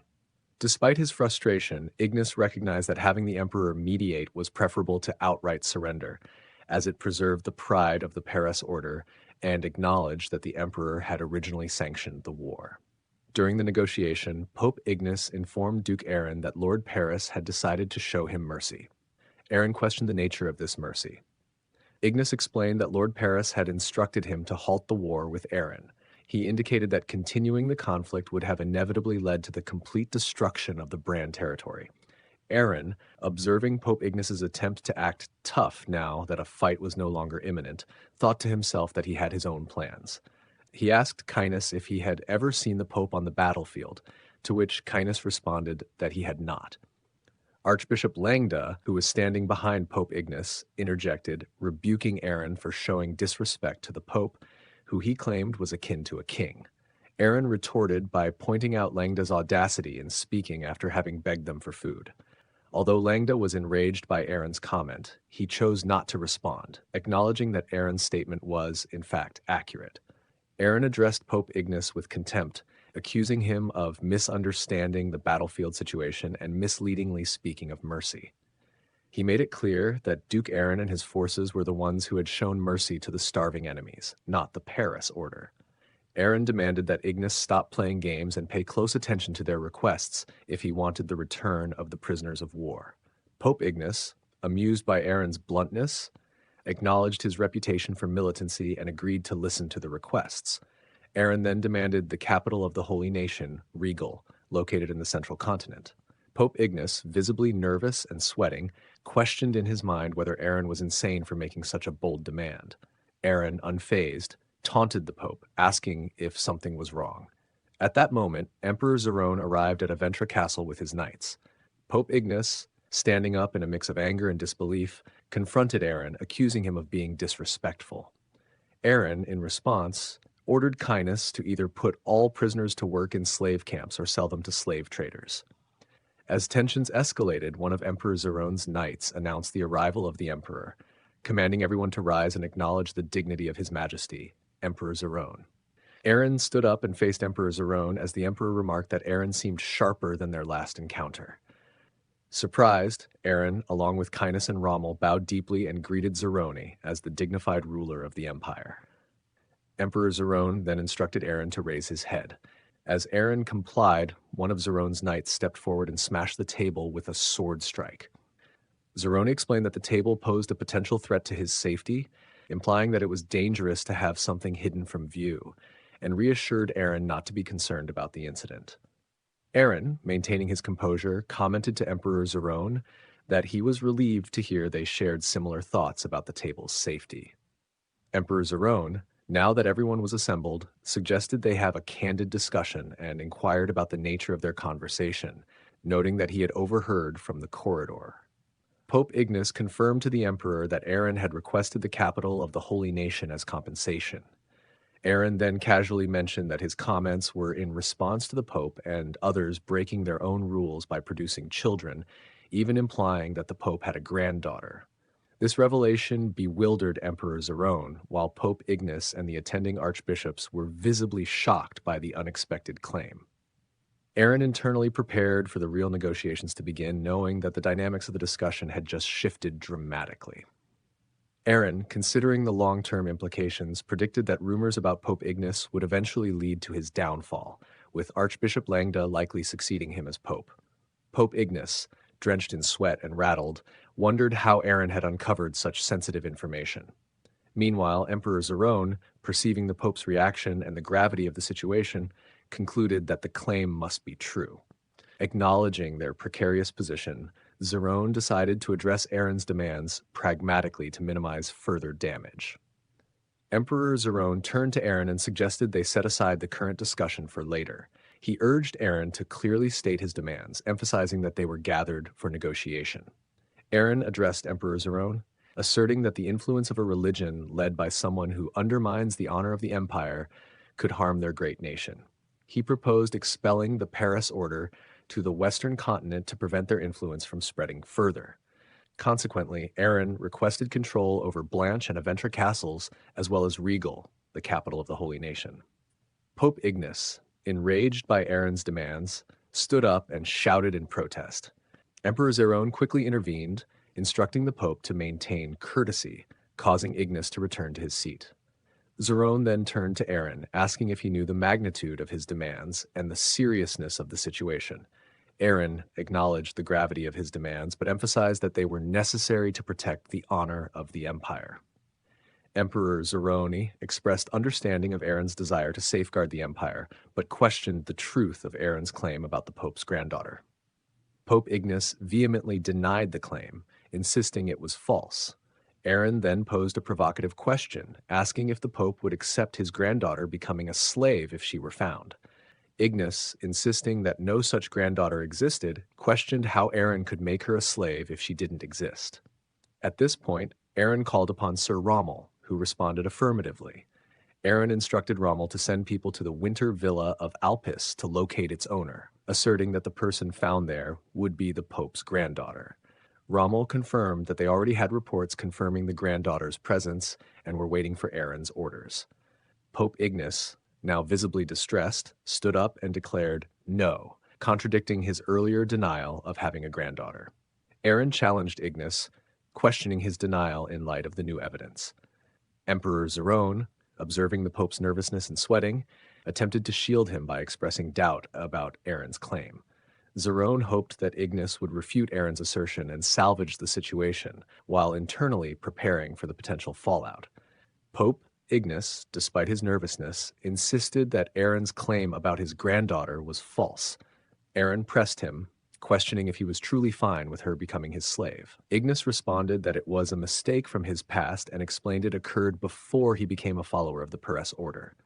Emperor Zerone, frustrated with Ignace's handling of the situation, saw the need to resolve the matter pragmatically. Ultimately, due to Zerone's intervention, Aaron's demands were partially met. An agreement was reached for a truce lasting 2 years, with a promise from Aaron not to spread rumors about the Pope. In exchange for the release of the Holy Nation's prisoners, Aaron was granted control over Blanche Castle, the former territory of the old Vivian Order. Additionally, the Holy Nation agreed to pay 5,000 gold in reparations, acknowledging Aaron's victory. After the meeting, Cainus and Aaron stood on the wall of Blanche Castle, watching as the Holy Nation's knights withdrew to their territories. Cainus, reflecting on the recent events, asked Aaron how he had known about the Pope's granddaughter and when he had sent people to find her. Aaron, with a hint of mystery, responded that he was unsure exactly when he had sent people. He suggested that if Cainus was curious, he should ask Rommel. Cainus was taken aback by Aaron's enigmatic response, realizing there were aspects of the situation he wasn't fully aware of. In the port city of Alpis, a large contingent of Holy Nation knights moved through the streets, attracting the attention of a young girl standing outside. Noticing the impressive display of knights, she looked on with confusion. A knight approached her and asked if she was Lady Alice, and she confirmed after a brief moment of confusion. The knight signaled to the others, parting the ranks to reveal Pope Ignace, who hurried to Alice's side. He urgently asked Alice if she was okay and if a stranger had spoken to her earlier. Alice was surprised to see her grandfather and questioned why he was there, despite restrictions. Pope Ignace, visibly distressed, pressed Alice about whether anyone had tried to harm her. When she assured him that no one had, he became agitated and cursed Duke Aaron, vowing that Lord Paris would punish him for his actions. At Blanche Castle, Aaron and Cecilia prepared to depart on horseback. Aaron, checking on Cecilia, asked if she was okay.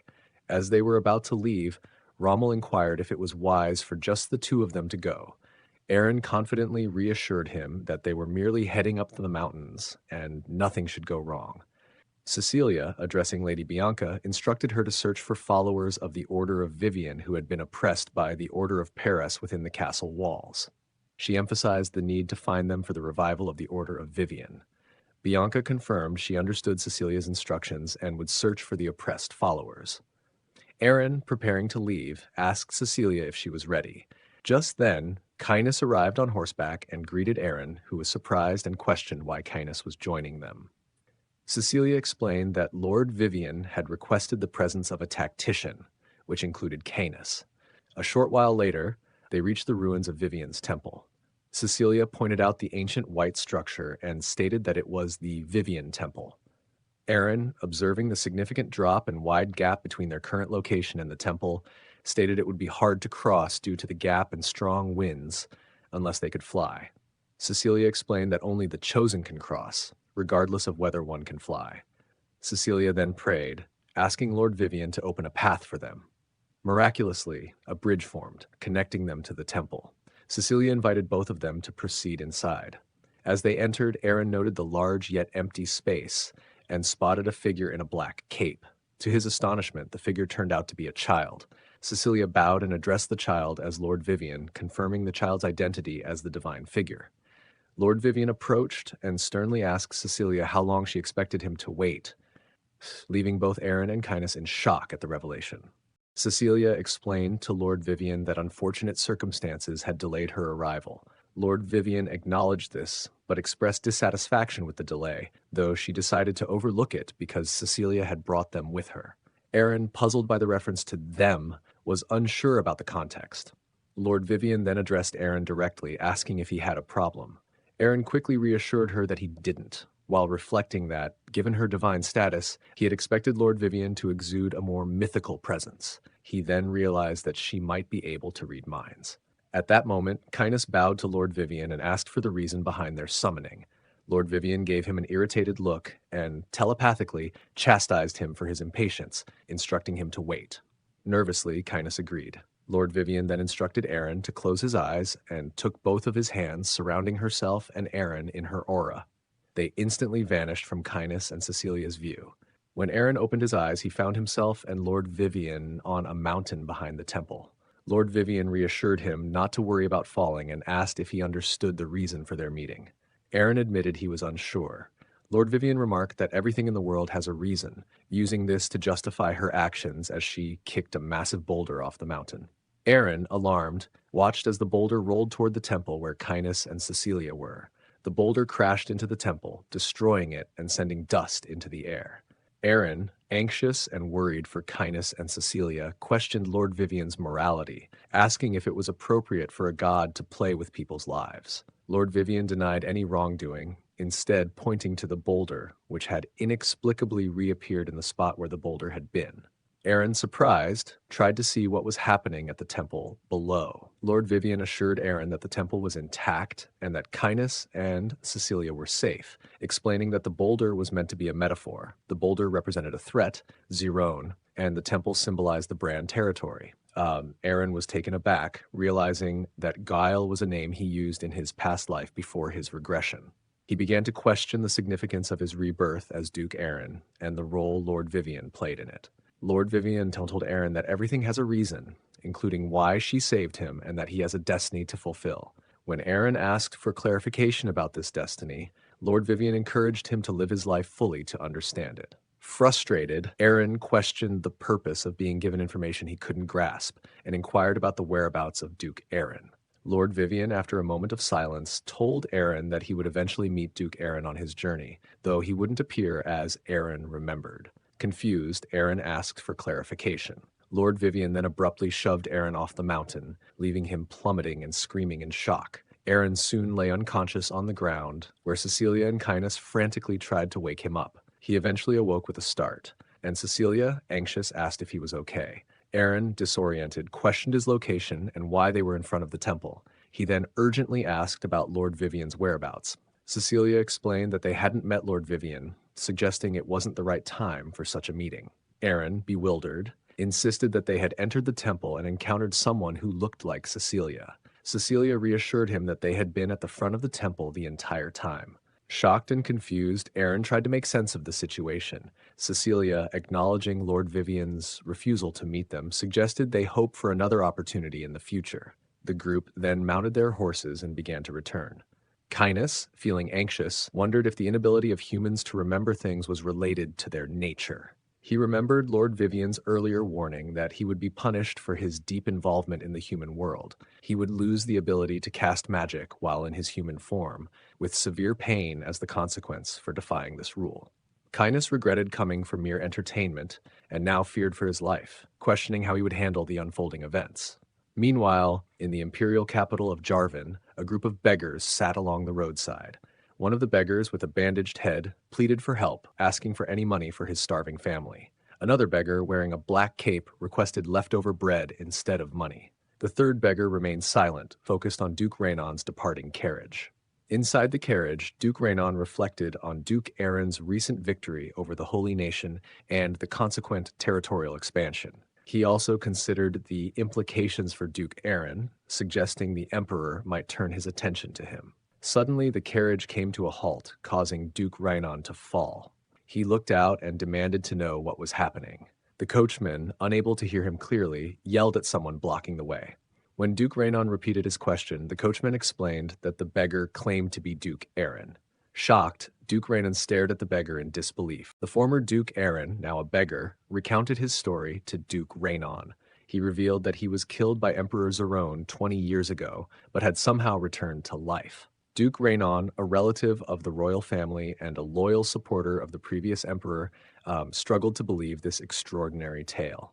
The beggar explained that he sought out Rainon because he might trust him, given their shared history. To further prove his identity, the beggar removed his cape to show his changed appearance from when he was Duke Aaron. The beggar was forcibly removed from the carriage by the coachman, who angrily berated and spat on him, accusing him of lying to nobles. Despite this harsh treatment, the beggar continued to plead his case to Duke Rainon, insisting he was telling the truth. Duke Rainon, after a moment of consideration, decided to return to his state and left the beggar behind. As the carriage drove away, the beggar reflected on his situation, acknowledging his own doubts about his story and realizing that gaining Rainon's trust would be difficult. He was determined not to repeat past mistakes and felt that the promise made to his father was now irrelevant. He resolved to focus all his efforts on attacking the emperor as his top priority. Despite lacking the dragon's blessing, his duke title, and having nothing, he recognized the need to focus on gaining power and growing stronger first. Bianca was frustrated about the lack of new recruits for expanding the Brand territory's influence and felt that recruiting was her primary responsibility. She demanded to know why no one was joining, realizing that the low pay, only 2 gold per month, might be the issue. This amount was insufficient as it couldn't even cover the cost of basic necessities like bread. Bianca was outraged by the inadequate pay and destroyed the recruitment board in anger. The vice commander was impressed by her passionate response, while Cecilia felt anxious witnessing Bianca's fury. From a distance, Aaron inquired if there was a problem with the pay estimate, which should be consistent with previous rates. Kynas directed him to observe the people loitering near the stall without making it obvious. Aaron noticed 2 individuals watching them, and Kynas explained that they were spies hired by the Emperor to monitor their activities more closely after their recent victory. Aaron realized this was a deliberate distraction to mislead the spies and asked about the status of the troops. Kynas confirmed that, despite official restrictions on recruiting, they could unofficially gather around 10,000 men. Aaron was surprised by this number. Kynas explained that they had discovered a hidden city beneath Blanche Castle where followers of Vivian had taken refuge from the followers of Paris. Knight Commander Rommel was expected to be recruiting troops for the Brand territory with a monthly pay of 10 gold. Aaron considered this pay rate ideal for organizing a defense squad and asked if everything was going well. Kynas acknowledged that the 10,000 men would be sufficient to defend Blanche Castle and the surrounding area, but stressed the need for a larger force of 50,000 to protect their territories effectively. Aaron was frustrated, questioning how they could achieve this and lamenting the cost of replenishing their troops. He feared that without significant resources, they might end up as a powerless territory despite their victories. Kynas pointed out that they were vulnerable to potential attacks from the Holy Nation and were lacking in economic and military strength. He emphasized that their best option was to focus on generating money to recruit more soldiers. Aaron suggested taking a break for the day and returning to Bran Castle to strategize on how to earn more money. Meanwhile, at the outer wall of Blanche Castle, a woman in Grim Moria's carriage remarked on the castle's damaged state, implying a fierce battle had taken place.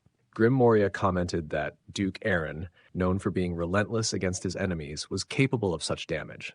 The woman wondered if Duke Aaron ruled through fear, as the stories suggest. Grim Moria confirmed that this is his reputation in the Western continent. The woman expressed that this perspective made the situation more intriguing for her.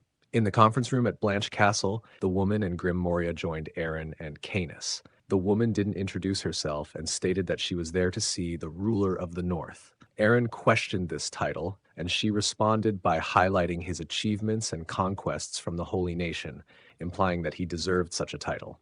Annoyed, Aaron told her to get to the point. She began to talk about merchants seeking profit, but was interrupted when Aaron drew his sword and pointed it at her, threatening her to stop wasting his time with her irrelevant talk. Grim Moria gave Aaron a thumbs up, thinking that using the rumors about Aaron to their advantage could be beneficial during negotiations. Aaron then demanded to know the purpose of their visit and insisted on revealing the woman's identity. She removed her mask and introduced herself as Princess Luvia of the Samad Kingdom, an island nation between the central and western continents. Despite its small size, Samad Kingdom controls a significant portion of the trade between these continents, and Princess Luvia leads the most influential trade group in the kingdom. She came with a business proposal. Aaron thought about the Samad kingdom and its fate in the upcoming conquest of the Western continent in 10 years. He then invited Princess Luvia to present her business proposal. Luvia proposed building a storage area for goods coming from the Western continent. Aaron found this unusual and asked if they hadn't had such a facility before. Luvia explained that while the castle was under the control of the Holy Nation, they had been unable to secure approval to build a storage area because the Holy Nation viewed them as heretics. Aaron understood that since ownership of the castle had changed, Princess Luvia wanted approval for her proposal to build a storage area. Luvia confirmed this with a nod. Aaron then inquired about what she could offer in return. Luvia promised that with more trade goods passing through the area, they would have the opportunity to collect more taxes. Aaron's demeanor shifted to seriousness, and he indicated he needed to rest, instructing Canis to see the guests out. As Aaron began to leave, Luvia, flustered, abruptly mentioned holy water. Aaron was puzzled by this sudden statement and asked for clarification. Luvia then specified that while the current tax rate was 15%, she was proposing that, in exchange for increasing the tax rate to 20% on their trade goods, she wanted control over the distribution of holy water. Aaron, still confused, asked for further details about this request. Luvia began by asking if Aaron knew about Gerald the Adventurer. Aaron responded with surprise, recognizing the name but not immediately recalling why it was familiar. Canis reminded Aaron that Gerald was the first adventurer they encountered at the shrine of Etun. Luvia explained that she had asked Gerald to locate holy water because they had been unsuccessful in finding effective medicine from the west and central continents for her father's condition. Holy water was the only remedy that had helped. However, they later discovered that this holy water was produced by the Order of Vivian, which led her to look toward Grim Moria. Aaron, realizing that Grim Moria must have disclosed confidential information about the holy water, became visibly upset. He was frustrated because he believed that all information regarding the holy water was meant to be kept strictly confidential. Aaron, after a deep sigh, asked Luvia if her intention behind wanting control over the holy water was to sell it in the central continent. Luvia clarified that this was not her aim. Instead, she believed that the decision to withhold distribution of the holy water was connected to Aaron's complex relationship with the Emperor. She proposed that by gaining control over the distribution within the Western continent, they could support the war efforts against the Emperor and ultimately weaken his forces. Canis then advised Aaron that while Luvia's offer could potentially provide significant funds, it might be more prudent not to grant her control over the distribution. He suggested that it would be more advantageous for them to manage the distribution directly rather than delegating it to Luvia. Aaron reflected that, while selling holy water to the central continent would be more profitable, he was concerned that it might end up in the hands of soldiers in the Emperor's army. This was why he had limited the supply outside their territory. He acknowledged Luvia's keen market insight and negotiation skills, which made her capable of persuading anyone. Despite this, Aaron was troubled by the prospect of mass destruction looming over her country and felt a strong inclination to prevent it. Aaron then agreed to grant Luvia control over the holy water. However, he stipulated that if it was discovered that the holy water was distributed to the central continent, their agreement would be nullified. Canis, worried about the implications, called out to Aaron. Aaron instructed him to draft the contract by the end of the day. Canis, though disappointed, agreed to the task. Luvia made an unusual hand gesture as she thanked Aaron for accepting her request and wished them both good luck. Aaron, not recognizing the gesture, imitated it and responded with uncertainty, wishing her the same. Luvia then explained that the gesture signified that she had nothing to hide and was offering everything she had. She confirmed that Aaron's understanding of the gesture was correct before leaving the meeting room.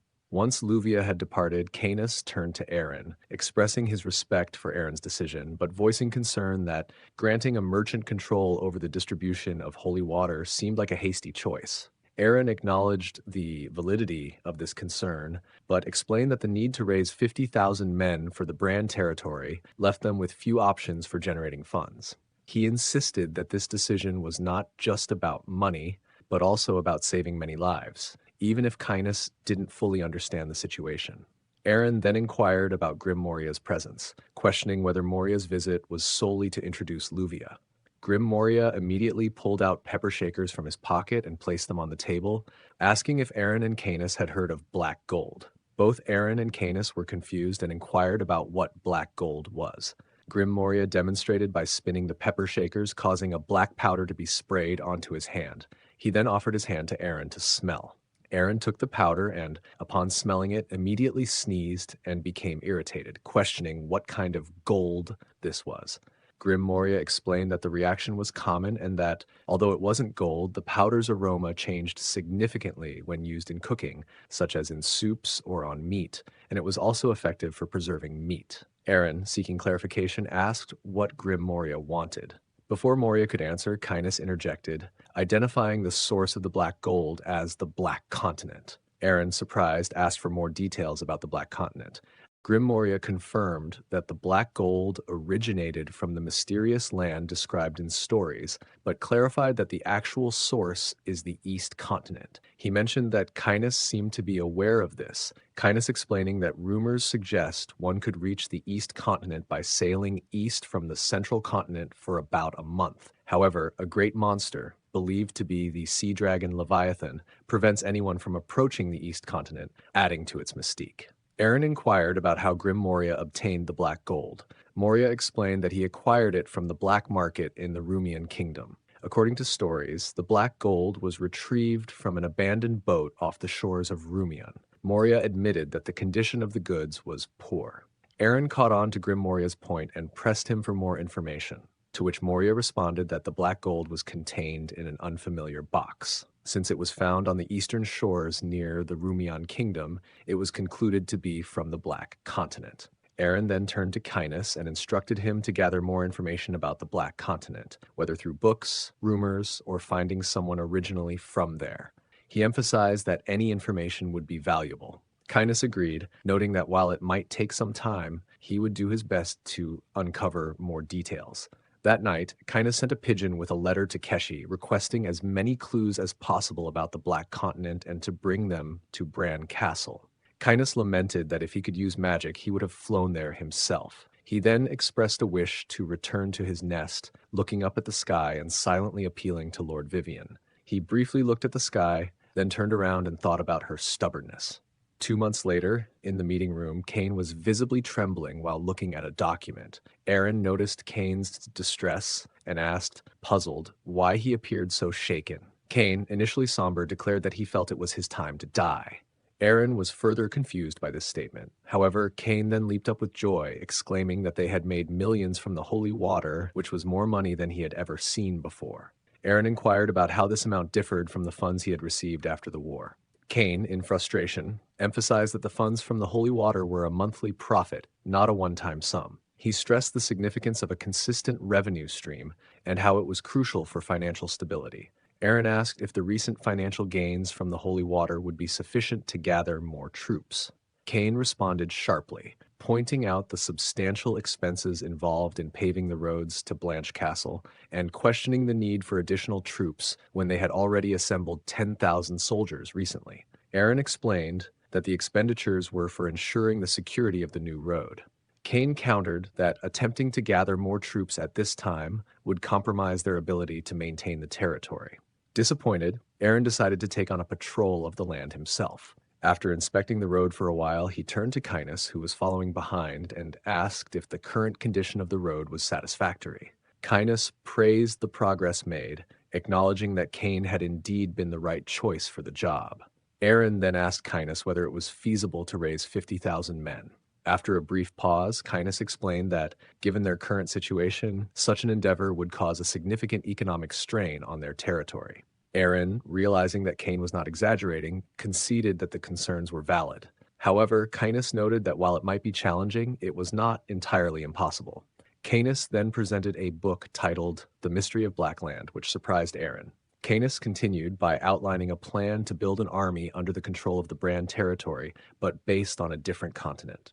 In Aaron's office, he contemplated the idea of establishing a vassal state on a different continent, particularly the mysterious Black Continent. Given the significant funds required for their territory, he saw this as a prime opportunity. However, he was concerned about whether the potential value justified leaving their current territory and embarking on such a journey, fearing it could be a complete waste. As he began reading the book Kindness had given him, he encountered a preface from the author, who described being labeled as crazy or insane by others. The author recounted how, during the 10 years he was missing, even his own family considered him mad due to his obsession with the Black Continent. Despite the rejection and skepticism from those around him, he persisted in sharing his findings and chose to document his experiences for future readers who might seek the truth. Aaron pondered the author's claim about the truth as he continued reading. The author recounted spending 10 years as a slave on the Black Continent, where he encountered valuable items, spices, and unique jewels not found on the Central Continent. He noted the absence of common magicians and suggested that an armed force of 10,000 men from the Central Continent could easily conquer the Black Continent. The author dismissed the old belief in a flat world with an edge, stating that overcoming this misconception would allow one to reach the Black Continent. He warned, however, about a dangerous sea monster that had prevented him from proving the Black Continent's existence. Aaron, troubled by the mention of a sea monster but determined not to miss this opportunity, resolved to take action. He placed pepper shakers on the table, indicating that he had made up his mind to proceed with the plan. Aaron ordered a meal and sprinkled the black gold onto it. As he ate, he felt a growing sense of unease, but dismissed it, wondering about the worst-case scenario. To his surprise, the taste was astonishingly good, which shocked him. Later, Aaron summoned Kindness and asked about the requirements for reaching the Black Continent. Kindness, initially confused by the question, clarified that they would need a port to cross the sea. A few weeks later, Aaron stood on the castle wall, contemplating that, to reach the Black Continent, they would need to attack the Rumian kingdom, located to the east. He addressed the gathered crowd below, announcing that he had some unfortunate news to share with them. As Aaron announced the unfortunate news, the crowd began to murmur among themselves. The first person questioned the meaning of the news, while the second feared it might involve another monster from the Black Forest. The third person advised against spreading such ominous news, worried it might bring bad luck. Aaron thought about the lack of a legitimate reason for attacking the Rumian kingdom. He then addressed the crowd, claiming that the Rumian kingdom had abused followers of Vivian, which stirred the crowd's anger. They reacted with outrage, denouncing the Paris believers, and recalling that the Holy Nation had also attempted to attack them. Aaron considered the situation and realized that without a clear and convincing reason to present to the Empire, they would face resistance since the Empire would likely protect the Rumian kingdom. Additionally, given the shortage of troops for the expedition, Aaron planned to mobilize defense squadrons from the cities and involve the citizens in the defense efforts. Aaron announced to the crowd that the Rumian kingdom had abused and enslaved their fellow followers, which elicited a strong reaction. He thought that, since they needed time to reorganize their troops, it would be wise to negotiate with the Rumian kingdom to establish a definitive reason for war. Aaron declared that he, as the leader of the territory, would personally negotiate with the Rumian kingdom and promised to bring back their enslaved brethren. This declaration sparked enthusiasm among the crowd, who began chanting for an attack on the Rumian kingdom to rescue their fellow followers. As Aaron descended from the wall, Canis greeted him, praising his speech. Aaron questioned whether the speech was effective enough. Cain, visibly angry, approached Aaron and questioned whether he was planning another war, noting the recent calmness. Aaron quickly silenced Cain by placing his hand over his mouth and told him he would explain the details later. He asked Cain to prepare armor for the troops. Cain, surprised, questioned the need for more armor, pointing out that they had already purchased a significant amount when gathering troops. In response, Aaron placed a piece of meat coated with black gold in Cain's mouth. Initially, Cain was puzzled by the gesture, but after tasting the meat, he was astonished by its flavor. Aaron explained that this remarkable taste was the reason they needed to attack the Rumian kingdom. Cain, still taken aback, asked if the flavor was really the reason for the planned attack. Aaron reiterated his request, insisting that Cain prepare the armor. Cain, excited by the potential financial gains, exclaimed that he could already taste the money and began dancing with enthusiasm. Aaron and Canis attempted to leave quickly, but Cain stopped them and approached, asking how much armor they would need.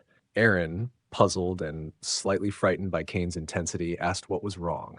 Kane responded by asking for the exact amount of armor required. He then provided context about the Rumian kingdom, describing it as a small kingdom on the eastern edge of the central continent and a dependent state of the empire. Despite its size, the kingdom has significant economic influence due to its control over much of the trade. He highlighted its wealth and the extravagant nature of its residents, noting that even the kingdom's dogs are reputed to wear gold. At that moment, a messenger arrived at the Rumian kingdom with a message announcing that the castle gates should be opened. King Niccolo II of Rumian was walking down a hallway with his knight when he inquired about the reason for the visit from the empire. The knight explained that the visitors were not from the royal palace, but were sent by Duke Aaron.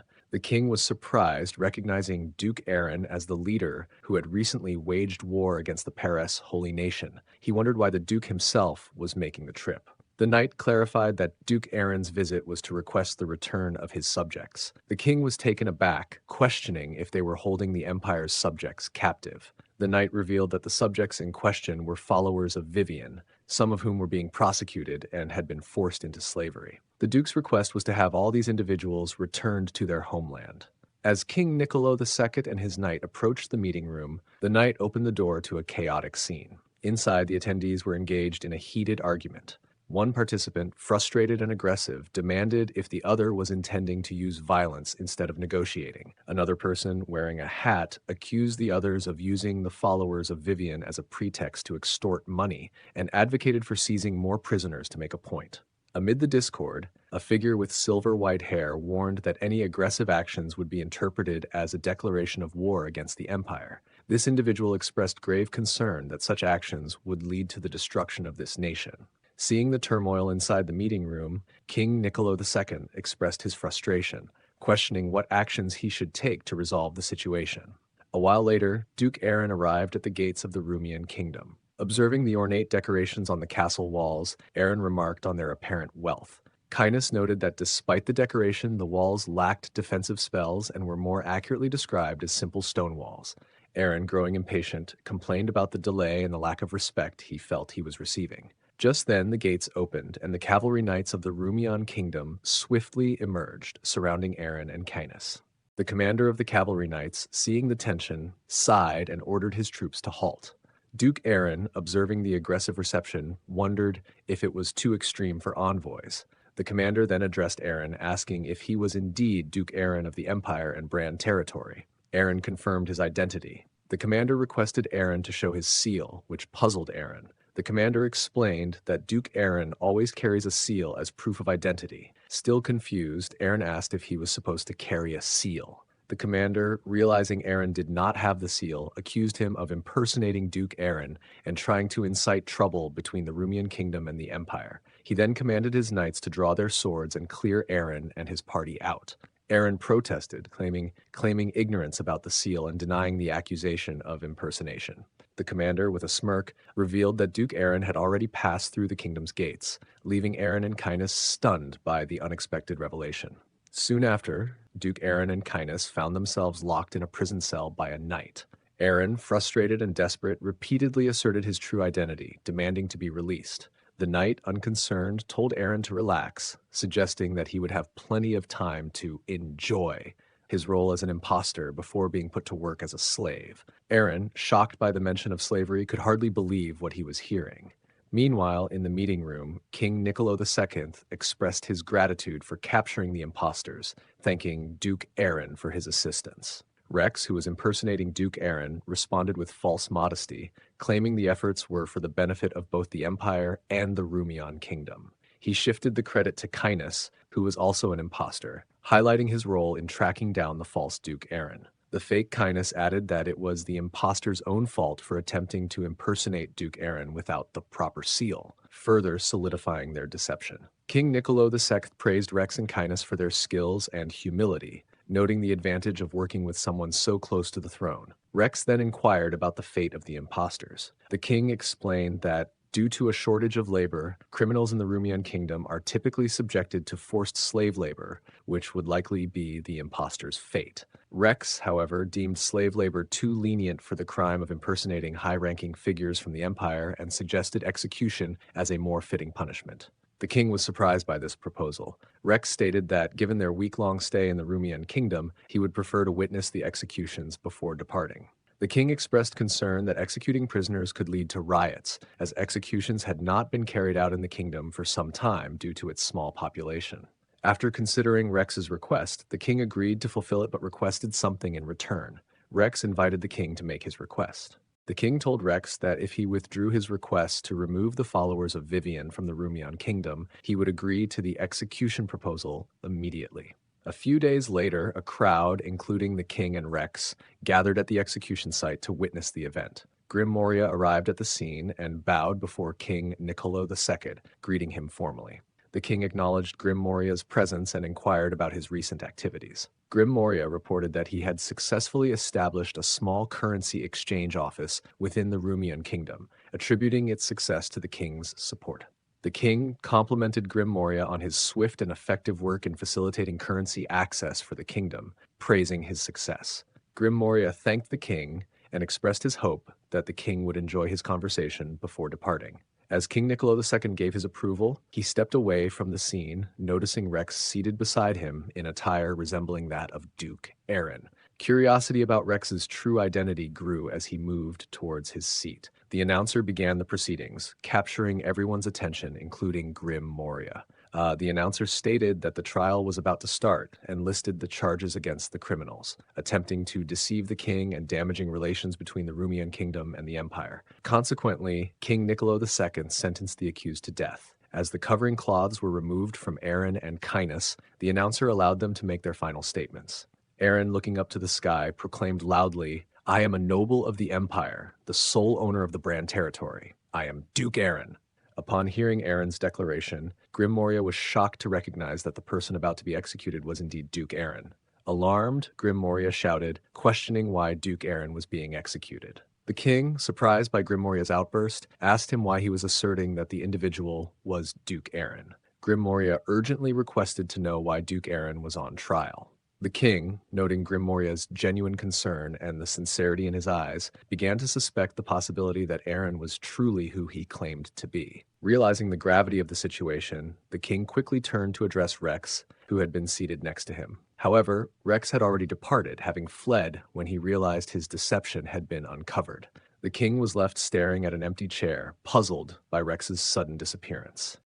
In the throne room of King Niccolo II, tension simmered among his nobles as they discussed the kingdom's precarious situation. The noble dressed in a white robe voiced his concerns, suggesting that the king's best days were behind him and doubted Niccolo's ability to outmaneuver the schemes of a false duke. In response, a bearded noble expressed frustration, blaming the current crisis on their reliance on the king's outdated methods. He argued that if King Niccolo had been more diligent and thorough in his research before acting, the kingdom would not be facing such dire consequences. While his nobles debated, King Niccolo was lost in his own thoughts, haunted by a memory that still disturbed him. The moment when Aaron, about to be executed, boldly claimed his identity as Duke Aaron of the Brand territory and his noble status within the empire. This revelation had shaken the king to his core. Niccolo realized that imprisoning Aaron could have far-reaching implications, including the necessity of freeing slaves and even the possibility of war with the empire. As the gatekeeper announced the arrival of Duke Aaron of the Brand territory, the atmosphere in the throne room of King Niccolo II grew tense. Aaron confidently strode into the room, his presence commanding attention. King Niccolo, already on edge, stood from his throne, silently vowing to protect his kingdom at all costs. The weight of his royal duty pressed on him heavily as he thought of preserving the royal bloodline and safeguarding his reign from impending threats. As Aaron walked past the assembled nobles, his intense gaze caused them to shift uncomfortably. Their nervousness was palpable, and none dared to meet his eyes, knowing the power he wielded. Reaching the throne, Aaron stood before the anxious king Niccolo, who contemplated his next move. In the king's mind, there was only one option left for an aging ruler: to sacrifice his pride and do whatever was necessary to save the kingdom. He resolved to kneel before Aaron. However, before Niccolo could act, Aaron unexpectedly knelt before him. His gesture, both surprising and humbling, was a show of respect as he formally requested an audience with King Niccolo II. The king, startled by Aaron's humility, quickly responded with disbelief, urging him to rise. Aaron's smile was warm as he graciously acknowledged King Niccolo's welcome, expressing his gratitude. His calm demeanor contrasted with the tension in the room. King Niccolo, emotional and grateful, expressed his appreciation for being forgiven despite his past actions, acknowledging Aaron's compassion, as the stories said. Aaron reassured the king, stating he held no resentment and would be content if he accomplished his mission and returned safely. His cryptic words left the king puzzled, prompting him to seek clarification. Aaron's response was clear and determined. He declared his intention to reclaim both the followers of Vivian and his people from Brahn. He also hinted that the king had likely already received information regarding this plan. Hearing this, King Niccolo began to tremble, his resolve weakening as he sank back into his throne. The gravity of Aaron's demand was clear, and it shook him to his core. The nobles behind Aaron, unable to contain their anger, erupted in outrage. They demanded to know why Aaron intended to remove the followers of the Order of Vivian, accusing him of unjustly targeting legitimate citizens of their kingdom. They argued that, despite his status as an empire noble, his actions were unacceptable and crossed the line. Aaron, with a deepening smirk, faced the enraged nobles and provocatively questioned their notion of boundaries. He then recalled a historical event, asking if anyone remembered the religious war between the Order of Vivian and the Order of Paris from decades ago. The nobles, recalling the past, confirmed that they remembered the event well. They explained that during that time, followers of the Order of Vivian had become citizens of the Rumian kingdom to escape the persecution of the Paris followers. Aaron confronted the outraged nobles by dismissing their claims, asserting that they were not referring to citizens but rather to slaves. His correction stunned the nobles as it contradicted their recollection and cast their historical actions in a different, more troubling light. Aaron elaborated on his stance by referencing a document he discovered in the archives of the Order of Vivian. He pointed out that the document stipulated that all exiled followers of the order were to be treated as citizens of the Rumian kingdom. However, it also included a condition. These followers were to be returned and must reside in areas where the order was accepted. Aaron then highlighted the crucial detail. The document bore the signature of King Niccolo II, implicating him directly in the agreement. Aaron declared that the only territory suitable for the followers of the Order of Vivian was the Brahn territory. His assertion was met with a furious reaction from the nobles, who argued that the document he presented was outdated and insufficient for the demands he was making. They pointed out that the followers had integrated into their kingdom, established families, and some were even registered as private property. They were outraged at the idea of relinquishing what they considered their assets and property. Aaron asked King Niccolo what his decision would be. Niccolo, seeking a possible compromise, inquired if there was any room for negotiation. Aaron anticipated that the king might attempt to use his wealth or other resources to alter the terms, but he was not interested in such negotiations. He made it clear that his offer was final, emphasizing his unwillingness to delay while the followers remained enslaved. King Niccolo, recognizing the gravity of the situation, requested 1 week to address the issue. He explained that the people of the kingdom, himself included, needed time to come to terms with the proposal. During this period, Niccolo sought to involve an envoy from the empire to mediate and potentially halt Aaron's demands. However, as negotiations with the envoy proceeded, rumors began circulating that Aaron intended to take 10,000 slaves from the Rumian kingdom. These rumors incited unrest among the populace, leading to a rebellion against the crown. In the town square, a rebellious crowd shouted at Duke Aaron, demanding that he leave. They insisted they would not relinquish their slaves, calling for him to stay away from their property and disparagingly referring to him and his followers as dogs of the empire. In the midst of the turmoil, a man was aggressively beating a child while shouting accusations of heresy. The child, desperately holding onto the man's leg and begging for forgiveness, was met with harsh rejection. The man furiously demanded that the child remove their hands and, continuing his assault, prepared to strike the child again. Amidst the uproar, Aaron intervened by striking the man who was attacking the child. He then proceeded to the center of the square, where he climbed onto a water fountain. From this prominent position, he addressed the crowd and announced to them that he, Duke Aaron, was present and ready to address them. The crowd, initially focused on their anger against Aaron, shifted their attention to him, murmuring among themselves. Aaron declared to the crowd that he was there to liberate the followers of the Order of Vivian and end their enslavement. His statement only fueled the crowd's anger, who responded by insisting that slaves were their property and demanding his departure. Amidst the chaos, Rex threw a stone at Aaron, knocking him unconscious. The enraged mob then attacked Aaron, trampling him in a violent frenzy, driven by their anger and fear of losing their slaves. In the imperial capital of Jarvan, Emperor Zerone was puzzled when an envoy from the Rumian kingdom arrived with a box of gold coins. The emperor questioned why the envoy was there since the regular tributes had already been made. The envoy requested the emperor's intervention to stop Duke Aaron, fearing that his actions might destroy their kingdom. Emperor Zerone, taken aback, turned to Rhaenon, who was observing closely. His anger flared as he mentioned an incident where a noble from the Empire had nearly been executed in Rumian. The envoy, clearly distressed, clarified that this was a misunderstanding and that Duke Aaron was receiving appropriate treatment. Emperor Zerone, rising from his throne, expressed his frustration with the envoy's request. He questioned why he should overlook their kingdom's past actions just because the Duke was now receiving appropriate treatment. Zerone picked up a gold coin from the tribute box and criticized the envoy's logic, expressing his disbelief at the request. Trembling, the envoy tried to plead for help, but the emperor interrupted, angrily questioning why they should receive help when they aren't part of the empire. Zerone then offered the coin to the envoy, explaining that if the coin lands on the seal side when flipped, it would mean the empire would intervene. If the number side appears, the Rumian kingdom would have to resolve the issue on its own. The neutral faction members were taken aback by Emperor Zerone's response. The envoy, bewildered, asked if the fate of the Rumian kingdom would be decided by a coin flip. Zerone retorted that he would address the issue with the same level of absurdity as the envoy's request. The envoy was left stunned, and Zerone reiterated by handing the coin to the envoy, stating that the kingdom's fate was now in his hands. Later, in a meeting room, Emperor Zerone, Duke Gran, and Crown Prince Philip convened. Duke Gran inquired whether Zerone would have actually intervened if the coin had landed on the seal side.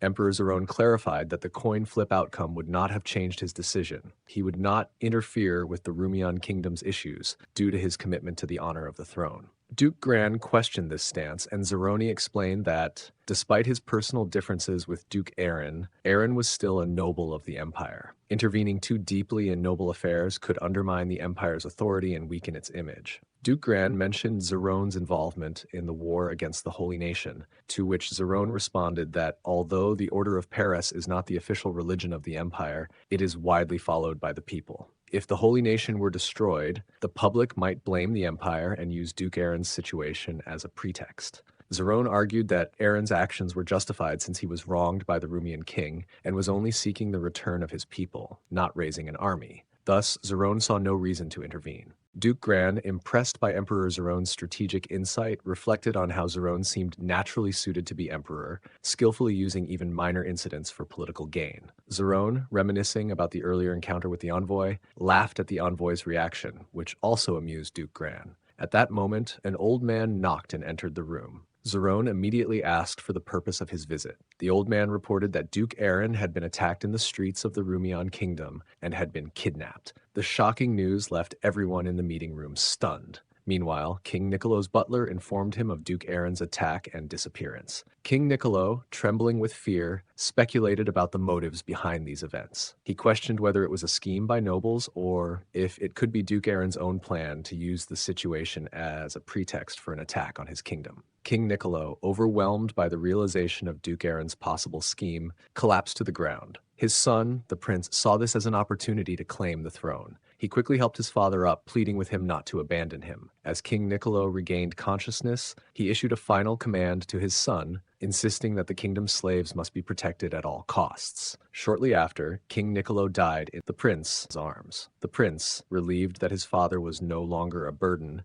pretended to mourn to maintain appearances with the nobles. Meanwhile, Duke Aaron, who was waiting in a chair, expressed his frustration with the inactivity and asked Rex when he could resume his activities. Rex informed him that he could leave whenever he wished, making Aaron's eyes light up with excitement. Rex informed Aaron that while he could leave any time, it would result in getting beaten up again. This comment caused Aaron to lose his enthusiasm, leading him to accept that he was stuck in this place. He then inquired about when Rex would return to Castle Bran, mentioning the need to meet with Rommel. Rex expressed his reluctance to see Rommel, criticizing him for assigning tasks like gathering information and causing conflicts, while also dictating how Rex should perform his duties. Aaron acknowledged Rex's grievances and apologized, noting that Rex was the only one capable of handling the current task effectively. Rex responded by suggesting that if Aaron recognized his skills, he should avoid giving him pointless tasks and consider increasing his pay. Aaron agreed to Rex's request, promising to address his concerns and offer better compensation in due time. Just then, Kynus burst into the room, prompting Aaron to ask if he had convinced Cheryl to participate. Kynus reported that while Cheryl had come, she refused to take part in the plan. Aaron questioned why Cheryl wouldn't act as if she had lost her brother and what their next steps should be. Meanwhile, Cheryl, along with the cavalry, was on her way to the Rumian kingdom. She found the plan unsettling and thought to herself how creepy it all felt. Prince Agulius, seated on the king's throne, angrily demanded to know why the knight commander had not yet located Duke Aaron, emphasizing that Aaron should be somewhere in the kingdom, whether dead or alive. The knight commander responded that despite their best efforts and the deployment of numerous troops, the search was being hindered by angry citizens. Prince Agulius erupted in frustration, blaming the citizens for obstructing the search despite being the cause of Aaron's disappearance. The knight commander explained that rumors about the potential release of the slaves had spread, which had incited the public's hostile reaction and complicated the search efforts.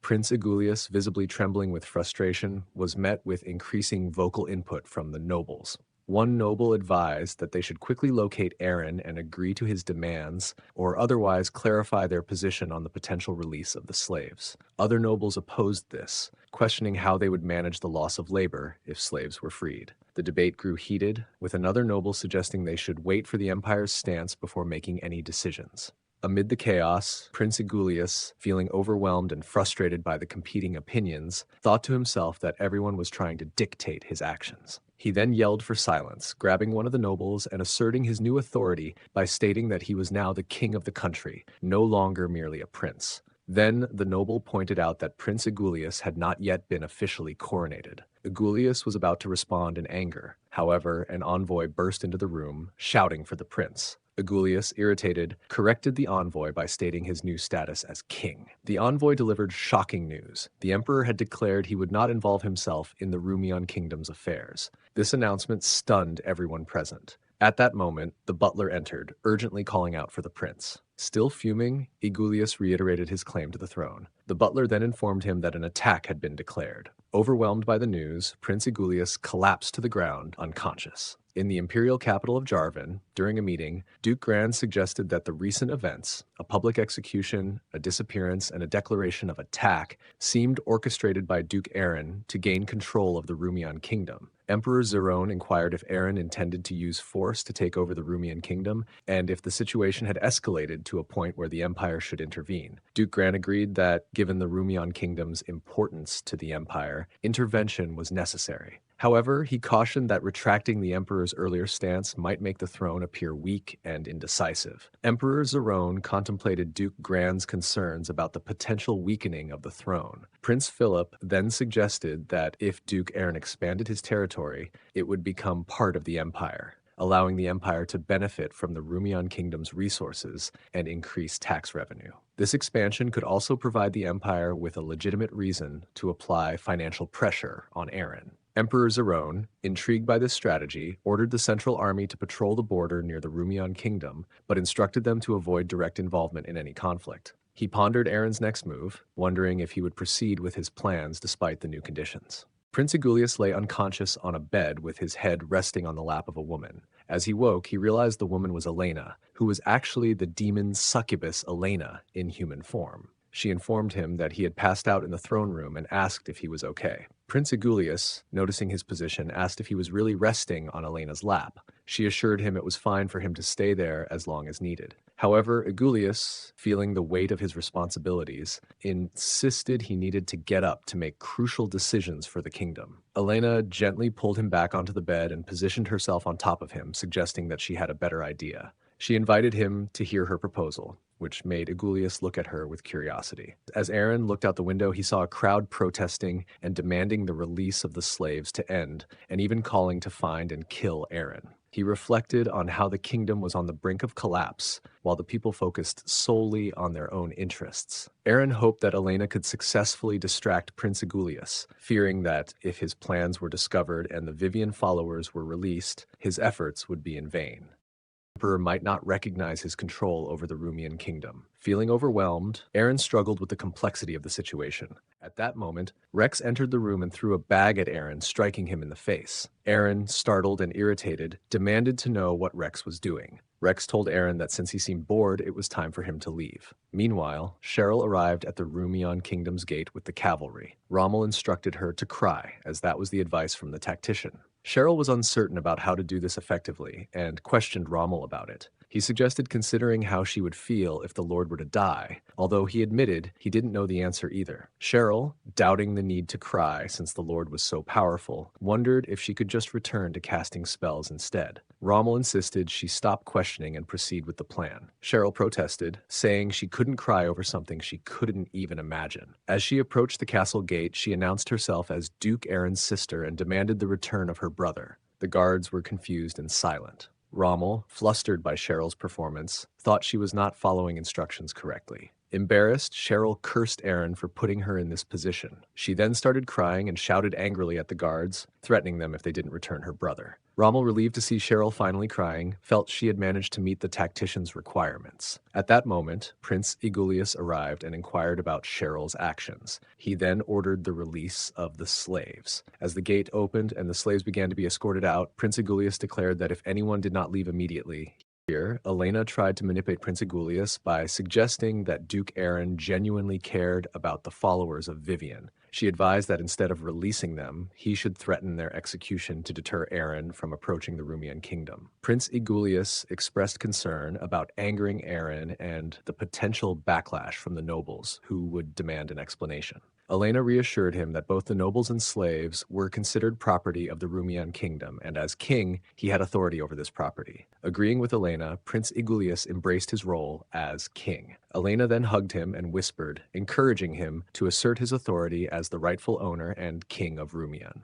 Under Elena's influence, he would execute them. Cheryl was shocked by this threat and questioned the possibility of such executions. Prince Igulius added that he was indifferent to Duke Aaron's fate and demanded that everyone leave his kingdom without further complaints. Angered by the prince's threats, Cheryl prepared to use her wand. Prince Igulius, satisfied with his firm stance, thought it was best not to negotiate and to have asserted his position from the beginning. His confidence was interrupted when a fireball struck the wall, causing chaos. The prince turned to his knights, who were urgently calling for the healing priests to help with the situation. Cheryl, preparing another fireball and smiling, commented that she should have taken such action from the start, instead of crying. Prince Igulius, alarmed by her threat, shouted that she was crazy and ordered his knights to execute the slaves immediately. As a knight raised his sword to carry out the execution, one of the slaves tried to escape but stumbled and fell because of a rope tied around his leg. As the knight approached, the slave revealed his identity as Duke Aaron. This declaration shocked Prince Igulius. Immediately ordering a verification, Prince Igulius watched as the knight removed the slave's clothing, confirming that it was indeed Aaron. Trembling and tearful, Aaron condemned the prince and his men, questioning if their attempt to kill him once was not enough. Confused, Prince Igulius asked Duke Aaron why he was among the slaves. Meanwhile, the Rumian kingdom's knights, observing the situation, debated among themselves. One knight suggested that releasing Duke Aaron might prevent war, questioning their hesitation, while another expressed fear about their impending doom. Responding to the knights' concerns, Prince Igulius ordered Duke Aaron to be released. However, Elena, manipulating his thoughts, whispered in his mind to assert his authority as the owner. Distressed, Prince Igulius rejected Elena's manipulation, recalling his father's last words that releasing the slaves was essential for protecting the kingdom. He was torn between his father's advice and Elena's influence. Realizing he needed to act to protect the kingdom, Prince Igulius turned to address Duke Aaron. Masked figures on horseback suddenly arrived and attacked Aaron. One of the attackers used a rope to ensnare Aaron, slamming him to the ground. Both Cheryl and Prince Igulius were alarmed by the attack and quickly ordered their knights to rescue Aaron. The masked group, having captured Aaron, was led away by their leader, who instructed not to let Aaron escape. Igulius, fearing the consequences if Aaron were killed, told the knight commander to deploy all troops to intercept the attackers. The knight commander acknowledged the order and prepared to act. Prince Egulius instructed the gate guards to open the castle gates to buy time, but they informed him that there were no castle gates. Realizing the situation, he ordered the knights to defend the bridge, as it was the only way for the attackers to enter. Meanwhile, Rommel's cavalry charged toward the castle, aiming to pass through them and enter the castle. Rommel led the charge and commanded his knights to maintain their line and push through to rescue Duke Aaron. As they approached, Molotov cocktails were thrown at them, setting the front line of knights on fire. Despite the flames, Rommel urged his troops to charge forward and push their fellow knights into the water. The burning knights were pushed into the water by their comrades, but when the next row of cavalry crossed the flames, they were shocked and called for a retreat. Confusion spread among the knights as they faced the flames and barriers. One knight rushed back to report that barriers had been set up and advised a fallback. Upon receiving the report, Rommel ordered his forces to stop and retreat. Prince Egulius shouted for his forces to remain vigilant, emphasizing that they should not relax until Duke Aaron was found and the castle was protected. Meanwhile, Cheryl, having summoned a fire spirit, intensified her assault on the castle wall by casting a boost spell to enhance the flames. The fire spirit's intensified flames attacked the wall with greater force, causing it to crack. As the castle wall began to show significant damage, Prince Egulius realized that it might not hold much longer and that surrender might be the only option before their forces were completely overwhelmed. He ordered his knights to descend from the wall. Despite their attempts to escape, the wall started to collapse, causing them to fall. Prince Egulius, still on top of the gate wall, grabbed a white flag to signal surrender. However, as he waved the flag, the wall beneath him gave way, causing him to fall. As the dust settled from the collapsing wall, a knight struggled to free himself from the rubble. Prince Egulius, trapped under the debris, grabbed the knight's leg and urged him to find Aaron, release the slaves, and inform the nobles of his last wishes. Trembling with fear, the knight managed to free himself from the prince's grasp and fled, leaving Egulius's pleas behind. Resigned to his fate, Prince Egulius repeated his request to relay his message to the nobles. At that moment, another figure approached, whom Egulius mistook for his father. He apologized for his failures and begged for forgiveness before he died. However, the figure was actually Duke Aaron. Aaron reflected on the unfolding events, an execution and surprise attack that aligned with their plan to control the Rumian kingdom. Despite this, he questioned the morality of killing for his goals, considering how it mirrored the emperor's actions. Canis approached Aaron and reassured him that there was no need for remorse. He argued that the people would prefer living under Aaron's control in the Brahn territory, rather than under Prince Egulius's rule. When Aaron questioned how they could be sure of this, Canis emphasized the need to focus on making it a reality, to ensure that the day's events did not undermine their resolve. Aaron, absorbed in thought, contemplated Canis's words.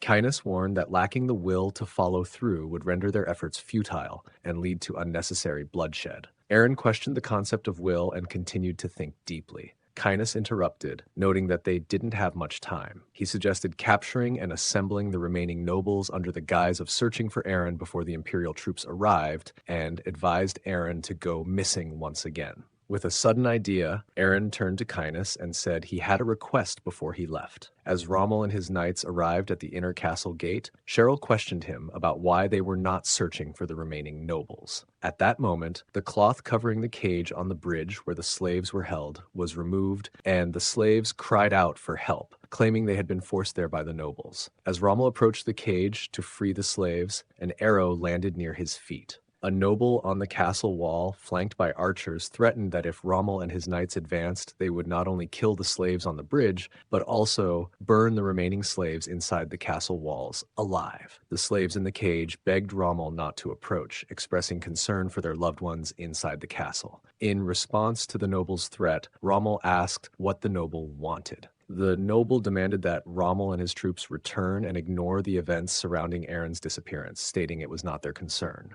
Cheryl, angered by the noble's response, considered using her magic to save the prisoners. She believed that despite potential casualties, she could rescue the majority of the 3,000 prisoners. As she prepared to cast her spell, Canis intervened, urging her to call off the attack. He emphasized that their goal was to bring the Rumian kingdom under their control and that they needed to avoid unnecessary casualties. In the exchange, Cheryl was incensed when Canis relayed Duke Aaron's orders to her. She felt overwhelmed, as Aaron's demands seemed contradictory and unreasonable, especially after his earlier request for her to mourn her brother. Cheryl expressed her frustration by refusing to comply and storming off. Canis, reflecting on Aaron's earlier instructions, recalled Aaron's concern about the Rumian subjects' opposition to his leadership. Aaron feared that an attempt to seize control by force would provoke unpredictable and possibly severe reactions from them. Canis had responded by suggesting that these issues could be addressed later, similar to how they had managed similar challenges during the conflict with the Holy Nation.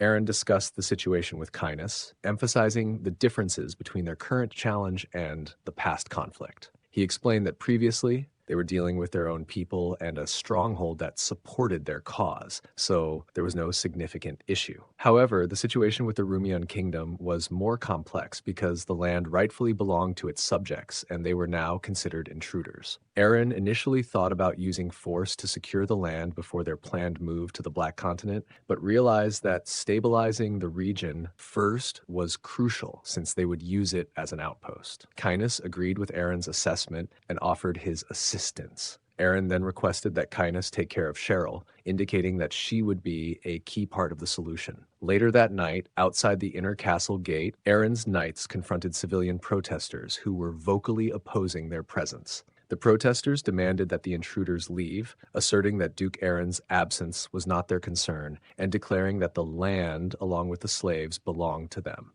As Aaron arrived on the scene, he carried a large rock, which drew murmurs of confusion and surprise from his knights, who were puzzled by his appearance and the rock he brought. The protesters, who were hostile towards the intruding forces, turned their attention to Aaron as he dramatically slammed the rock onto the ground, causing a startled reaction from everyone present. Aaron then stood on the rock and addressed the protesters, announcing his presence and acknowledging their claim that he and his forces were trespassing on their land. He declared that their intention was to liberate the followers of the Order of Vivian. The protesters reacted with anger, demanding that Aaron and his forces leave immediately and expressing their disdain for his presence. In response, Aaron calmly offered 300 gold coins. This unexpected offer silenced the protesters and left them confused. Aaron continued his speech by offering 300 gold coins for the freedom of each follower of the Order of Vivian among the slaves held by the protesters. He asked those who had such slaves to raise their hands. The protesters exchanged nervous glances, but eventually one man with a Vivian child as a slave raised his hand. Aaron promptly threw him a bag of gold coins, leaving the man astonished by the sum. After freeing the first slave, Aaron declared that the child was now a subject of the Brand territory and asked if anyone else wished to be rewarded. The crowd hesitated at first, but some began to raise their hands, indicating they also had followers of Vivian among their slaves. One protester pointed to a cage where his slaves were kept. Seizing the moment, Aaron redirected the crowd's anger by claiming that he did not control their property. Instead, it was the nobles inside the castle who were actually in control. He questioned whether it was he who was trying to take control or the nobles who had seized their property and isolated themselves in the castle. By doing this, Aaron effectively shifted the crowd's hostility away from himself and toward the Rumian kingdom's nobles. The agreement to trade slaves for 300 gold each led to a shift in public anger from Aaron, who had trespassed, to the nobles who took the slaves from the citizens. The people protested vigorously, demanding the release of their slaves and calling the nobles to account. In response to the growing unrest, the nobles became nervous. In a meeting, one noble questioned why the citizens were demanding the release of the slaves. Another noble explained that Aaron was rumored to be buying the slaves at 300 gold each, leading to a perception that the nobles were being deceitful. A third noble dismissed the public's reaction as foolish because they were siding with the trespasser for a little gold. A noble in a dark blue outfit then intervened, stressing the urgency of the situation. He warned that conceding to the people's demands might prompt Aaron to retaliate, while refusing to release the slaves could lead to losing public support. Hearing that, the room fell silent. As the noble in the dark blue outfit warned of impending doom if the situation continued to escalate, another noble, dressed in blue and yellow, asked for actionable solutions. The blue noble replied that he would address this, but first needed to discuss an important matter. Their spy had reported that imperial forces were on their way to the kingdom. Although the empire had officially refused to support them, they might still offer assistance. To secure their help, the nobles would need to make an offer 10 times larger than initially planned. Meanwhile, in a noble's bedroom, Arthur lay on the bed contemplating his situation. He marveled at the luxury of the room and imagined sharing it with his beloved. Despite his feelings, he doubted whether such a dream was feasible, given his status as a mere centurion compared to his beloved's greater strength. Arthur, considering his position and abilities, looked at the wig and outfit he used to impersonate Cainus and had a realization. He decided to focus on becoming a strategist instead of relying on physical strength. He thought that by becoming smarter, he could still achieve success and wealth without risking his life in battle. Meanwhile, in a storage room, Cainus, Aaron, Cheryl, and Rex discussed their plans. Cainus expressed concern that offering 300 gold per slave might negatively impact the economy. Aaron asked Rex to provide more details. Rex reported that out of 10,000 slaves, about 80% were owned by nobles and 20% by common citizens, meaning they might need around 60,000 gold, which he considered manageable. Cheryl raised a concern about the remaining 8,000 slaves not covered by the gold offer. Aaron replied that they would need to force the remaining owners to surrender their slaves, but he was unsure whether this would involve violence. With the Imperial army approaching, Aaron felt pressed for time and regretted not having a chance to persuade the remaining slave owners peacefully. As the meeting progressed, Rommel entered and reported that they were running out of the funds allocated for the people. He asked if he should tell them to wait longer. Upon seeing Rex, Rommel excitedly greeted him as his brother. Rex, however, rejected Rommel's recognition, pushing him away and declaring he had no brother before storming out, leaving Rommel shocked and hurt. Meanwhile, Cainus heard a noise outside and discovered a bird carrying a letter from the dwarf Keshi. After reading it, Cainus turned pale, thinking the news could not be worse. Aaron, noticing Cainus's distress, inquired about it. Cainus tried to downplay the situation, hiding the letter and suggesting Aaron should keep a low profile for now. Just then, Arthur burst into the room, announcing his achievement. He dragged in a person bound by ropes and wearing a black cape, drawing everyone's attention. After torturing the captive in the black cape, Aaron confirmed that the nobles in the castle had reached out to the nobles outside for help from the Emperor. Realizing that time was running out and the Imperial army would arrive before they could locate and deal with all the nobles,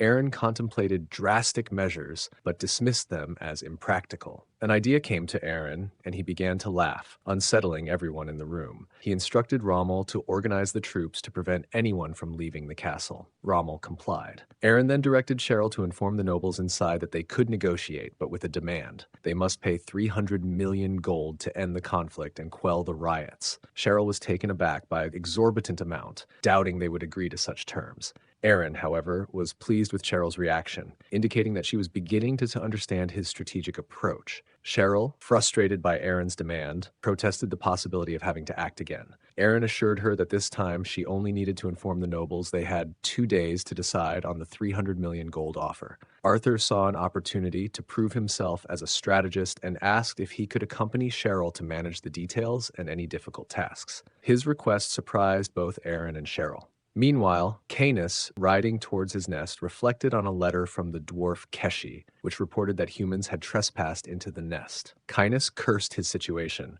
lamenting the timing of his magic being sealed, which prevented him from transforming into his true form. Recalling Lord Vivian's warning about the severe pain he would endure if he used magic, Cainus decided to investigate the situation anyway. He steered his horse off the road into the forest, considering the paradox of not being able to cause himself pain if he couldn't use magic. Once deep in the forest, Cainus attempted to revert to his true form. Initially, he felt no pain, but soon a violent, sharp force gripped his heart, causing him excruciating agony. His body thrashed uncontrollably, destroying the surroundings as he struggled to return to his previous state, overwhelmed by the unbearable pain. Cheryl and Arthur, as envoys from the Brahn territory, arrived at the inner castle gate to negotiate with the nobles. Cheryl noticed the heavy guard presence and thought that, while it was a strategic choice, they had underestimated her. She secretly summoned 2 spirits to discreetly monitor the guards. In the meeting room, the nobles reacted strongly to the demand for 300 million gold by sunrise. One noble questioned how they were supposed to raise such an amount, while another,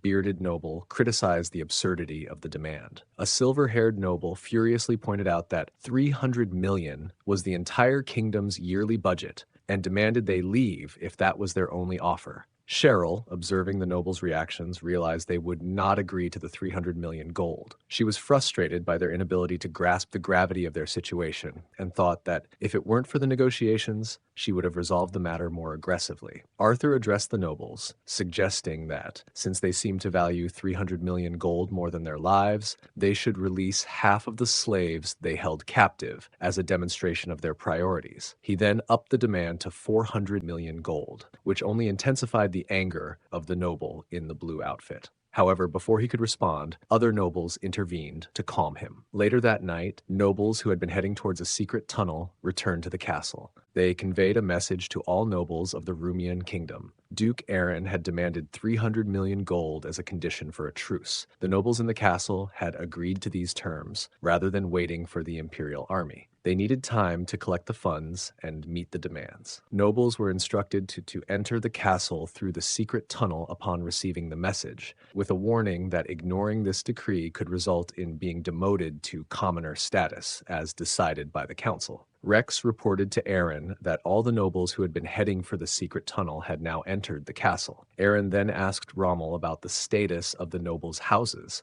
to which Rommel confirmed that they had thoroughly checked both the houses and all buildings within the castle walls. Satisfied, Aaron instructed Cheryl to leave. Cheryl, irritated, reminded him not to shout when she was close by. In the throne room, the nobles were in a heated debate about how to gather the 300 million gold. One noble complained about not having 10 million gold, while another suggested using funds from a shipwreck sale on the black market. The first noble claimed he could only provide 100,000 gold, which was met with disbelief and frustration from others who insisted that this money was crucial for their survival. Outside the throne room, knights overheard the argument. One knight questioned how long the nobles had been discussing the issue, and the other remarked on the rarity of such a gathering, even during the reign of the king. The first knight expressed skepticism about the nobles' ability to resolve their situation, noting that their discussions seemed unproductive and full of arguments. Their attention was then drawn to a fire spirit left by Cheryl, which confused the knights. Suddenly, the spirit shot fire at the roof, creating a portal through which Aaron emerged, leaving the knights astonished while Aaron smiled at them. Inside the throne room, the nobles were still quarreling about the gold. One threatened to kill another before Aaron had the chance, to which the other replied indifferently, saying he had no money anyway. Suddenly, a fireball blasted open the throne room door, and Aaron and Cheryl entered. Shocked, the noble in the blue outfit asked how Aaron had gained entry. Aaron smirked and reminded them of the 300 million gold demand, reiterating the deadline of sunrise. One noble protested that it was still dark and suggested waiting until sunrise. Aaron, realizing he might have been premature, laughed at the comment. Cheryl, flustered, quickly used a water spell to clear the dust cloud blocking the sunlight. As the dust settled, sunlight flooded into the room, leaving the nobles stunned. Aaron, observing that the sun had risen, feigned apology and asked if the negotiations were now over, as the enraged nobles charged at him with the intent to kill. He smiled and braced himself for the confrontation. Meanwhile, in the forest, Cainus, having successfully reverted to his true form, regained consciousness and attempted to fly back to his nest. Despite the initial success, he was struck by intense pain in his heart and fell to the ground. After a brief struggle, he managed to continue flying and crashed into his nest. Upon arriving, Cainus discovered numerous dead dwarf bodies scattered around. The dwarf Keshi, in tears, approached Cainus and asked why he had arrived so late. Cainus inquired about the cause of the destruction, and Keshi, still crying, revealed that the giants of the north were responsible. Cainus, enraged by the attack on his nest, resolved to take action. He instructed Keshi to gather information on the damage to his treasures, but then shifted focus, asking if any of her family were alive. When Keshi shook her head in sorrow, Cainus blamed himself for leaving the nest unguarded and regretted not marking his presence to deter intruders. Cainus offered Keshi vengeance for her family's deaths. Initially shocked, Keshi agreed, expressing her desire for revenge. Cainus, acknowledging her grief, observed enemy footprints leading south from his nest. He instructed Keshi to get on his back and began flying south toward the Brand territory, following the trail of the attackers. When Keshi asked about checking the nest, Cainus dismissed the concern, stating that even if something was taken, it was of no consequence to him. Keshi climbed onto Cainus's back, and together they flew south, tracking the enemy's trail. Aaron's negotiations with the Rumian kingdom's nobles played out as he had planned, allowing him to seize control of the kingdom without any bloodshed. Later, while seated on the throne, Aaron reviewed a letter from Emperor Zerone, which congratulated him on his victory and informed him that the empire would support his rule due to the Rumian kingdom's attempt to harm him, an imperial family member. However, the letter also detailed that Aaron would need to cover an estate acquisition tax of 500 million gold and a yearly tax of 50 million gold within 2 weeks. Failure to meet these conditions would result in the Rumian kingdom coming under direct imperial rule. Aaron was taken aback by the exorbitant demands and questioned why the empire had deployed troops if their real intention was simply to facilitate his control. He wondered why the imperial forces hadn't crossed into Rumian's borders if they truly aimed to prevent his takeover. Aaron, realizing the true intent behind the imperial troops' deployment, began to laugh, recognizing that the empire had manipulated him. Their plan was to impose a steep estate acquisition tax if he succeeded in taking control and maintain ties with the Rumian kingdom if he failed. The troops had served to distract him from the financial demands, ensuring his focus was solely on the takeover.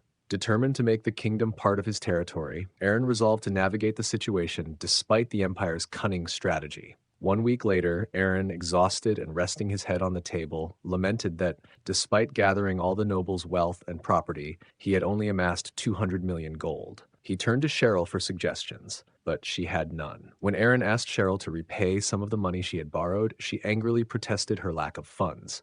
Aaron advised her to stop buying things and wished Canis were present to assist. Then Arthur interjected, suggesting they might negotiate with the empire to reduce the taxes or offer an alternative to gold.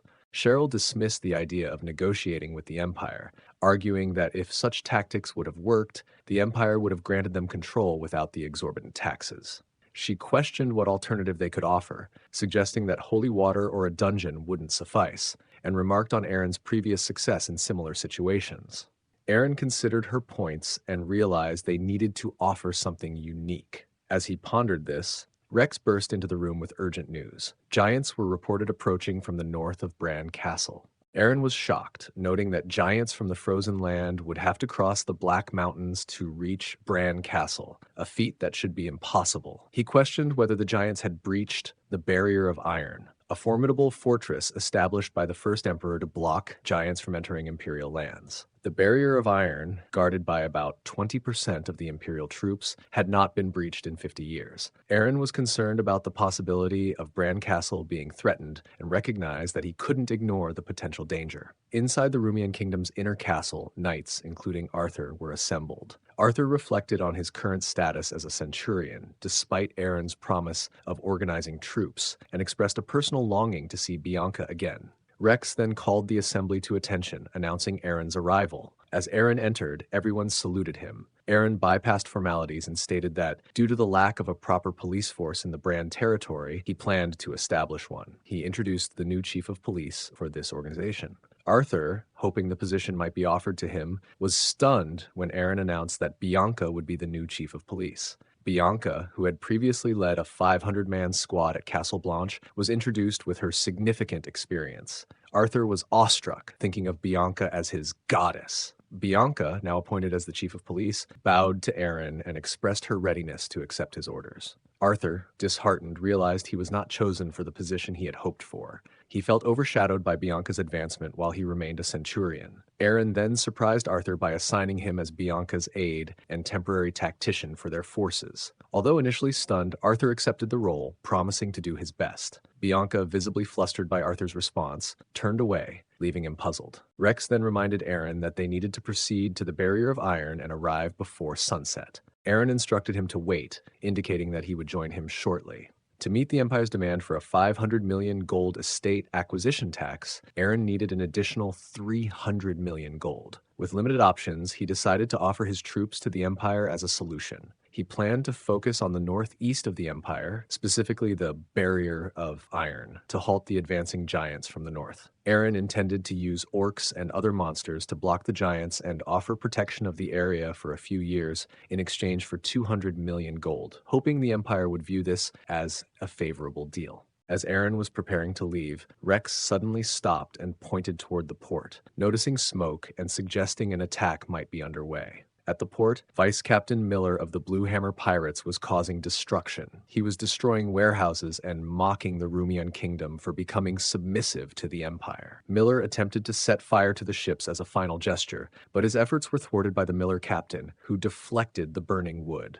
Vice Captain Miller questioned the need to spare the ships, noting that the Rumian kingdom had already surrendered to the Empire. Jacqueline, the Blue Hammer Pirates captain, insisted on preserving the ships and expressed frustration at Miller's disregard for this instruction. Despite Jacqueline's orders, Miller, who saw no reason to follow the directive since the ships were not theirs, asked his captain for permission to continue his destruction. But Jacqueline was adamant about leaving the ships untouched. Another pirate informed them about the approaching Imperial forces, and Jacqueline urged Miller to stop causing havoc and leave with her immediately. Miller then came up with a plan to make their departure more entertaining, ordering the other pirates to raise the anchor and deciding to leave with her. When Aaron and his knights arrived at the port, they saw the pirates moving away and realized they were too late. Just as Aaron became flustered by the delay, Arthur pointed out that a cannonball had been fired from one of the ships. Miller, from the pirate ship, announced that the captain approved and then threatened the Imperial forces. As a cannonball from the pirates hurtled toward Aaron's group, Aaron dismounted and used his mental strength to slice the cannonball in half with his sword. Despite his effort, the two halves of the cannonball continued on their path, causing Aaron's knights to scatter to avoid the fragments.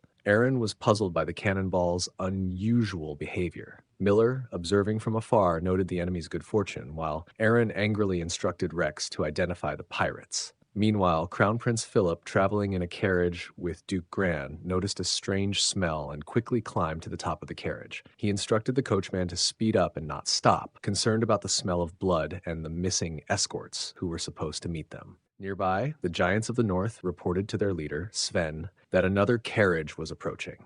As Crown Prince Philip detected the increasing smell of blood, Duke Gran peered out of the carriage and asked about the situation. Suddenly, he noticed objects flying toward him and quickly positioned himself and grabbed them, realizing they were blunt weapons used by monsters. At that moment, several blunt weapons were hurled at Philip, who skillfully deflected the incoming weapons with his sword, while Duke Gran tried to shield himself behind the carriage door. The coachman and horses were struck by the blunt weapons, causing the carriage to crash to the ground. As the carriage tumbled, Sven, a giant of the north, and his subordinate approached with pleased expressions. Sven noted that they got another one, indicating their successful ambush. Philip, crouching behind the wreckage of the carriage, recognized the attackers as the giants from the north due to their enormous size and the blunt weapons they wielded. He wondered how these giants managed to breach the barrier of iron, which had always been impenetrable. As Sven prepared to attack, Philip sensed a surge of bloodlust and quickly rolled away to avoid the strike. He regained his footing and glared at Sven. Sven, slightly startled by Philip's agility, chuckled and remarked, "That scared me." He and his subordinates laughed, with Sven adding, "I thought it was a rat. It was so small." Philip then observed the escort knights lying on the ground behind Sven, realizing they had already been eliminated. His attention shifted to Duke Gran, who was injured and lying in the wrecked carriage.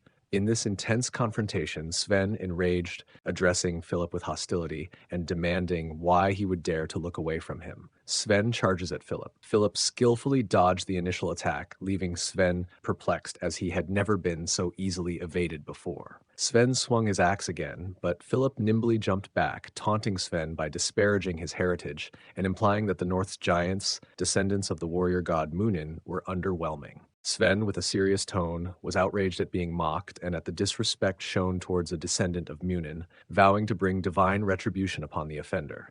In response, Philip asserted his authority as crown prince, declaring that he would be the one to administer judgment and punishment. Sven was taken aback by this revelation, questioning Philip's claim. Before Sven could respond further, Philip swiftly and decisively ended the fight, demonstrating his superior skill and authority. In the aftermath of Philip's battle with Sven, Sven's subordinates were left in shock. Philip approached them and declared that dishonoring the future emperor was punishable by death. He then swiftly and efficiently killed all of Sven's subordinates in a single fluid motion. As he finished, Philip noticed a black bird making a commotion before flying away, leading him to suspect that this bird was a spirit and that more northern giants might be nearby. He deduced that the barrier of iron, which presumably was a defensive measure, had fallen. Philip considered reporting this to the Empire, but decided against it, thinking there might be more effective ways to address the situation. Meanwhile, Aaron was preparing to leave the Rumian kingdom. He gave Rex the task of identifying the pirates and instructed Bianca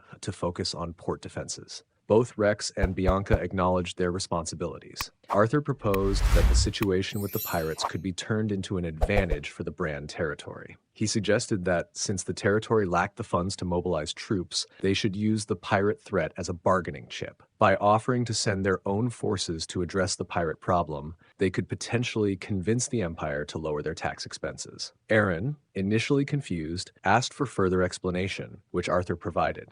Aaron's reaction to Arthur's suggestion is initially serious, causing Arthur to feel uneasy. Arthur quickly tries to dismiss the concern, telling Aaron not to worry about it. Aaron, recognizing Arthur's astuteness, commends him for his cleverness and promises that if the plan succeeds, he will reward Arthur generously. He then gives a command for his knights to proceed to the barrier of iron, signaling their departure. As Aaron and his entourage set off, Arthur and Bianca say their goodbyes. Arthur is internally excited about the potential to get closer to his goddess, while Bianca feels overwhelmed by the competition to gain the Duke's favor. Bianca then notices Aaron returning with his knights, and upon closer inspection, she sees that Crown Prince Philip is among them. Meanwhile, in the forest, Sven's brother, who has been engaged in killing goblins, spots a bird and realizes it is the same one that belonged to Sven. Consumed by rage upon learning of his brother's death, he throws aside the dead goblin and demands to know who is responsible for his brother's murder, vowing to find and punish the culprit. In the York Castle, a tense scene unfolds as Chief Harold's son sharpens his axe in front of the open castle gates, his posture commanding as he prepares for the impending journey. Behind him, captives sit in a metal cage, their faces a mix of fear and defiance. The atmosphere is thick with anticipation and dread. As Chief Harold's son focuses on his task, one of his subordinates approaches, bowing respectfully before speaking. He mentions that if they travel south, they will find a village populated by Imperials. Although they are not entirely sure, there are indications that an elf may also reside there. This revelation piques Haroldson's interest. He abruptly stops sharpening his axe and stands up, eager to pursue the opportunity. His commanding presence demands attention, and he orders his subordinate to lead him there. The moment is interrupted by one of the captives shouting from the cage, calling the giants monsters and demanding freedom. This provocation incites anger in Haroldson's subordinate, who rushes over to the cage, striking the bars with his axe and threatening violence. However, before he can escalate the situation, Chief Harold's son intervenes, grabbing the subordinate by the shoulder and slamming him to the ground. His fierce glare sends a clear message. Now is not the time for distractions. Recognizing the gravity of the chief's anger, the subordinate quickly complies, assuring Harold's son that he will lead the way. With a renewed sense of purpose, Chief Harold's son declares, "The warm land is waiting. Let's go," rallying his subordinates to follow him into the unknown. The warm land, a fertile land filled with life. At least that's how the giants of the north view the continent of Karen. A young Harold's son vowed to take control of this land one day. And 30 years later, he finally has a chance to fulfill that vow. While he may have lost his precious brother Sven, in order to achieve his dream and find his people a new place to stay, Harold's son refused to stop. Meanwhile, at the Brand Castle, Rommel's voice vibrated as he demands to know who has been captured. Grabbing Max by the collar, he lifts him off the ground, desperation evident in his eyes. Max, indignant and fearful, protests, insisting he's not the cause of the situation and demands to be released. As tensions rise, Cain intervenes, grabbing Rommel's hand and shaking his head in a gesture meant to defuse the escalating confrontation. Reluctantly, Rommel drops Max, sinking to his knees as he processes the dire news. His wife, Diane, has been captured by the giants of the north and is now enslaved. Flustered and distraught, Rommel punches the ground in frustration, exclaiming his promise to protect Diane with his life. His thoughts quickly shift to his children. He urgently asks if his son and daughter are safe. Cain's nervous shake of his head confirms his worst fears. His daughter is safe, but his son doesn't. The danger hangs heavy in the air, deepening Rommel's shock. Cheryl steps forward, her demeanor urgent as she addresses Max. She seeks confirmation about the situation, clarifying that the giants attacked the orcs and that the citizens of Bran are being held hostage in the Orc Castle. Max affirms her understanding, adding that approximately 2 hours have passed since they received the information. Cheryl quickly follows up, asking if reinforcements have been sent. Max replies that they had prepared reinforcements and dispatched scouts upon hearing that Cheryl's group was on the way. He then mentions Kurok, revealing that he has already taken a couple of orcs to the orc castle. At this moment, a scout arrives, calling out to Max and dismounting to show respect to Cheryl. However, Cheryl quickly urges him to skip the formalities and report the news. The scout conveys that visibility was poor in the dark, making it difficult to confirm details. Nevertheless, he notes the eerie quiet of the forest, suggesting that the giants planned to spend the night within the castle. They had checked the paths leading to Castle Brahn, but found no signs of movement. Cheryl assesses the critical situation around her, contemplating their available options. She articulates a decisive plan. She firmly plants her wand on the ground, establishing her authority. Cheryl then instructs the soldiers to deploy, directing that the cavalry and half of the infantry accompany her and Rommel to the orc castle, while the remaining troops stay behind to protect their current position. The soldiers respond promptly and cohesively, affirming their understanding of her orders. Cheryl notices Rommel still kneeling in despair and decides to intervene. She reaches out her hand toward him, urging him to get back on his feet. By reminding him that Diane is waiting for him, she emphasizes the importance and urgency of their mission. This encouragement serves to rekindle Rommel's sense of responsibility, motivating him to shake off his hopelessness and regain his resolve to act. Kurok and his orc companions are near an elf village also called Aten Village, when Kurok notices a strange scent that raises his suspicions about their surroundings. Feeling that something is amiss, he voices his concern, indicating that his instincts are alerting him to potential danger. To investigate further, he commands his fellow orcs to accompany him, specifically mentioning the presence of a someone starge in the Aden village. As Kurok and his fellow orcs approach the village, they encounter a shocking scene. Harold's son has captured Lord Lesha, the elf chief, and is effortlessly lifting him off the ground by the neck. This alarming sight sends a wave of fear through Kurok, who instinctively calls out, "Lord Lesha." The presence of Harold's son and the other giants of the north evokes a profound sense of dread in Kurok, who realizes the overwhelming strength of the Gants, and that if things persist as they are, they will all be doomed to certain death. Kurok swiftly instructs his fellow orcs to retreat to the castle for safety, emphasizing the urgency of the situation. As he charges toward Chief Harold's son to attempt a rescue, he is caught off guard by the giant's immense strength when Harold's son effortlessly grabs his weapon. This unexpected resistance not only frustrates Kurok, but also amplifies his anxiety, especially as the giant's mocking laughter echoes around him, creating an atmosphere of impending doom. At that moment, the scene shifts back to Cheryl, Rommel, and the soldiers as they arrive near the orc castle. The atmosphere grows tense as a powerful roar reverberates around them, prompting everyone to look up in alarm. They witness Kainuz, soaring overhead in his original form as a dragon. As Kainuz arrived above the orc's castle, he unleashes a devastating breath of fire toward the castle, shocking Cheryl and causing Rommel to cry out in panic for his wife's safety amidst the ensuing chaos. Kainuz is flying over the orc castle when he notices a large gathering of people below, which piques his curiosity and concern. He realizes that the figures he sees do not resemble orcs and questions their presence, contemplating that the orcs may have either fled the area or could be trapped within the castle. As he glides closer, he reflects on his journey that led him to this moment and recalls that those assembled outside the castle are responsible for the tragic deaths of Keishi's parents. As Kainuz readied for battle, he turned to Keishi, who was situated on his back, and declared his intention for revenge. He urged her to witness the downfall of their enemies. Channeling his fierce resolve, he prepared a devastating fire breath attack aimed at the gathered giants of the north outside the orc castle. With a battle cry of "Die, you scum!" he unleashed a torrent of flames, engulfing the giants in a fiery onslaught. As chaos ensued, Rommel desperately called out for his wife, his voice echoing in the tumult. Kainuz recognized the familiar sound, feeling a fleeting moment of confusion at first. Turning his attention toward the forest, he spotted Cheryl and Rommel's soldiers assembled nearby. Realizing they were present, Kainuz saw an opportunity. He concluded that he could leave the castle's interior defense to them, while he focused on defeating the northern giants outside. This would not only fulfill his quest for revenge on behalf of Keishi, but also aid Cheryl and Rommel's troops by clearing the way for them to advance. Kainuz comforts Keishi, affirming that their destination is the elf village where Keishi's revenge will be fulfilled.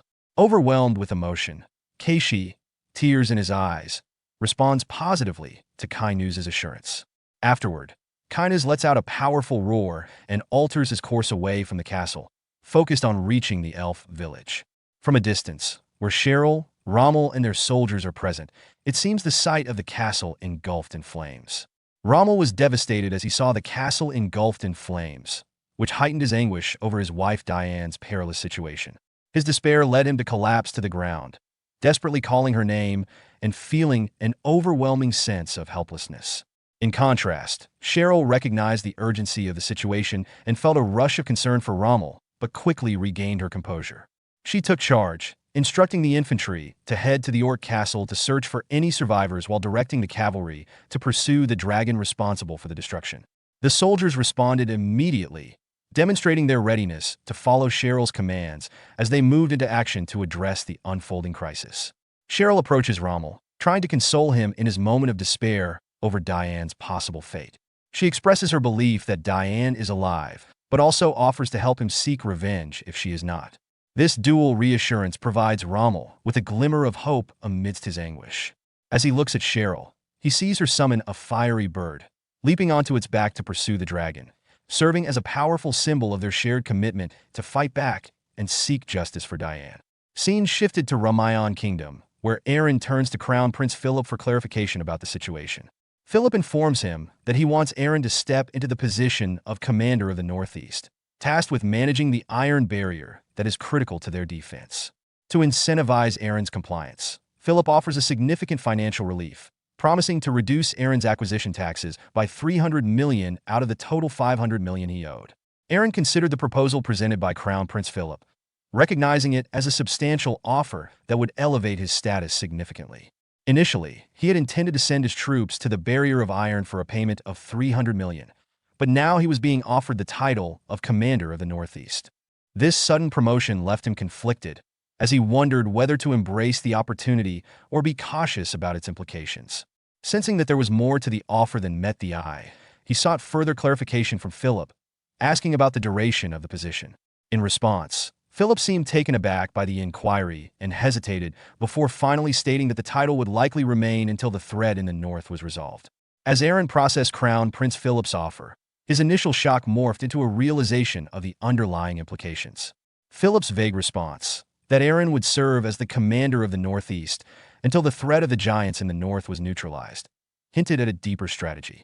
Aaron understood that accepting this position could effectively tie him to the region indefinitely, especially as the giants continued to pose a danger. Reflecting on Philip's intentions, Aaron recognized the political maneuvering at play. He saw the prince's offer as an attempt to gain control over him, making it clear that he needed to tread carefully. Rather than falling into Philip's trap, Aaron resolved to navigate the political complexities with shrewdness, determined to protect his interests while avoiding being cornered into a role he didn't want. Aaron stood before Crown Prince Philip, expressing his willingness to contribute to the empire as the newly appointed commander of the Northeast. However, he hesitated, drawing Philip's attention, prompting the prince to ask for clarification. Seizing the opportunity, Aaron raised his concerns about the Ramayan Kingdom's urgent need for assistance due to a recent pirate threat. He requested supplies to establish a naval base. Intrigued by the proposal, Philip repeated the suggestion, contemplating its implications. Internally, Aaron hoped for Philip's acceptance of his request, recognizing the urgency of the situation. However, Philip responded cautiously, stating that he couldn't provide an immediate answer since he was not in charge. He suggested postponing the discussion until Duke Gran was awake. Despite this, Aaron felt a flicker of hope, thinking that he still had a chance to negotiate effectively. He realized that his actions against the pirates could significantly impact the outcome of their future discussions. Philip reflected on Aaron's situation with a mix of sympathy and skepticism. He recognized that Aaron was willing to accept the title of Commander of the Northeast, indicating his ambition for territorial expansion. However, Philip also wondered if Aaron possessed the capability to manage the formidable challenges that lay ahead, specifically the threats posed by both the giants of the north and the rising problem of pirates.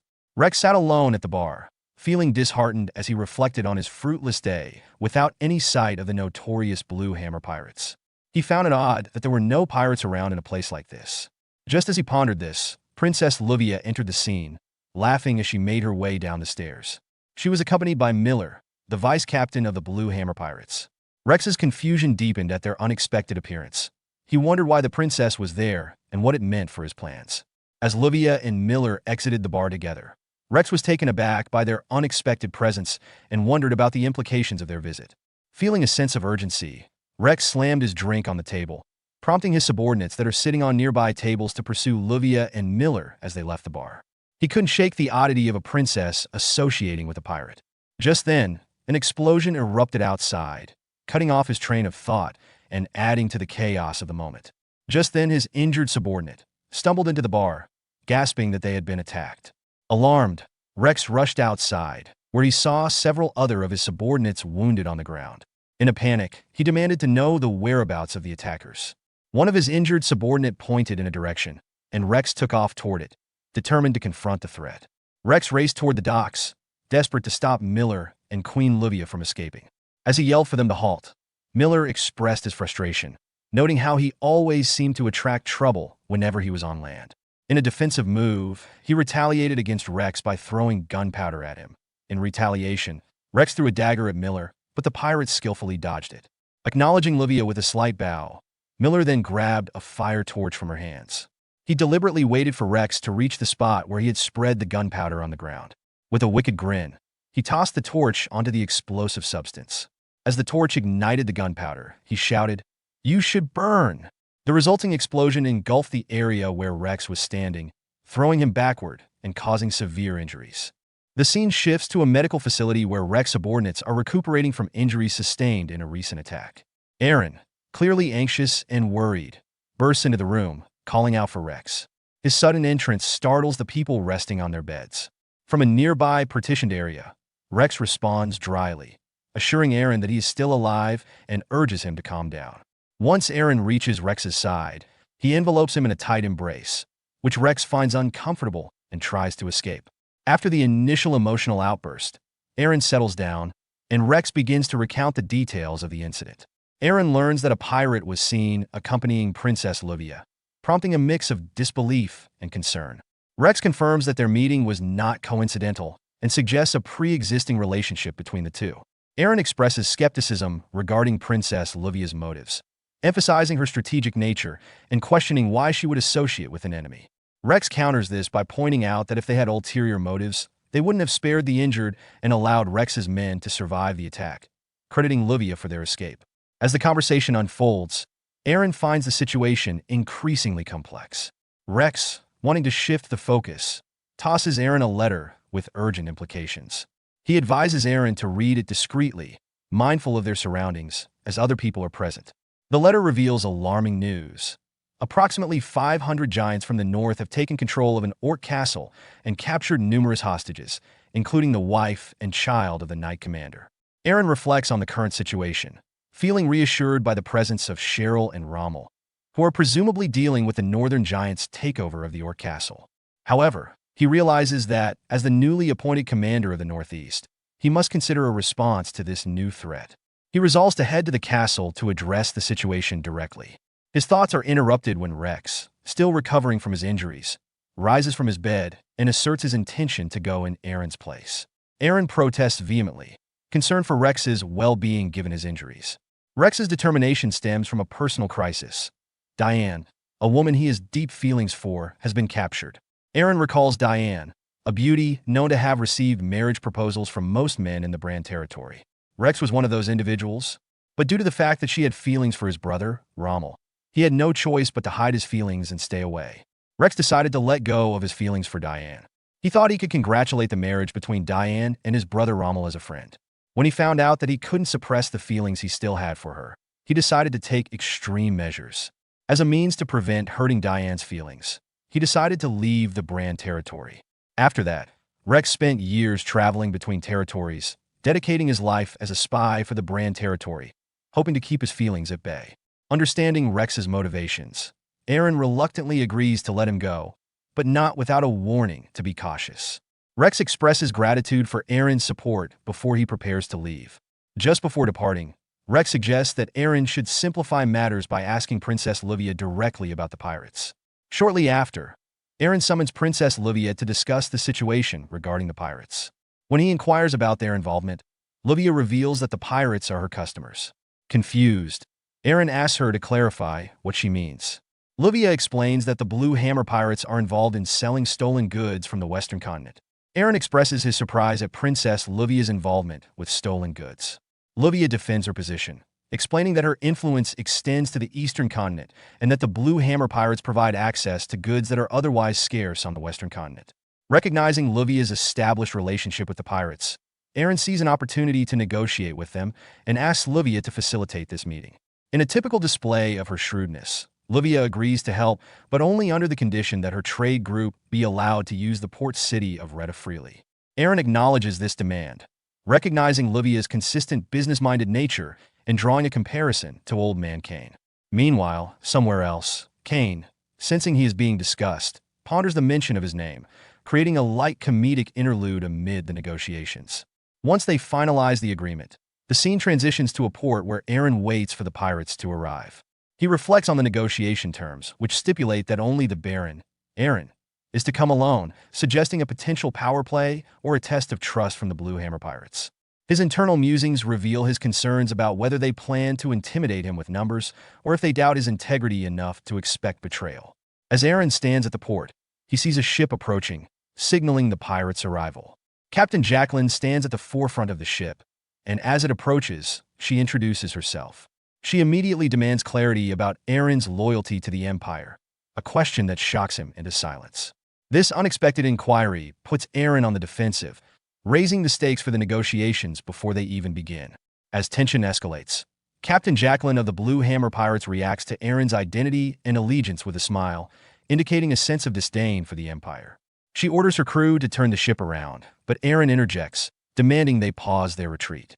Jacqueline, however, firmly asserts that the Blue Hammer Pirates do not negotiate with those who serve the Empire. To illustrate her point, she commands her crew to fire a cannon at him, launching a metal ball directly toward Aaron. In response, Aaron curses the pirates, vowing not to let their aggression go unpunished. He draws his sword, which glows with a greenish mana. With a swift motion, he strikes the incoming metal ball, shattering it into a myriad of tiny fragments. This unexpected display of skill catches Jacqueline off guard, revealing Aaron's formidable abilities. Despite the setback, Vice Captain Miller calls for another round of cannon fire, urging them to destroy that Empire scum. In the face of this renewed attack, Aaron prepares a counteroffensive move called Piercing Wind, gathering his energy in his sword and launch it at the pirate ship. Jacqueline, recognizing the sword energy emanating from attack, realizes the potential danger and yells for her crew to brace for impact. Aaron's attack strikes the pirate ship with immense force, resulting in a large explosion of energy that rocks the vessel and highlights the destructive power of his abilities. Meanwhile, the Crown Prince Philip observes the confrontation from a distance. Noticing Aaron's technique, he recognizes it as a basic Imperial sword skill, Piercing Wind, and comments on it with a smile, finding the display of power and skill intriguing. Rex arrives at the Brand territory, his focus immediately drawn to the distant Orc castle, where he fears for the safety of the hostages. He realizes the urgency of the situation. Time is of the essence, and he must act quickly. With a sense of determination, he spurs his horse toward the castle, driven by thoughts of Diane and a promise to rescue her, emphasizing his deep concern for her well-being and the urgency of the situation. Simultaneously, in the Aiden village, Harold's son, the Chief of Giants, has successfully captured all the elves, solidifying his control over the village. As he surveys his surroundings, he hears the distinctive sound of wings flapping above and glances up, initially dismissing it as a dragon merely passing through. However, he quickly shifts to a more cautious mindset and warns his subordinates to take cover, recognizing the potential threat a dragon poses. Kainuz, the dragon, is indeed hovering above Aiden village, assessing the chaos below. He reflects on the situation, noting that the northern giants have taken control of the village and expressing concern for the elven hostages. Kainuz contemplates the consequences of using his fire breath to attack the giants, knowing that he could unintentionally harm the captives. He wrestles with his limitations, particularly the Curse of Vivian, which currently prevents him from using magic effectively, and acknowledges that he can't let this obstacle define him or his honor as a dragon. In a moment of resolve, Kainuz decides to use a powerful ability known as Dragon Fear, which unleashes a terrifying roar that disrupts the cognitive abilities of all creatures, except for fellow dragons. This ability will incapacitate the giants and any other foes, providing a strategic advantage without directly harming the hostages. As he focuses on this attack, Kainu's thinks of Keishi, a personal motivation tied to his actions. However, the activation of the Curse of Vivian suddenly causes Kainu's immense pain, forcing a scream from him. Keishi, riding on Kainu's back, expresses concern for his master. Despite the pain, Kainu's pushes through, fueled by anger at the curse and a fierce determination to get revenge and help those in danger. As the scene unfolds, Kainu's, the dragon, suddenly finds himself struck by a fire attack, causing his companion Keishi to tumble from his back. The unexpected assault comes from Cheryl, who is glaring at Kainu's with anger, her fierce demeanor clear. As Keishi falls, Cheryl calls out to him, prompting him to fly toward her, where she manages to grab onto him for safety. Kainu's, concerned about Keishi's well-being, asks if she is okay. Keishi reassures him, saying, "Yes, I am fine." However, Kainu's quickly assesses his own condition, realizing where Cheryl's attack has landed. He reflects on the experience of being hit without a mana shield for the first time in a long while, noting the discomfort in his abdomen. Recognizing that he cannot continue the fight effectively, Kainu's turns to Keishi and informs her that he will have to leave the remaining tasks of vengeance to the humans. Keishi expresses her gratitude for his willingness to assist her, emphasizing that his support means a lot to her, particularly given her circumstances. Kainu's acknowledges her understanding and decides that returning to his nest to recuperate is the best course of action. With a final affirmation from Keishi, he takes to the sky, leaving Cheryl flustered. Fueled by her determination to seek revenge for Diane, she confidently vows not to miss her target the next time an opportunity arises. Meanwhile, in Aiden Village, Harold's son, the giant leader, grapples with the effects of Kainu's dragon fear, which has incapacitated his fellow giants and left them immobilized. Recognizing the threat posed by the approaching cavalry, he becomes increasingly frantic. In a moment of desperation, he bashes his head against a nearby wall, trying to shake off the effects of fear, the need to intervene and prevent any further harm, driven by his desire to protect those he cares about.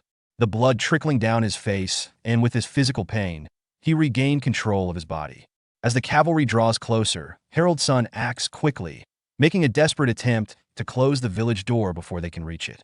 The cavalrymen, seeing the door beginning to close, rush toward the village at full speed, but their efforts prove futile. Harold's son manages to shut the door just in time, successfully blocking their entrance and further solidifying his hold over the village. The cavalry captain commands his troops to halt and await Lady Cheryl's orders. Meanwhile, inside the village of Aiden, Harold's son, determined to shake his fellow giants out of the debilitating effects of Kainu's dragon fear, takes a direct approach. He begins to slap 3 giants one after another, striking them on the face to snap them back to their senses. Each giant falls to the ground, momentarily disoriented, before finally turning their attention to Harold's son, who urgently informs them of the impending danger, asks them to free their brothers. His commanding presence spurs the 3 giants into action, and they swiftly move to free their fellow giants from the grip of fear. A short time later, Cheryl bursts into the village by blasting open the door with a fireball attack, expecting to find the giants in front of gate. Instead, she is met with confusion upon discovering that giants have mysteriously vanished, leaving behind the hostages they had captured. This unexpected development raises her concern. In her moment of uncertainty, a cavalry scout approaches Cheryl with critical information. They receive reports that the majority of the enemy is in the vicinity.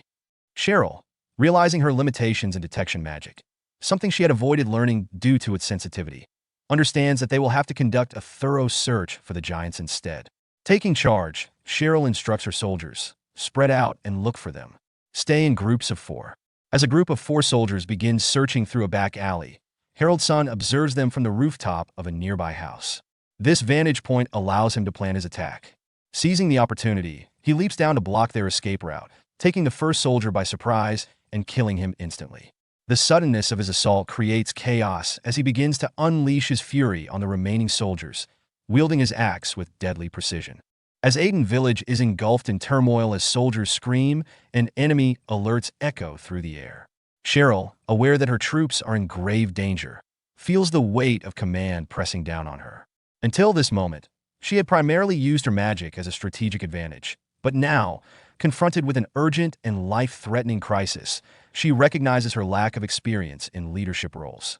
As she contemplates her next steps, memories of her brother and Rommel come to mind, prompting her to consider what they would do in her situation. Just then, an infantry captain interrupts her thoughts, urgently informing her that their troops are being slaughtered. Cheryl, though trembling with fear, acknowledges the grim reality and resolves to act. She orders the troops to advance and provide backup, instructing them to search the village for their comrades. With the soldiers rushing to the source of the screams, the infantry captain expresses concern for her safety, suggesting that some escorts should remain with her. However, Cheryl insists on their departure, affirming her capability to handle any threats with her magic. As the soldiers leave, she wrestles with doubt, questioning whether her decision was the right one. Ultimately, she resolves to focus on saving her troops, feeling confident in her ability to defend against enemies in the area. Unbeknownst to her, Harold's son, the chief of the giants, observes from the rooftops, noting Cheryl's solitary position. He perceives her decision as foolish. Harold's son swiftly jumps down from the rooftop, making his way towards Cheryl with alarming speed. Cheryl, caught off guard by his approach, realizes too late the vast physical superiority that giants hold over humans, especially one of Harold's stature and prowess. Alarmed by his rapid advance, she instinctively casts a fire projectile in his direction, but he dodges it effortlessly, showcasing his extraordinary agility.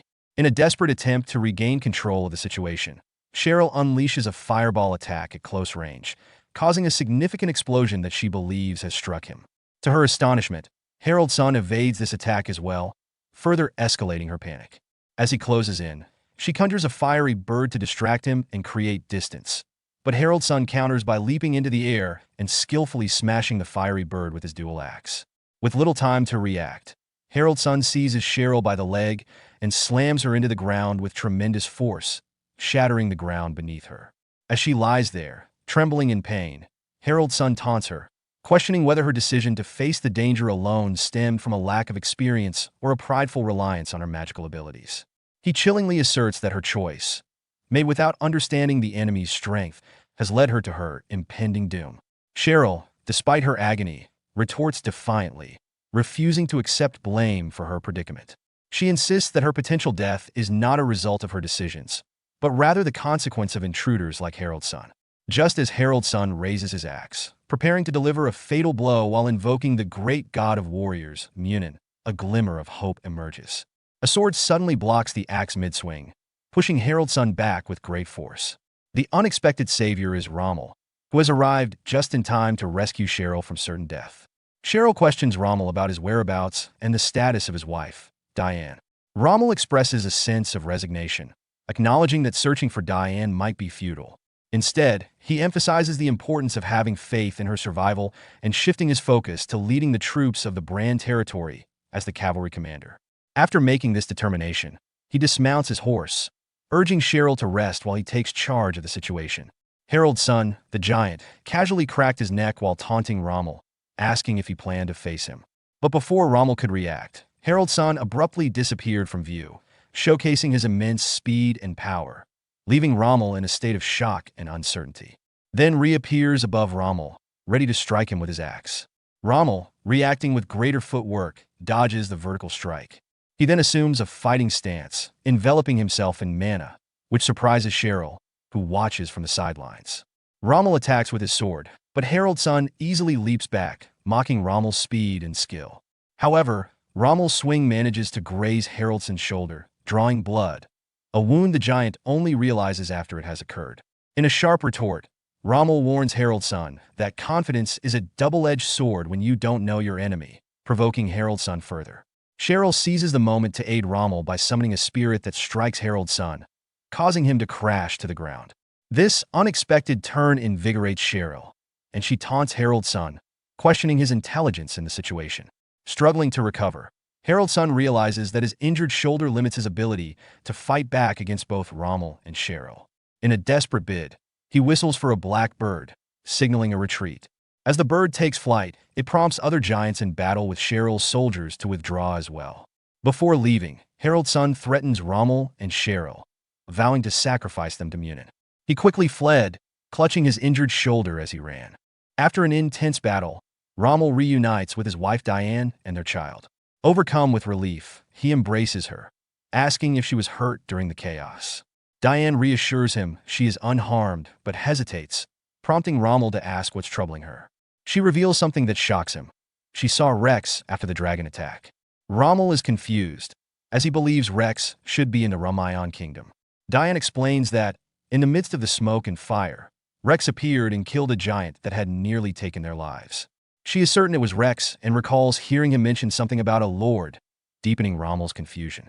The perspective then shifts to Rex, who is standing on a cliff overlooking an orc's castle, reflecting on a conversation with Aaron. When he had advised Aaron to avoid pirates and instead seek help from Princess Livia. Then Aaron mentioned Diane, cautioning Rex not to complicate things, saying they're family. Rex was left puzzled by this, not understanding what Aaron meant by that. Aaron had also suggesting that if he don't have much to communicate, he should simply declare he is here to save her by the orders of the Lord. In the present, Rex regrets how that conversation had unfolded. He feels he bungled his chance to speak clearly, replaying the moment in his mind with frustration. Then the scene shifts to the Rumayon Kingdom, where Aaron faces a new crisis. The people are rioting against his order to shut down the port of Retta. Aaron learns from Arthur that the people are so desperate they'd rather be robbed by pirates than face starvation. Aaron is exasperated, realizing they don't understand the long-term consequences of their demands, but he is at a loss for how to make them see reason. Arthur respectfully expresses his opinion to Aaron regarding the decision to close the port city of Retta to isolate the pirates. He acknowledges Aaron's strategy of eliminating anything the pirates could steal, but warns that this would also cut off the citizens from essential supplies and support. Instead, Arthur proposes a surprise attack on the pirates, suggesting that addressing the root of the problem might be a more effective solution than isolation. He argues that a direct confrontation could yield better results since reaching a peace agreement seems unlikely. Aaron considers this suggestion and realizes the merit in Arthur's plan. He instructs Arthur to communicate to the rioters that the port closure will only be temporary, lasting a few days, during which the government will provide financial support for their losses. Arthur promptly agrees and prepares to implement this strategy. As the conversation continues, Aaron elaborates on his plan. He tells Arthur to get ready for an offensive against the pirates' base while the port is closed. Arthur, initially confused, asks about the need for troops. In a surprising turn, Aaron insists that it will only be the two of them who will go on this ambush. Arthur is shocked, exclaiming disbelief at the idea of tackling such a dangerous mission without a larger force. Days later, after closing the port city, Arthur and Aaron manage to secretly board one of the pirate ships docked at Retta. They set off toward the headquarters of the Blue Hammer Pirates, their plan unfolding. Upon arriving at the port city of Retta, they witness the vibrant market scene. Shopkeepers enthusiastically shout out their wares: salted fish, tender meat from the Empire, and various types of alcohol, including stomach fire rum. Arthur expresses his surprise, noting that despite the island's reputation, it seems to be populated by normal people living their daily lives amidst the pirate presence. As Aaron surveys the bustling pirate port city, he reflects on the complexities of their mission. Initially, he believed that simply eliminating the pirates would resolve the problem. However, considering the people who live there, he realizes that their actions may have broader implications, potentially necessitating the acceptance of the inhabitants into their territory. Amid his thoughts, Aaron hears a loud noise and turns to Arthur, inquiring about its source. Arthur points to a nearby area, indicating that it appears they are constructing a boat. Intrigued, Aaron suggests they investigate further, contemplating the potential benefits of collaborating with these pirates. He muses that if the pirates possess the skills to sail to the Black Continent, perhaps they could be persuaded to build boats for their own use. Suddenly, a stranger grabs Aaron's shoulder and demands to know their identities. The atmosphere shifts as the surrounding crowd begins to glare at them, clearly hostile to outsiders in this pirate city. In a bid to defuse the situation, Arthur hastily claims they are new pirates who have recently joined. However, Aaron quickly intervenes, covering Arthur's mouth and insisting they abandon that ruse. He removes his face cloth and demanding to see the captain and announcing his presence boldly. However, Captain Jacqueline interrupts him, asserting her own authority as she reveals herself. She has been listening to Aaron and immediately makes it clear that she has no interest in negotiating with him, referring to him as imperial scum. Undeterred, Aaron shifts tactics and proposes an alternative. If negotiations are off the table, perhaps they can strike a deal instead. Curious, Jacqueline challenges him, asking for the terms of this proposed deal. Aaron outlines their offer: permission for the pirates to freely access the port city of Retta, along with a year's supply of food, in exchange for something he hopes to obtain from them. Jacqueline scoffs at the offer, asserting that pirates have no need for permission and dismissing the food as unnecessary. Aaron confronts Captain Jacqueline and her crew with a sharp critique of their situation. He points out that while they claim to be self-sufficient, their dependence on stolen goods like salted fish, imperial meat, and alcohol contradicts their assertion of independence. He notes that their recent arrival in Retta coincided with an empty port, emphasizing his authority as the ruler of the Rumayan kingdom, and now as part of the Brand territory. Aaron asserts that he has the power to close the port and eliminate the pirates with a single command, showcasing his leverage in the negotiation. The tension escalates when Vice Captain Miller, unable to contain his anger at Aaron's threats, lunges at him with a short sword. Aaron effortlessly dodges the attack and counters, striking Miller's hand and forcing him to drop the weapon. The other pirates are taken aback by Aaron's skill and shocked by his boldness in the face of aggression. Miller, furious, insults Aaron, calling him imperial trash, and retaliates by throwing gunpowder at him, preparing to ignite it with a fire torch while threatening to kill him. Just as the situation seems poised to explode into violence, Captain Jacqueline intervenes.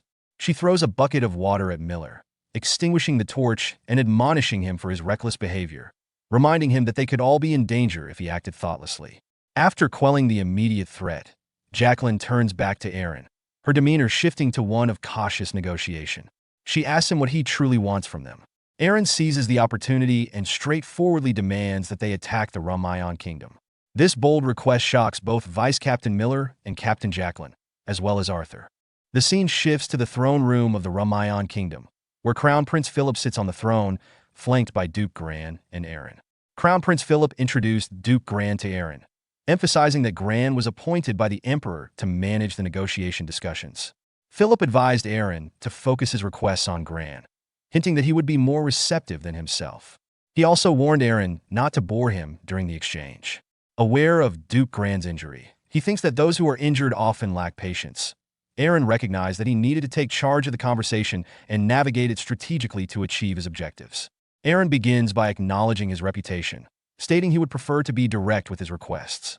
However, Duke Gran interrupts him, expressing gratitude for the holy water Aaron sent, which expedited his healing. This unexpected acknowledgement strikes Aaron with a pang of guilt. He had sent the holy water primarily to facilitate Gran's departure from the territory, and now he feels a sense of sympathy for him. Once the formalities of gratitude are complete, Duke Gran suggests they officially commence negotiations.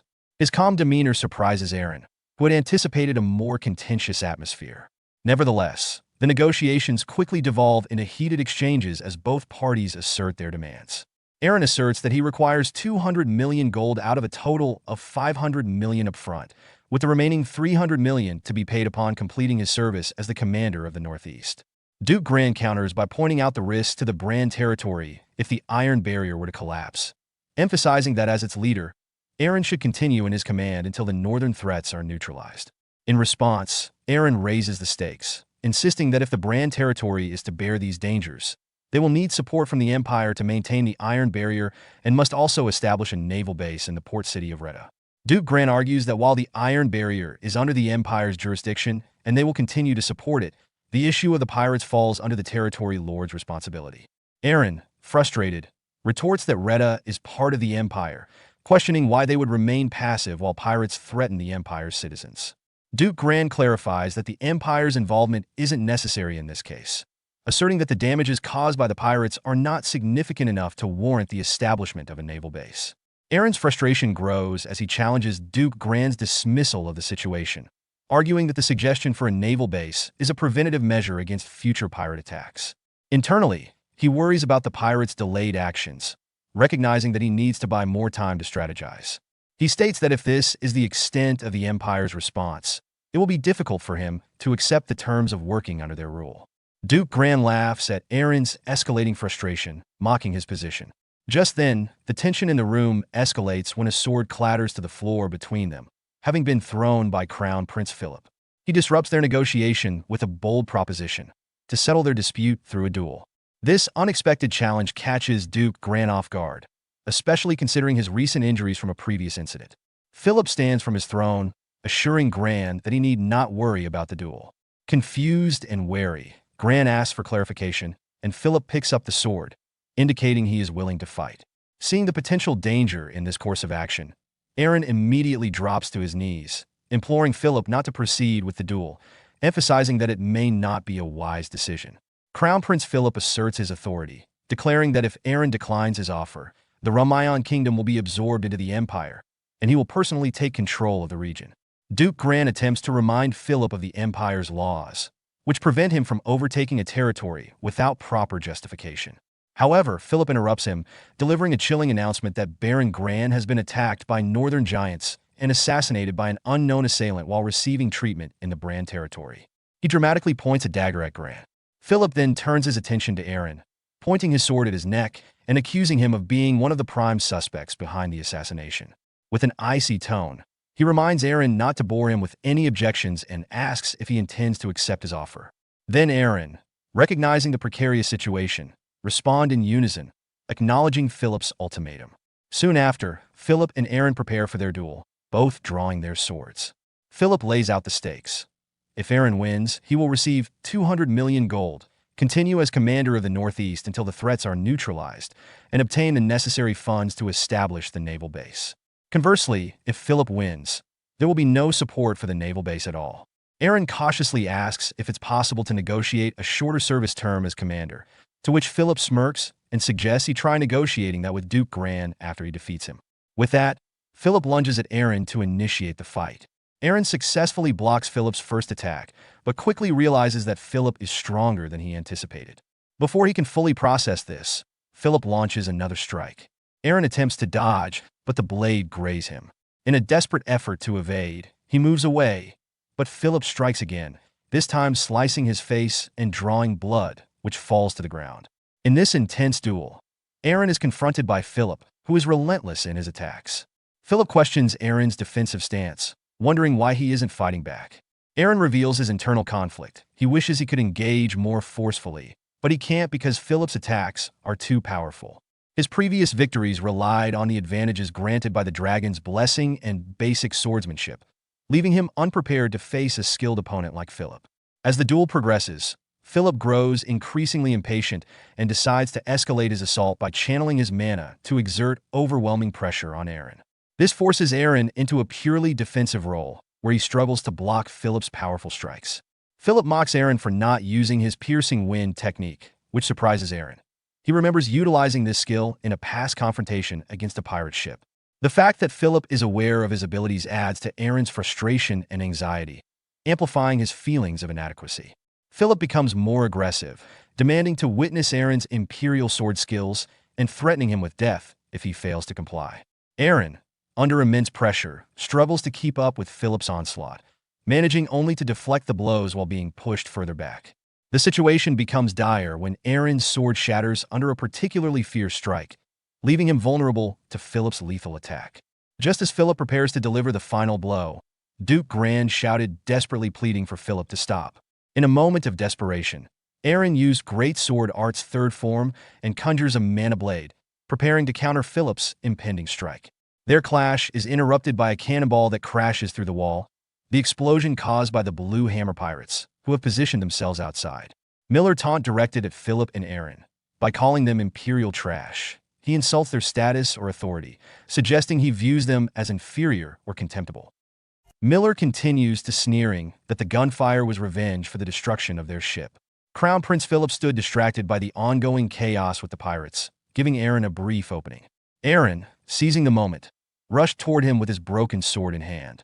Though he pointed the jagged blade at the prince's neck for an instant, his frustration quickly overtook him. Instead of striking, Aaron hurled the sword angrily toward the pirates and furiously shouted at the pirates, accusing them of planning to loot the rest of the ship. But Aaron's unpredictable actions left him confused. Miller, smirking mockingly, turned to Captain Jacqueline and asked, "Captain, did the contract specify dealing with insults and threats as well? Because he's clearly overstepping it." Jacqueline, however, was too focused to respond. She peered through her scope, her hands trembling as her gaze fixed on Crown Prince Philip. A look of deep frustration and bitterness crossed her face, but she gave no immediate explanation. Miller, undeterred, prepared to fire another cannon, a wicked smile playing across his lips. Before he could do that, Jacqueline stopped him and stepped away from him, commanding they will deal with this later. Though Miller was reluctant, he signaled the pirates to retreat. As they pulled back, Jacqueline remained visibly unsettled. Her thoughts raced, bitterness brewing as she reflected. That prince was her family's enemy. As the pirates retreated, Crown Prince Philip stood by a shattered wall, watching them in silence. Aaron approached him, bowing deeply and admitting his defeat. "Your Highness," Aaron said solemnly, "I've lost the duel and will accept whatever decision you make regarding the annexation of Brahn territory into the Ramayan kingdom." Philip raised an eyebrow in surprise, glancing toward Duke Gran, who subtly approved. Turning back to Aaron, Philip said, "The kingdom will appoint you, Duke Aaron, as commander of the northeastern region until the northern threat is neutralized." Aaron, frustrated, clenched his fists, cursing inwardly. He regretted agreeing to the duel, realizing that his hidden strength had been exposed, giving Philip the upper hand in the negotiations.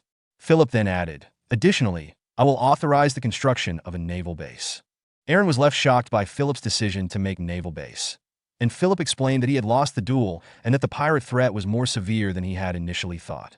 Philip privately reflected that since Aaron had shown him what he needed to see, he could at least grant him this concession.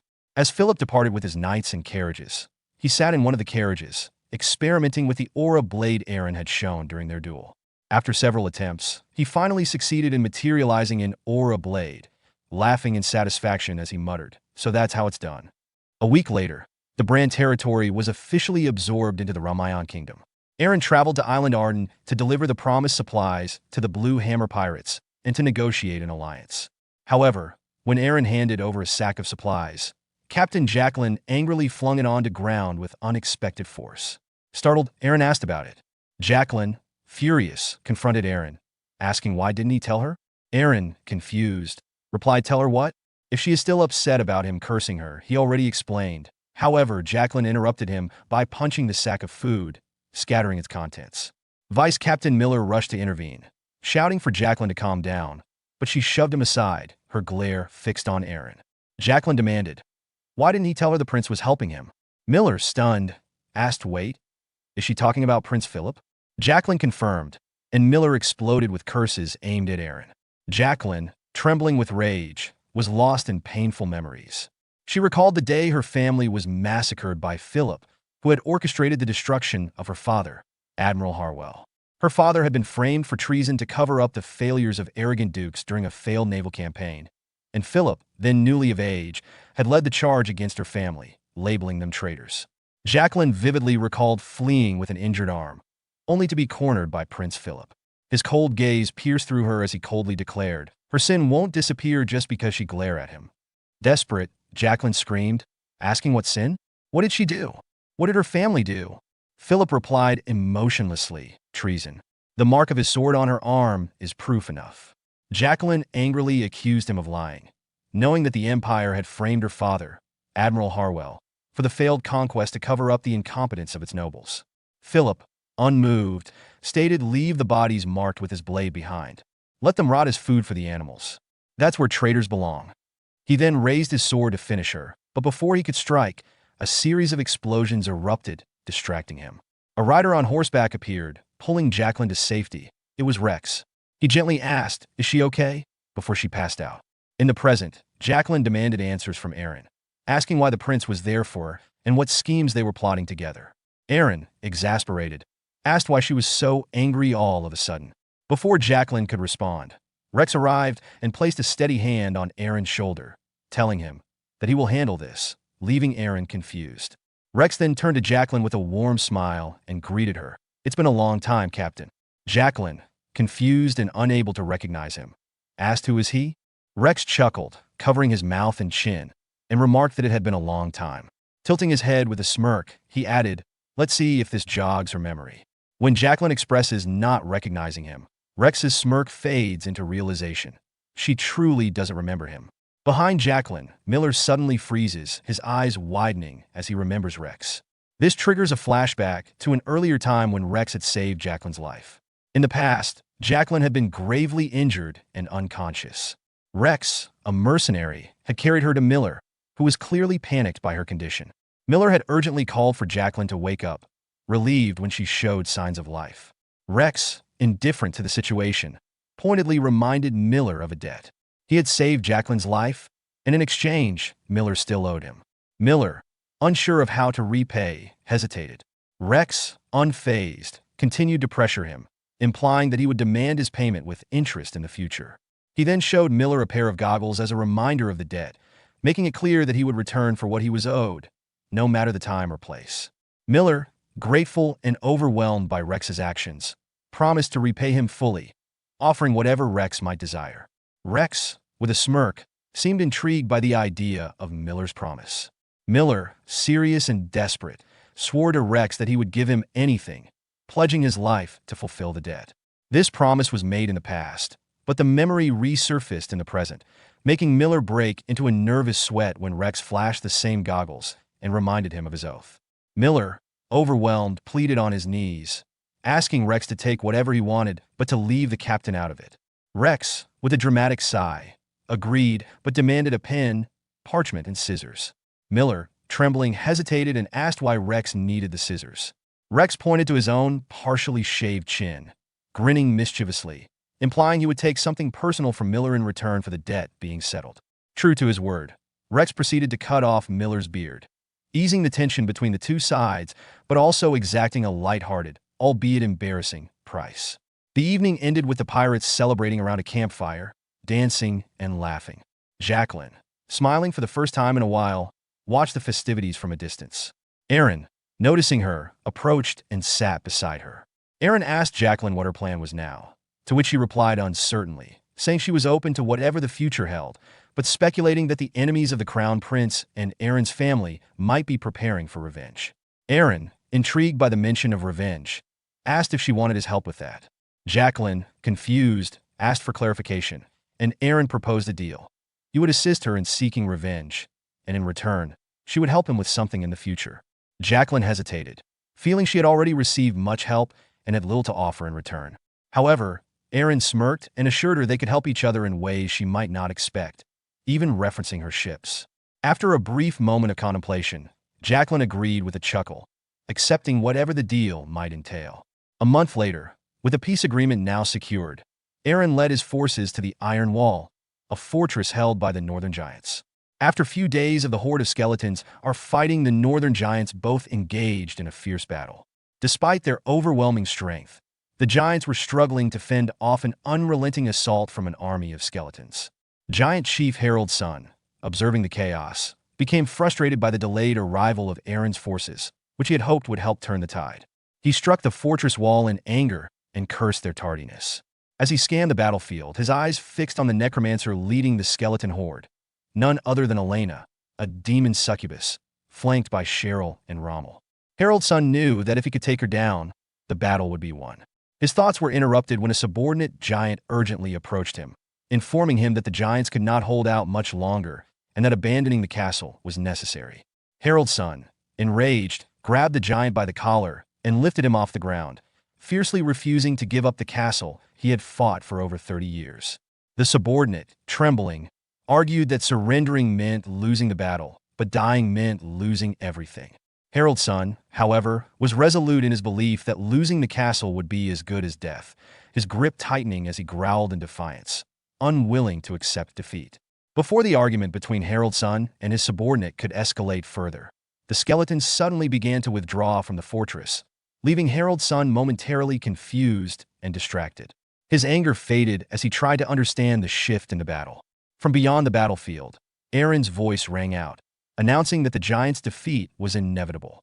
He introduced himself as Aaron of Brand territory and offered Harold's son a chance to surrender to avoid unnecessary bloodshed, promising to spare his life. Harold's son, infuriated by the suggestion, demanded that Aaron show himself, dismissing his words as meaningless coming from someone who hid in the shadows.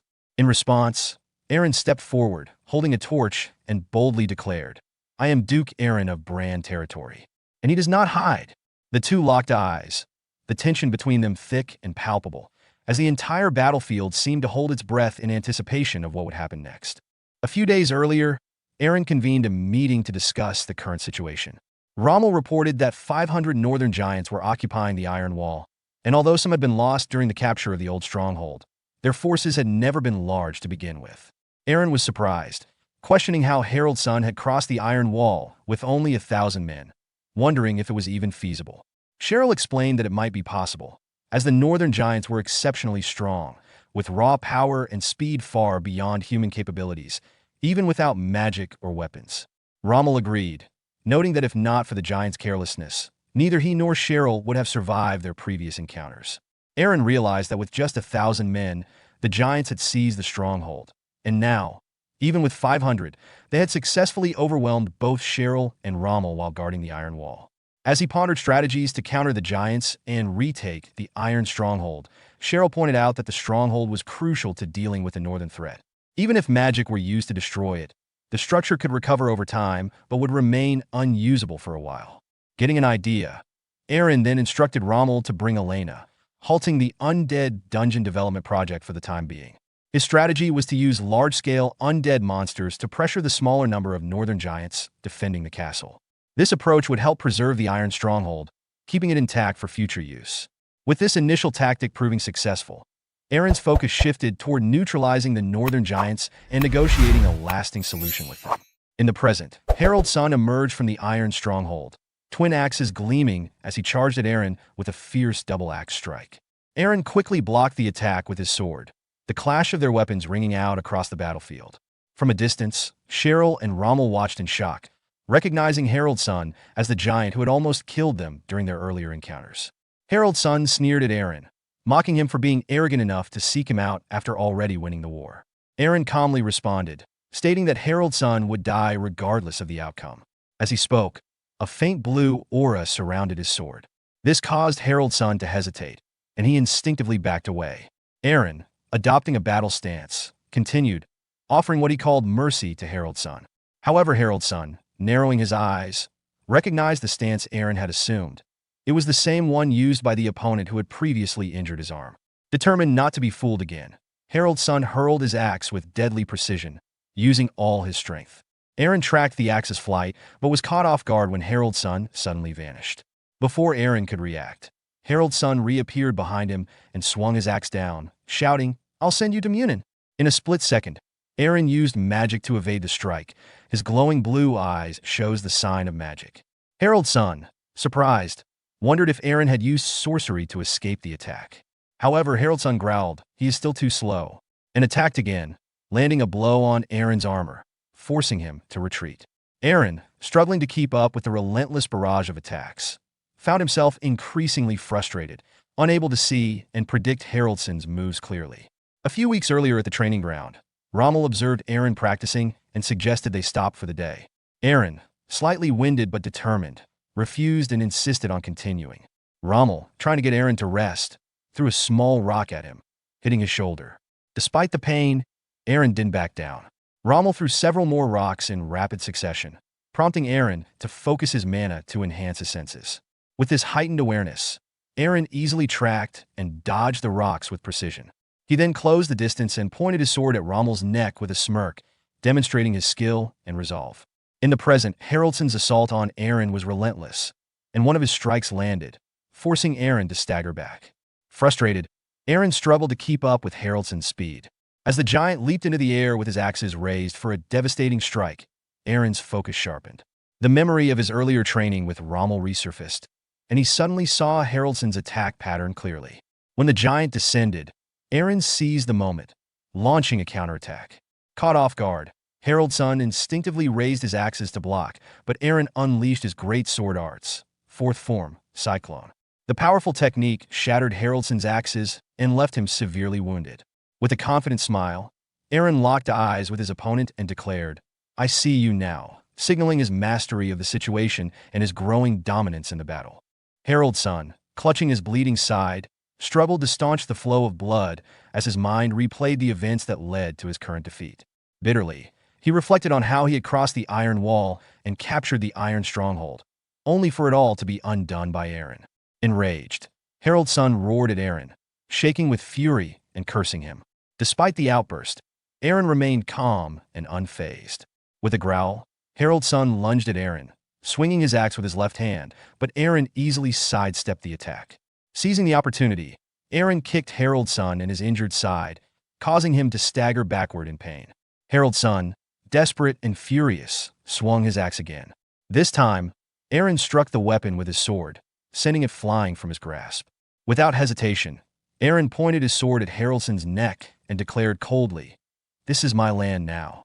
Take your people and leave. Never even think about returning. Swear it to him." Then Aaron sheathed his sword, leaving Harald's son stunned. He extending his hand in a gesture of negotiation. Aaron offered a solution. He will give him and his people a land where they can live in peace. This unexpected offer left Harald's son speechless, as he stood on the precipice of a choice that would decide the fate of his people. Harald's son froze, stunned by Aaron's unexpected offer of peace. After a moment of silence, he grew serious and declared, "Kill me. I swore my life to Munin, the god of war, to protect this land. I won't break that oath." Aaron's expression darkened as he responded, "So you choose death, even after you've already lost?" Harald's son sneered, dismissing Aaron's words.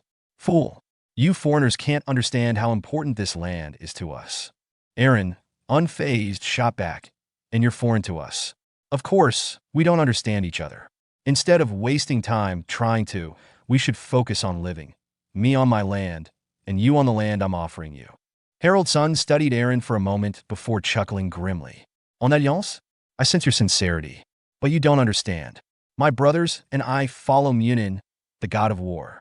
To die on the battlefield is the ultimate blessing for us. Killing us is granting our wish." Aaron frowned, confused by Haraldson's words, but Harald's son continued, his voice resolute. "If you truly want an alliance with our kind, there's something you must do." From a distance, Cheryl watched the exchange, muttering under her breath, "This truce talk is dragging on." Rommel, standing beside Cheryl, commented on the northern giants' pride as warriors, acknowledging that negotiating with them would be challenging. At that moment, Aaron suddenly beheaded Harald's son, silencing the chief permanently. Cheryl and Rommel gasped in shock, calling out to Aaron in disbelief. Aaron raised his bloodied sword and declared, "I, Aaron, Duke of Brahn, have slain the enemy's chief." His actions enraged the northern giants within the iron stronghold, but despite their fury, they began retreating, unable to retaliate against their fallen leader. Turning to Cheryl and Rommel, Cheryl demanded to know why Aaron had killed Harald's son when he had promised to negotiate. Aaron, his demeanor subdued, avoided her gaze and simply replied, "Let's go." "Go where?" Cheryl asked, confused. Aaron pointed into the distance and said, "To deal with the real threat." Soon after, Cheryl created a portal at a cliff Aaron had marked on the map. The three emerged through the portal on horseback, the cold air biting at their skin. Aaron's mind replayed Haraldson's final words. "If you truly want an alliance with our kind, there's a mountain covered in northern lights." Looking up at the sky, Aaron whispered, "Aurora Borealis." Before he could continue, Cheryl called his attention to a small village below the mountain. As Aaron, Cheryl, and Rommel approached the village, Cheryl asked if they were about to meet Haraldson's cousin. Aaron nodded, recalling that Harald's son had mentioned his cousin, Eric the dwarf, as someone they needed to talk to. Rommel scanned the area warily, questioning if it was safe. Aaron recalled another warning from Harald's son. "That blind crow already knows you're coming. Bring a gift of goodwill." Soon, they encountered Eric. The dwarf eyed them suspiciously and stated that if they sought an alliance, they first needed to prove their goodwill. Aaron pointed to the bags on their horses, but Eric wasn't impressed. After a brief hesitation, Aaron retrieved a bottle of holy water, offering it as a gift. He explained this will extend your lifespan. Eric recognition and acknowledged the gift with a nod. He said this is what he saw in his dream, and he accepting it. In return, Eric offered a prophecy of Munin. Aaron, confused, asked about it. Eric began to recite. "The body blessed by the dragon's gift. A ruler who has walked with a dragon. A stranger who opposes the dragon. An existence that lights the path ahead." As Eric spoke, Aaron's vision was overwhelmed with a dazzling array of stars, their light shimmering in the dark sky. Cheryl, noticing Aaron's distracted state, called out, tapping his shoulder, and asked what's wrong with him. The conversation had ended, and Eric was heading out. Aaron, in a confused state, asked if Eric had sprinkled stars in the sky. Cheryl, frustrated by Aaron's question, scolded him for his fanciful thinking, reminding him that it was simply a starry night and that Eric couldn't have literally scattered stars across the sky. Before his expedition to the Black Continent, Aaron formed an alliance with the northern giant, Eric, to eliminate remaining external threats. As he traveled across the kingdom, preparing for the final mission, he met with Cain. During their handshake, Cain squeezed Aaron's hand painfully, prompting Aaron to pull back, complaining of the pain. Cain, visibly upset, criticized Aaron for giving rations and holy water to the barbarians, questioning how Aaron could have made such a promise. Aaron calmly explained that, should they face an unknown attack while on the Black Continent, the situation would worsen if they ignored potential threats. Cain, frustrated, slammed his hand and scratched his head, still clearly troubled. Aaron asked if his actions had been hasty, to which Cain reluctantly admitted that, although Aaron had made a sound decision, the kingdom's dire situation was exacerbated by their support of the barbarians.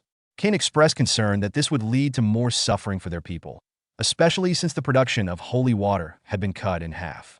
Aaron, confused, inquired about the reduction in production, and Cain explained that it was due to a lack of holy power, mentioning Cecilia in passing. Aaron immediately moved away to meet Cecilia, saying they would continue their discussion later. As Aaron left, Cain muttered wistfully, wishing Kainus were present to help with the situation. Cecilia journeyed up a freezing mountain toward the old temple of the goddess Vivian, using her diminishing holy power to combat the cold. As she climbed, she realized her prayers were not being answered and decided to take more drastic action. Upon reaching the temple, she dismounted her horse and knelt before the sacred structure, praying for guidance from Lady Vivian. After some time, when Cecilia opened her eyes, she was deeply troubled to find that the holy power still did not respond.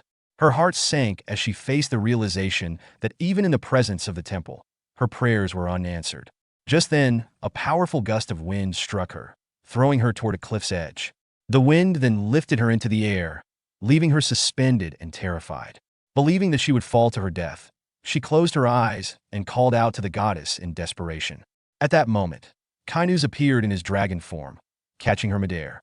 He gently landed on the mountainside and set her down. Trembling with gratitude, Cecilia thanked him for saving her. Kainus, however, seemed distracted, thinking to himself about how even Vivian hadn't responded to Cecilia's prayers, reflecting on her laziness. As Cecilia stood up without kneeling, Kainus, surprised, remarked on her boldness, teasing her for not showing proper reverence.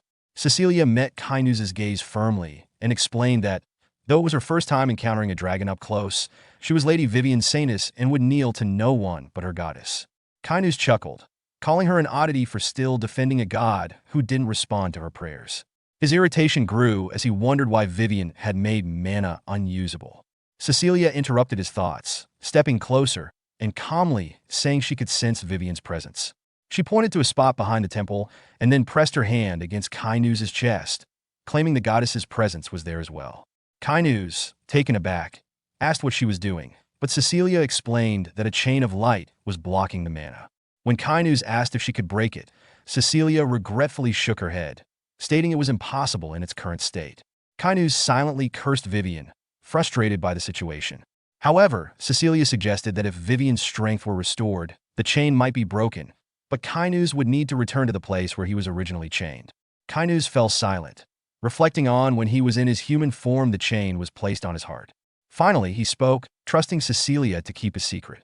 Surprised, Cecilia asked how he knew her name, but Kainus didn't answer.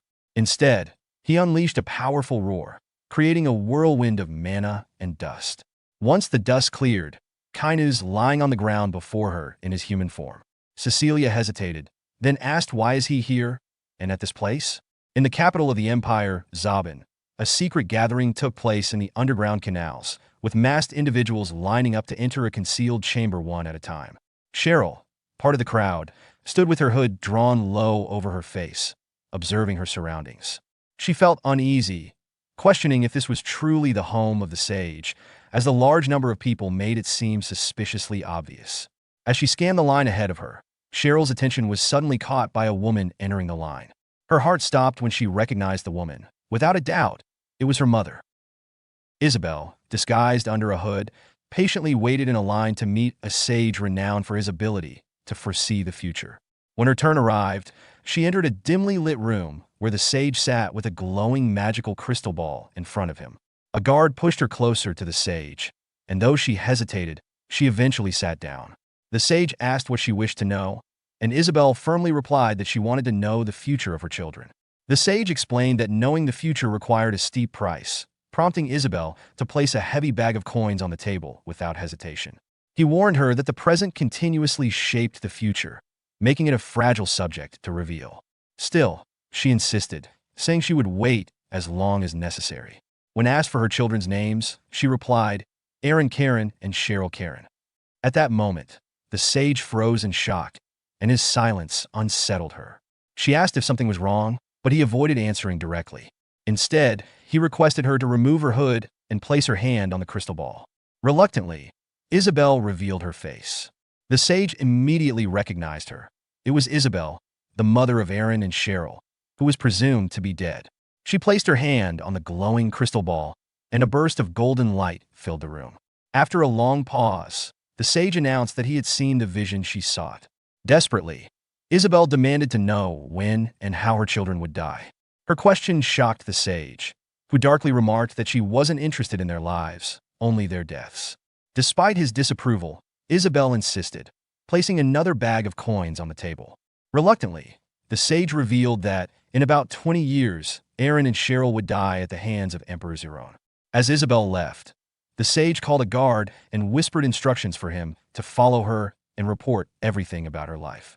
Once she was gone, the sage removed his own hood, revealing himself to be Gayle, a philosopher of the Zaban Empire, and the soul that inhabited Aaron's body.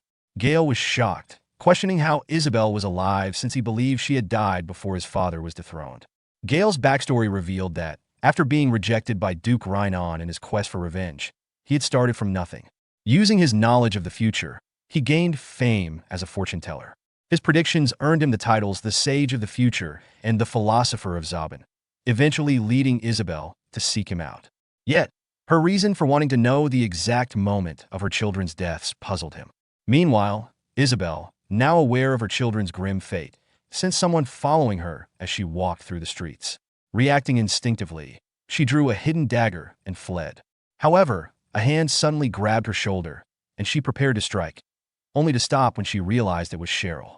Cheryl, overwhelmed with emotion, hugged Isabel and tearfully demanded to know why she had disappeared from their lives. Isabel, her face hidden beneath her hood, tried to convince Cheryl that she was mistaken, but Cheryl's heartfelt cries broke through her resolve. When Cheryl begged her mother for answers, Isabel cryptically explained that she had stayed away to ensure their safety. Cheryl, confused and desperate for clarity, begged her to stay, but Isabel pulled away and said she would return in 1 year. As she walked away, she clenched her teeth in frustration, thinking to herself that she had to correct the mistakes she had made and ensure her family's safety. Unbeknownst to her, Gayle's guard continued to follow her, tasked with uncovering everything about her life. Cheryl, devastated, immediately teleported herself back to her brother Aaron. She excitedly told him that their mother was alive, but Aaron remained calm and quiet, brushing off her excitement. He pointed to the nearly completed ships in the harbor, emphasizing their preparation for the Black Continent expedition. While he feigned understanding of her news, his thoughts revealed his singular focus on the expedition and his obsession with the impending war. Aaron, or rather, Gayle's soul within Aaron, was consumed by his plans for the Black Continent, unaware of the role Isabel would play in his destiny.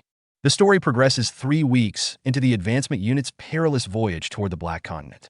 The crew, led by Captain Jacqueline, faces growing tension as their mission remains shrouded in uncertainty. Standing atop the ship with her telescope, Jacqueline scans the horizon for signs of the anticipated danger. Below, Aaron anxiously questions her findings, only to hear the frustrating response that nothing has appeared yet. Aaron's unease deepens, his thoughts spiraling as he wonders if the records he relied on were false. His tension contrasts sharply with the disgruntled attitude of his younger sister, Cheryl, who approaches him complaining about the monotony of the journey.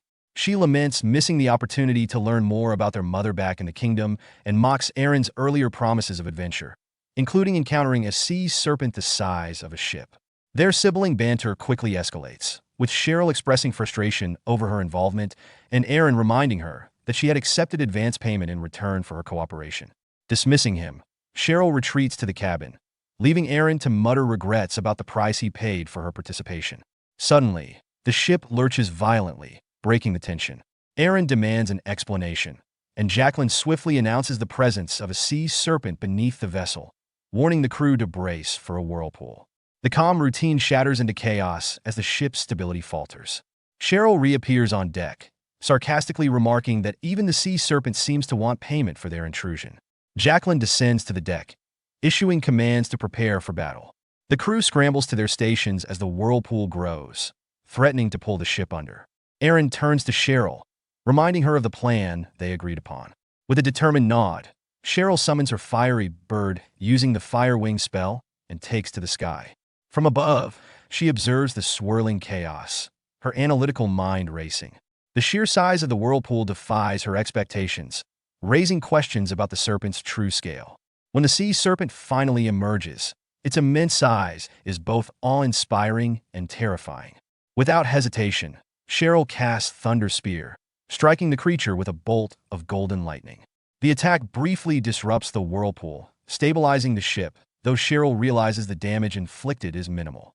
Her small victory is short-lived as the enraged serpent lunges at her with gaping jaws. Cheryl narrowly evades the attack, her heart racing as she comprehends the creature's colossal size. From the deck, Jacqueline spots the serpent and orders the crew to fire the cannons. Cannonballs rain down on the creature, creating plumes of smoke and water, but their efforts are in vain. The serpent emerges unscathed, its mana barrier protecting it from harm. The beast retaliates, destroying a nearby vessel with a single swipe of its tail. The sight of the ship's destruction sends Jacqueline into a fit of rage, cursing the serpent, while Aaron urges her to steer their ship closer to the creature. Though reluctant to risk their only means of escape, Jacqueline agrees, recognizing there's no other choice. As the ship draws nearer, Aaron unleashes his great sword arts, piercing wind attack, while Cheryl fires a powerful spell strike.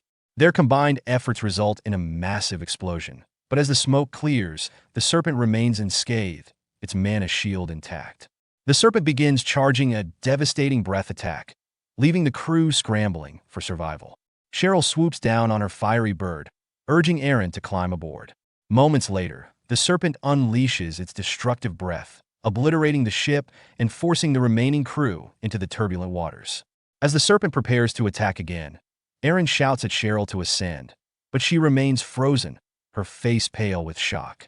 When Aaron demands an explanation, Cheryl finally speaks, her voice trembling.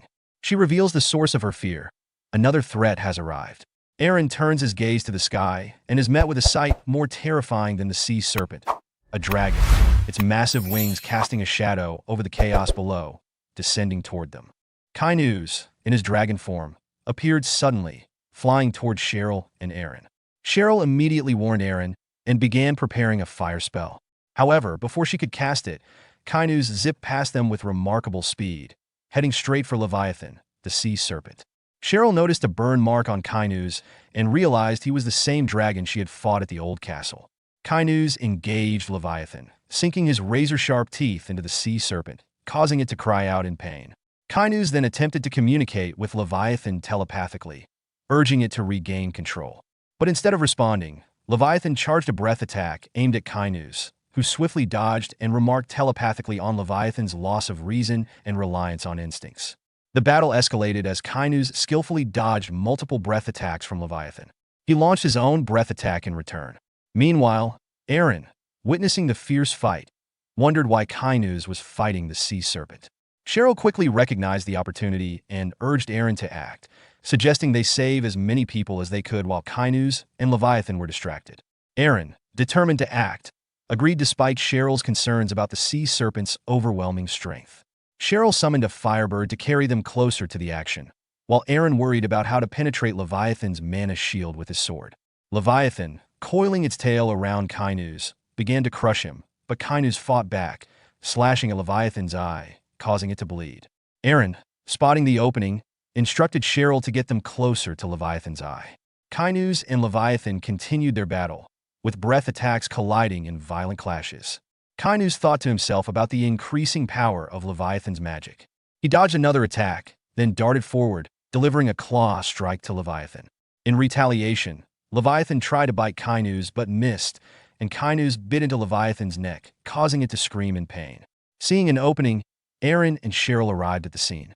Kainuz, noticing them, released Leviathan to focus its attention on the pair. Aaron leaped from the firebird, plunging his sword into Leviathan's eye, twisting it to inflict more pain, and shouting for the rampaging to stop. Leviathan thrashed, and Aaron called to Cheryl, who guided the firebird closer, so Aaron could jump back onto it. Meanwhile, Kainuz prepared a final, devastating attack. He unleashed a massive fire breath attack that hit Leviathan square in the face, beginning the process of melting it. Aaron, seeing Leviathan's body start to melt, urgently warned Cheryl that it was about to explode. Cheryl, pushing her summon to its limits, tried to speed up their escape. Just as they were about to leave, Leviathan's body erupted in a huge explosion, knocking Cheryl unconscious and causing her summon to disappear, sending both Aaron and Cheryl plummeting into the ocean. Aaron, before losing consciousness, smiled faintly, thinking, "We did it." Later, Aaron awoke on the beach, coughing seawater. As he regained his bearings, he saw the others who had been with them scattered on the shore, all unconscious. Spotting Cheryl, he rushed to her side, shouting for her to wake up. She stirred at his voice, and Aaron, relieved, thanked the heavens. Cheryl, groggy, asked him to let go of her, but before they could speak further, a voice called out, "Good to see you." Startled, Aaron turned to find Kainuz standing nearby. With a smirk, Kainuz greeted them, saying, "Welcome to the Black Continent." Kainuz explains his arrival to Aaron, who sarcastically remarks on his great timing, considering Kainuz came late but still managed to rescue them from the sea. After briefly contemplating how challenging it must have been to search for them, Aaron focuses on the fact that they survived thanks to Kainuz. He asks if Kainuz knows anything about the land they're on, to which Kainuz reveals that most of the continent is covered by forests and mines, but there is a castle deep within. Aaron, puzzled, wonders if a castle implies a king, but records suggest there isn't one. This makes Aaron reconsider the ease of their mission, suspecting that tribes could be under a king's rule, complicating their conquest. He decides to have his team scout the area and gives the order to split into groups of 3. One group consists of Cheryl, Miller, and Captain Jacqueline. While scouting, Cheryl grumbles about having to work in the woods while the Lord gets to visit the castle, and she demands a break. Miller, amused, comments on her temper, while Jacqueline, irritated, reminds Cheryl that she lost a ship and should be more understanding. As the conversation escalates, Cheryl and Jacqueline argue about the complexities of setting up a portal, with Cheryl expressing doubts about its feasibility in such an unstable magical environment. Suddenly, Cheryl senses someone behind them. She casts a binding spell to restrain the person, revealing an old man. The old man, who had been casting a spell, announces that the prophecy has come true, which surprises the group. Cheryl decides to hear him out.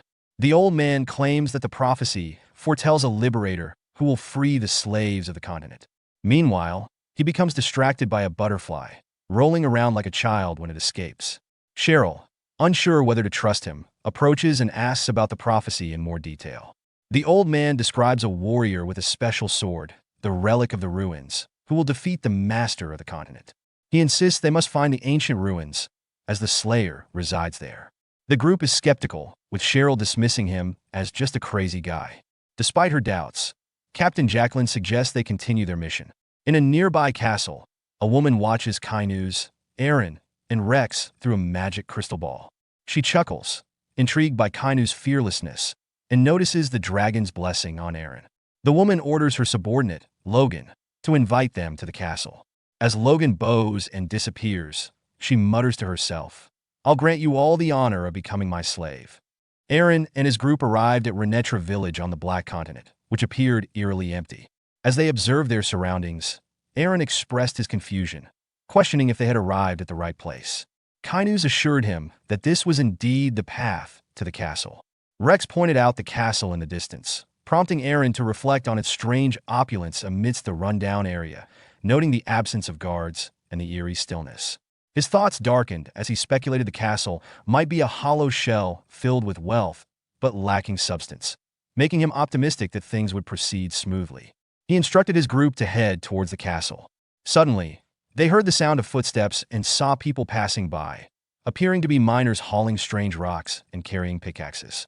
Aaron asked Rex where the miners were taking their load, but when Rex tried to inquire, the miners ignored him, and when he grabbed one, the person immediately pulled away. Kainuz noticed the lack of communication and sensed something familiar about the miners' energy, which intrigued him. At that moment, Logan, a figure they had not seen before, appeared and introduced himself as the butler of the mansion castle, explaining that his master, the ruler of the Black Continent, had invited them. As they followed Logan towards the castle, Aaron observed the miners and speculated that they were being controlled through some form of magic. Kainuz confirmed that magic capable of stealing souls and controlling people was more common than one might think, although it was rare for someone to control an entire population. Eren, already facing the challenges of arriving on a new continent, felt the weight of this new threat and grew more cautious. Kainu's warned him that the ruler of the Isthmus, who governed the Black Continent, was a formidable opponent. Upon reaching the castle gates, Logan opened them and led them inside. Kainu's was struck by a thought. If his intuition was correct, the ruler of the Black Continent might be his older sister. This suspicion proved true when they entered the throne room, and Kainu's sister, the ruler, sat upon the throne. She addressed Eren cryptically, calling him a being who has borrowed wings and stepped foot on this land. Eren, confused and unsure of the formality, responded by identifying himself as Eren, the Lord of Brand territory, and opted to skip the formal greetings. The ruler, unfazed, dismissed the customs of the Western Empire and agreed to proceed on her terms. She then thought to herself that more arrogant individuals were easier to manipulate, hinting at an ulterior motive. She turned to Logan, instructing him to bring out the prepared items. Logan quickly complied, leaving Eren puzzled. The ruler explained that in her land, sharing a drink with strangers was the customary first greeting and announced her intention to raise a toast in their honor. Logan brought 4 glasses of wine, and the ruler picked one, mentioning that the toast was in celebration of reuniting with an old friend, referring to the group.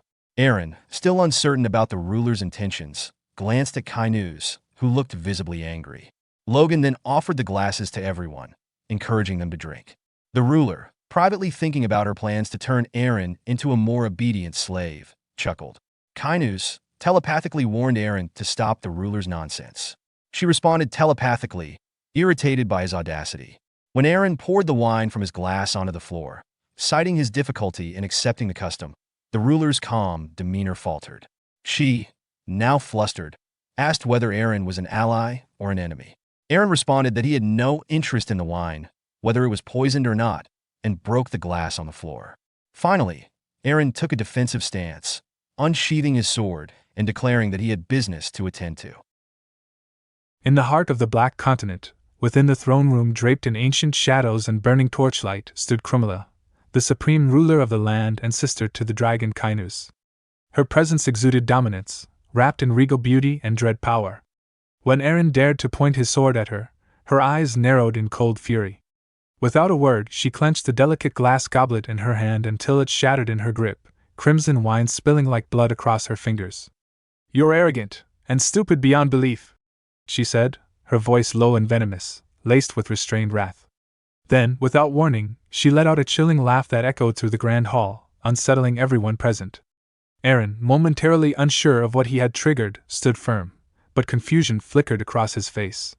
Krumla's eyes began to glow with a deep, eerie violet light. A sinister grin slowly stretched across her lips as she whispered darkly, "I will make you regret everything you've done." With that, she unleashed her aura, a monumental wave of pressure that slammed into the room like a storm. Everyone present felt its crushing weight. Her servant, Logan, collapsed instantly, unconscious. Rex dropped to his knees, gasping for air, while Eren trembled violently, barely staying on his feet under the suffocating pressure. Grinding his teeth in frustration, Eren struggled to remain upright and thought, "This woman, she's not just some powerful witch. This isn't the pressure of a monster. It's something far more terrifying." Krumla's voice cut through the air like a blade. "Have you finally realized?"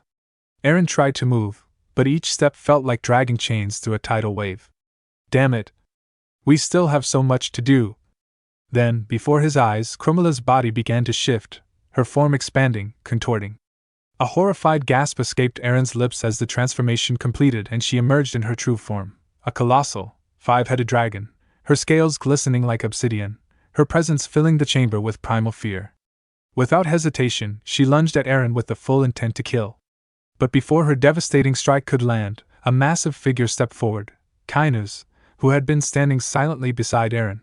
In an instant, he too transformed into his dragon form and intercepted the attack. The clash sent shockwaves through the chamber, and Kainu's retaliated with a powerful counterattack that launched Krumla into the stone wall behind her. Recovering swiftly, Krumla snarled, "How dare you side with the humans?"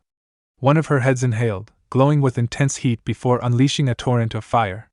Kainu's evaded the blast with fluid speed and darted behind her to strike. But just before his attack could land, she sneered, "Foolish creature!" and her massive tail whipped around, striking him and sending him crashing into the opposite wall.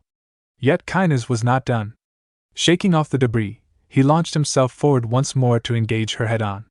Watching the titanic clash of dragons, Eren stood frozen, sweat dripping down his brow. His eyes widened as recognition struck. That dragon, at sea, he helped us. It was him. Kynes. As the battle raged, Kynes managed to pin Krumila momentarily and turned his head toward Eren, shouting, "Go! Get out of here!" Gritting his teeth, Eren spun around and rushed to Rex, who was still weak on the ground. Shaking him awake, he said urgently, "We need to get out of here. Now!" Krumila caught sight of Eren trying to escape and began to move toward him, but Kynes anticipated her and struck first. A blast of flame erupted from his jaws, slamming into her and forcing her back with a shriek of pain. "I'll deal with my sister!" Kynes roared. Eren didn't look back. He and Rex escaped the throne room as the two dragons collided again, their roars shaking the very castle walls. Running down the corridor, they found themselves in a twisting passage that seemed to loop endlessly. Panting, Eren muttered in frustration, "Damn it, this place is a maze." Just then, Rex's eyes widened in alarm. "Something's coming," he warned, drawing his sword. Eren turned toward him, still catching his breath, and saw it too, a swarm of monsters emerging from the shadows. Without hesitation, Eren unsheathed his sword. "Looks like we don't have a choice. Let's finish this." Together, they charged into the fray. Their blades sang as they cut through the horde, their swordsmanship fluid and deadly. One by one, the creatures fell until the corridor was littered with the bodies of the slain. Rex exhaled a breath of relief and asked, "Is that it? Are we done?" But Eren's gaze was fixed beyond him. "No, not yet." Rex turned, confused. "What are you?" Suddenly, from the darkness, the flapping of wings filled the air. Flying monsters emerged, shrieking as they descended toward them. Eren sighed, exasperated. "You're all so tiresome. I'll end this quickly." Raising his sword high, he drew in a deep breath, then shifted into a combat stance. A swirling green aura enveloped his blade. Great sword technique, Scythe of the Wind!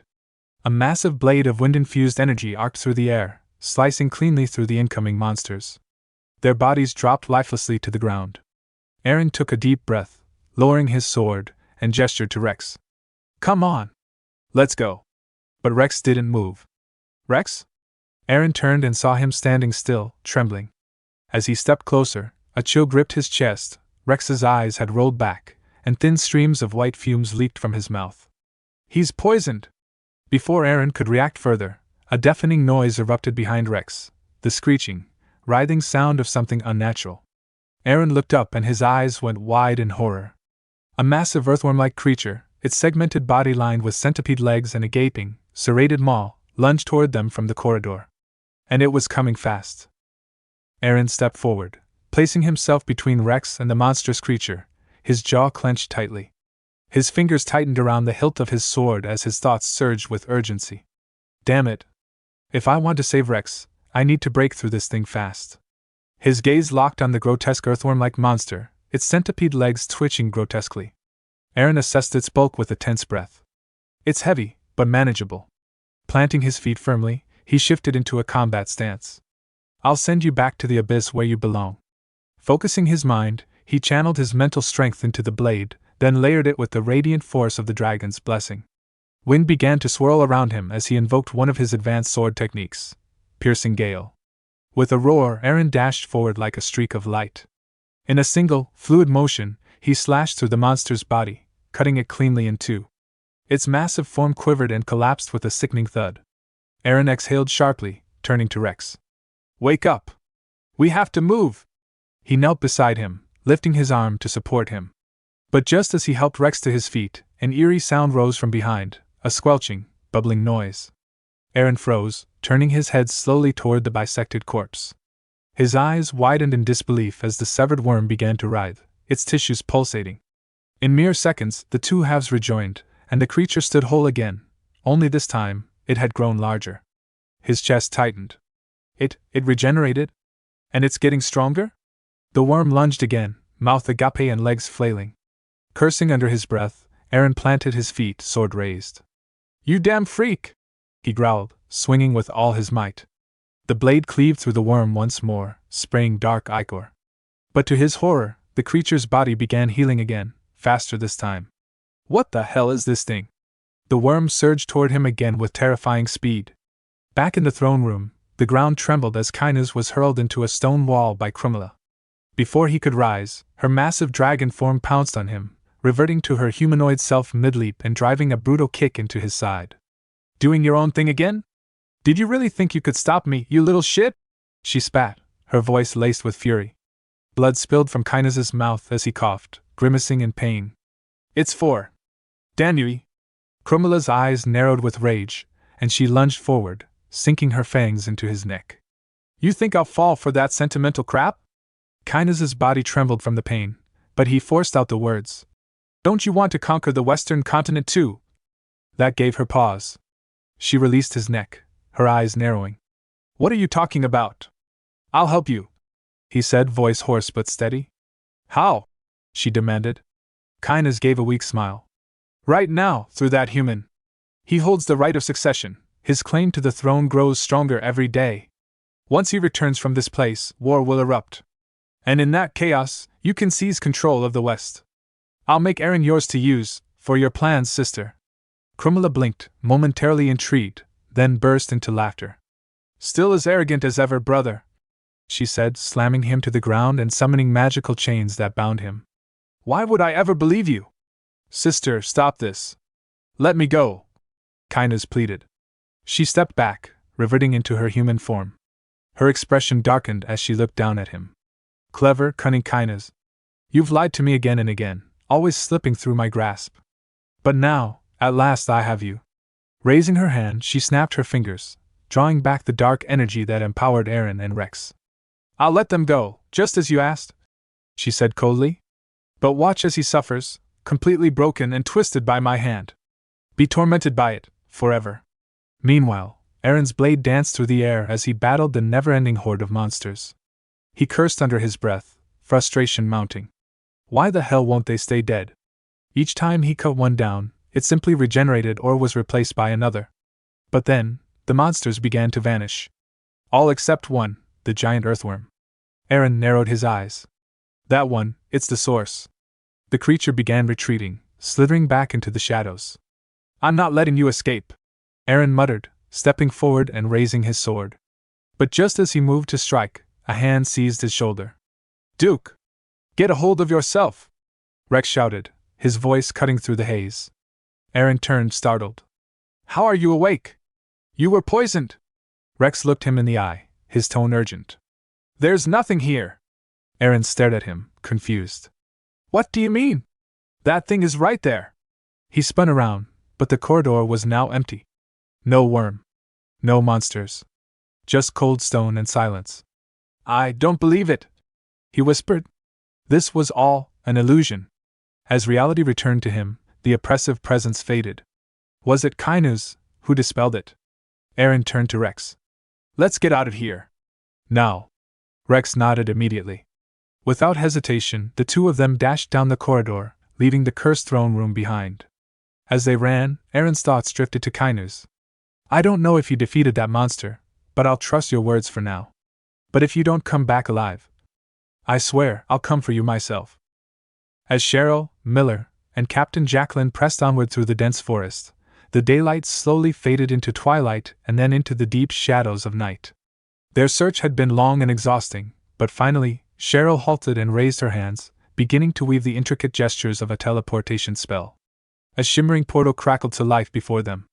Peering carefully through the swirling vortex, Cheryl's brow furrowed. The landscape on the other side was unfamiliar, twisted, alien. Where is this place? She wondered, a flicker of unease crossing her mind. Miller leaned closer, scrutinizing the view.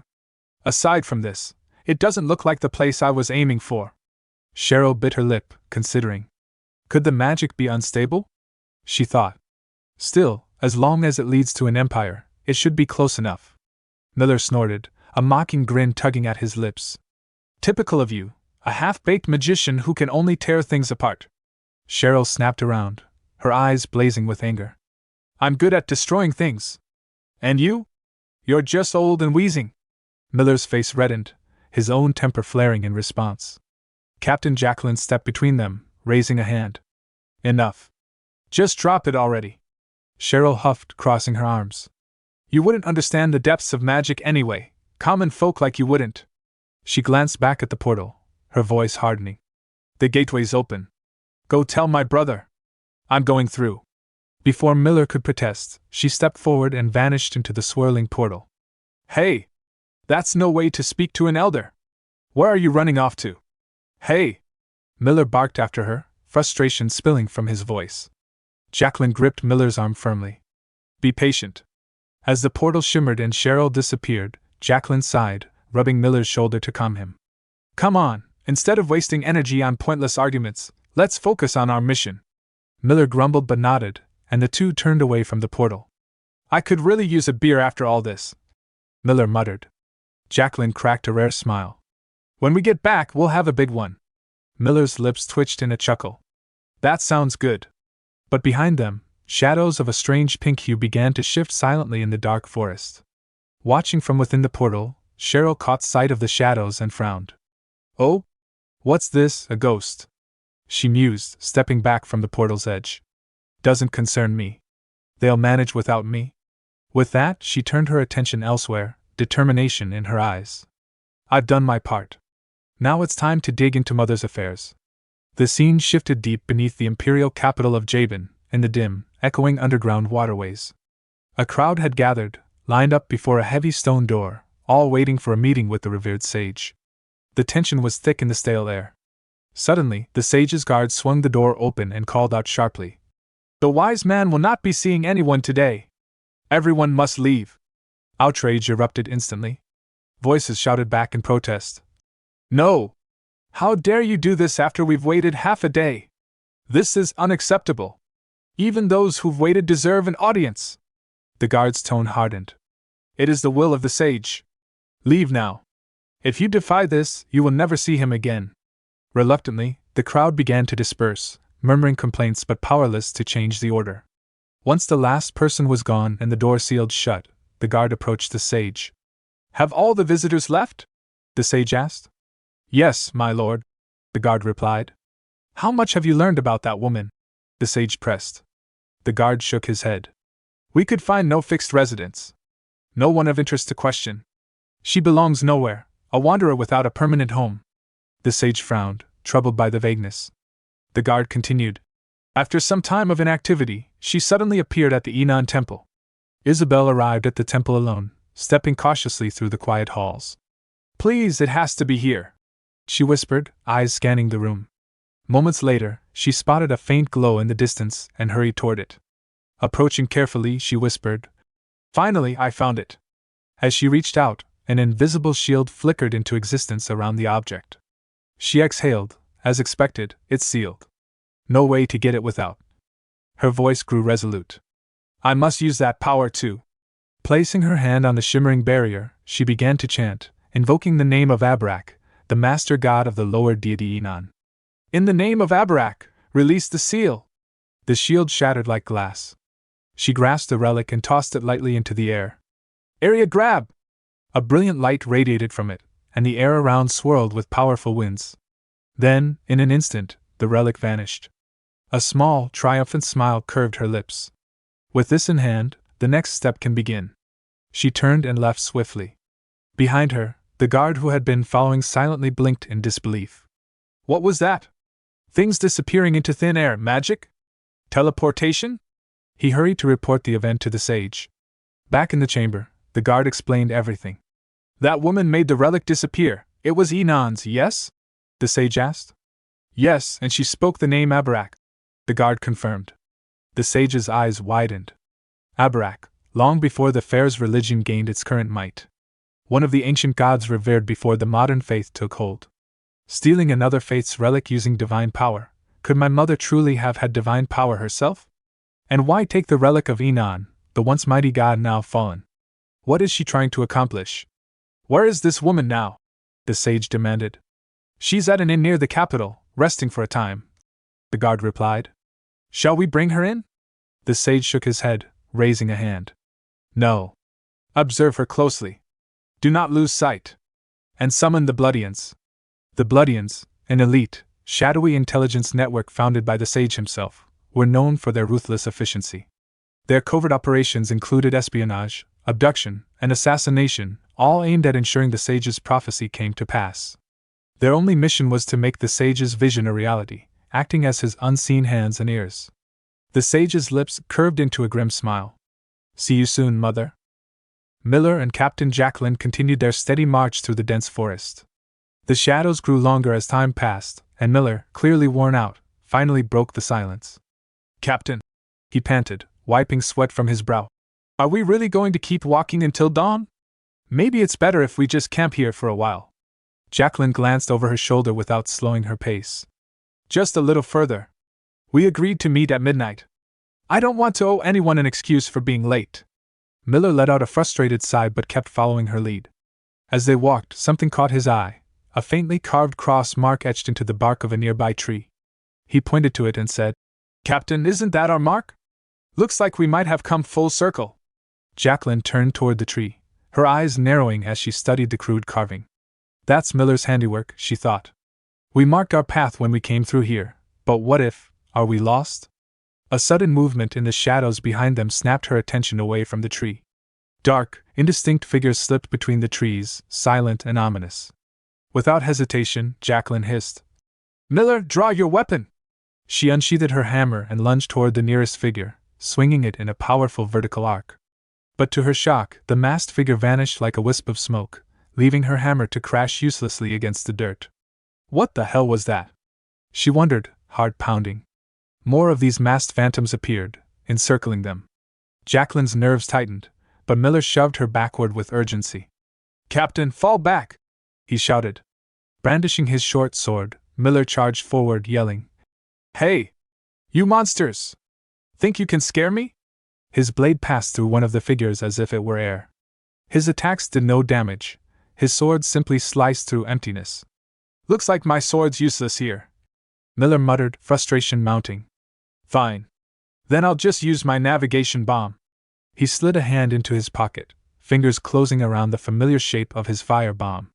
But then Jacqueline's eyes caught the phantoms. Each one held their empty hands out, palms open and calm. "They're not attacking," she thought, narrowing her eyes. "Are they trying to get us to follow them?" Miller raised his arm, ready to hurl the bomb, but Jacqueline grabbed his wrist firmly. "They don't mean to hurt us," she said with certainty.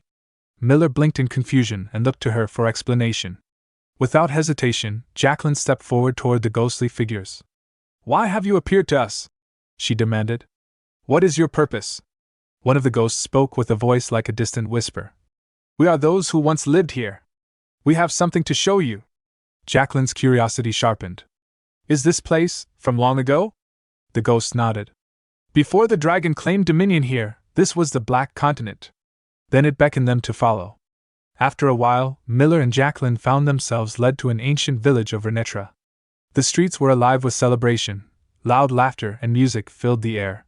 Lanterns hung from buildings, casting warm glows over crowds of people feasting and dancing. Jacqueline studied the scene, thinking, a festival in progress? Miller's eyes gleamed with amazement. "I never knew a place like this existed in the Black Continent. If I could rest here for even one night, I'd have no regrets." Jacqueline frowned and replied sharply, "Don't get distracted. According to the ghost, this isn't the present. This is the Black Continent of the past, just an illusion." She turned to Miller. "Stay close." But Miller was already wandering off, drawn by the scent of roasting meat at a nearby stall.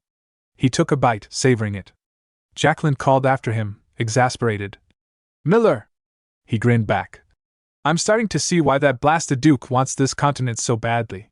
This meat, sprinkled with black gold seasoning, is incredible. Want some, Captain?" Jacqueline waved him off. "No thanks. Let's keep moving." She scanned the area but realized the ghost guide had vanished. Miller frowned. "He's gone? Who was that guy anyway? I hope you didn't lose him because of me," Miller added, concerned. Jacqueline shook her head. "It's all right. He couldn't have gone far. We'll find him soon." Suddenly, a booming voice rang out through the village square. "Ladies and gentlemen, thank you for waiting." A figure in a colorful jester's outfit stepped onto a makeshift stage. Miller and Jacqueline turned, curious. The jester announced, "Tonight's tale, The one you've all been waiting for, the story of the Black Continent's greatest hero, the Dragon Slayer. Jacqueline's mind flashed back to the old man she had met earlier. Is this what the ghost wanted to show us? She wondered aloud. The jester continued. Long ago, not too far from today, the Black Continent was a prosperous land, until dragons set their eyes on it. The repeated invasions and plundering left us drained and desperate. But in the chaos, a hero emerged. At the very edge of the continent, he found the dragon's nest and struck down the beast with his mighty sword. Thanks to his courage, peace and happiness returned. As the crowd roared in anticipation for the hero's arrival, a sudden, terrifying roar ripped through the village. Dragon? The dragon's back! Someone shouted nervously. From the sky descended Krumila, the five-headed dragon, breathing a scorching torrent of flame over the festive village, setting the streets ablaze in an instant. Krumila unleashed her fiery wrath without mercy, her scorching breath sweeping across the village like a blazing inferno. Flames engulfed the wooden buildings, their structures collapsing in roaring crashes as terrified villagers ran screaming through the smoke-filled streets. The air was thick with the acrid scent of burning wood and flesh, and one by one, the residents fell victim to the merciless dragon's assault. The entire village was consumed by fire, an unrelenting hellscape of destruction. Miller's eyes widened in horror. What's happening? He shouted, teeth clenched in furious resolve. I'm going to kill that monster. Before he could move, Jacqueline grabbed his arm, holding him back. It's useless, Miller. This isn't real. It's just a vision. The being who brought us here is showing us what happened to the Black Continent long ago. Miller blinked, confusion flickering through his anger. So this isn't real?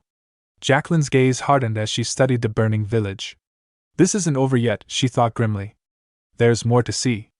Suddenly, a man, his clothes aflame, staggered toward them through the smoke. We must call the Slayer. You have to find him, he gasped.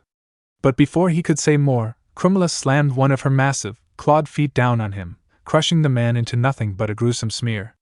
The dragon's laughter echoed, cold and cruel. Fools! Krumila mocked. The Slayer is already under my control. There's nothing left for him but to wait for death and darkness. With a powerful beat of her wings, she rose into the sky and vanished beyond the clouds. Jacqueline stumbled backward, collapsing onto the scorched earth. Miller rushed to steady her. Captain, are you all right? She forced herself to sit upright, her voice trembling despite herself. I know it's only an illusion, but it's terrifying all the same. Why is he showing us this? A ghostly figure materialized before them. Its voice was soft but filled with sorrow. I show you how the dragon took this land. After this day, all the survivors of the Black Continent became slaves to Krumila. Their souls bound by her spell, they were forced to gather jewels as offerings. When deemed useless, they were cast out into the forests to perish. Jacqueline's eyes widened.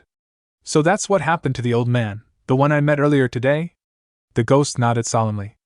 Yes. He was just a child when Krumila conquered this land. He is one of the few who still remembers the Slayer. Jacqueline's brow furrowed. Then what about the old man's prophecy? The ghost's expression grew grave. There is no prophecy. But it has long been known that only dragons, or those with power like dragons, can open the gate to the ruins. Inside those ruins, where the people once worshipped their old gods, the Slayer is imprisoned. Once the gate closes, it will remain sealed forever.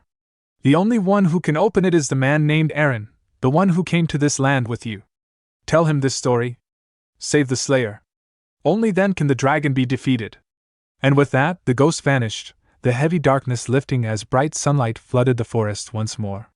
Miller scratched his head in bewilderment. What in the world is going on? Jacqueline's eyes caught sight of the ruins ahead.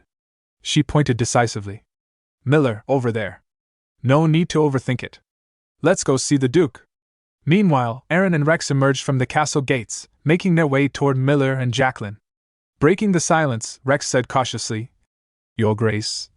Aaron turned sharply toward him. If you're about to suggest we go back to Brahn, don't. Rex hesitated. But haven't you noticed? This is the land of dragons. The dragon has 5 heads. How do you expect us to defeat something like that? Aaron's gaze hardened. I don't care if I take the Black Continent or not. My priority is saving Kainuz. Rex's voice rose in alarm. But Kainuz is a dragon too. He knows the monster that rules this place. We have to let the dragons settle their own conflicts. Humans shouldn't interfere. Aaron's patience snapped. He drew his sword, pressing the tip dangerously close to Rex's throat. Say one more foolish thing, and I'll strip you of your status as a Brown resident. Rex swallowed hard and fell silent. As you wish. Jacqueline and Miller soon arrived, and Jacqueline raised an eyebrow at the tense scene. So, the ruler of Brown threatens his own subordinate to save another? Disappointing. But if you promise not to do that again, I can teach you how to protect your people as their lord. Interested? Without waiting for an answer, she led them toward the ancient ruins, recounting the ghost's words along the way. Aaron stepped before the massive gate of the ruins and asked, "So this is where I'll find a way to defeat the dragon?" He drew his sword and took a deep breath. Assuming a combat stance, he unleashed a powerful greatsword technique, the Wind Cutter, sending a sweeping slash crashing against the gate.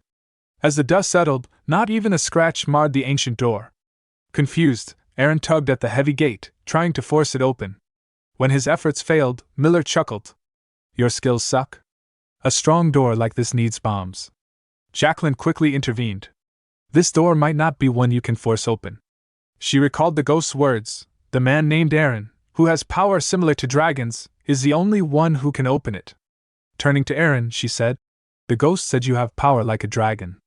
That's why you can open this door." Rex scoffed. "Lord Aaron has dragon-like powers? That's ridiculous." Aaron laughed lightly.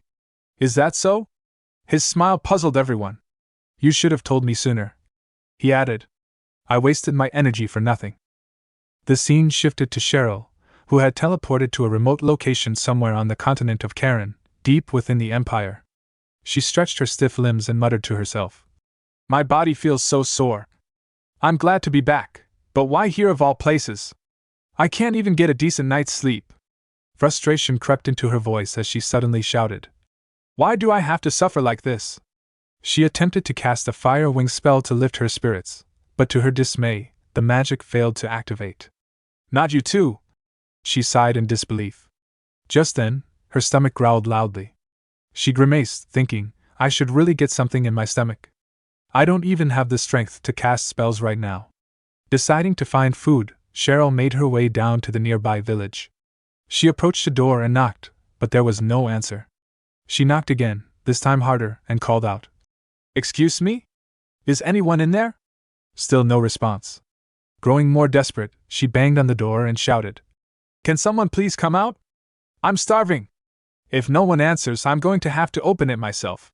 Just as she was about to try the doorknob, a woman appeared nearby. "The owner of this house has already left town," the woman said without looking Cheryl in the eye. Cheryl turned to face her. The woman's eyes narrowed as she took in Cheryl's appearance. "What's a lady like you doing in such a rundown place? This town's no longer habitable. My family's leaving soon, too," she said, then began to walk away. "Wait," Cheryl called, catching up to her. "What do you mean? Why isn't this place habitable anymore?" The woman glanced back and asked suspiciously, "You're not from around here, are you?" Cheryl forced a nervous smile. "No, but a distant relative of mine used to live here. Seems they left already. I'm just curious. I want to know what happened."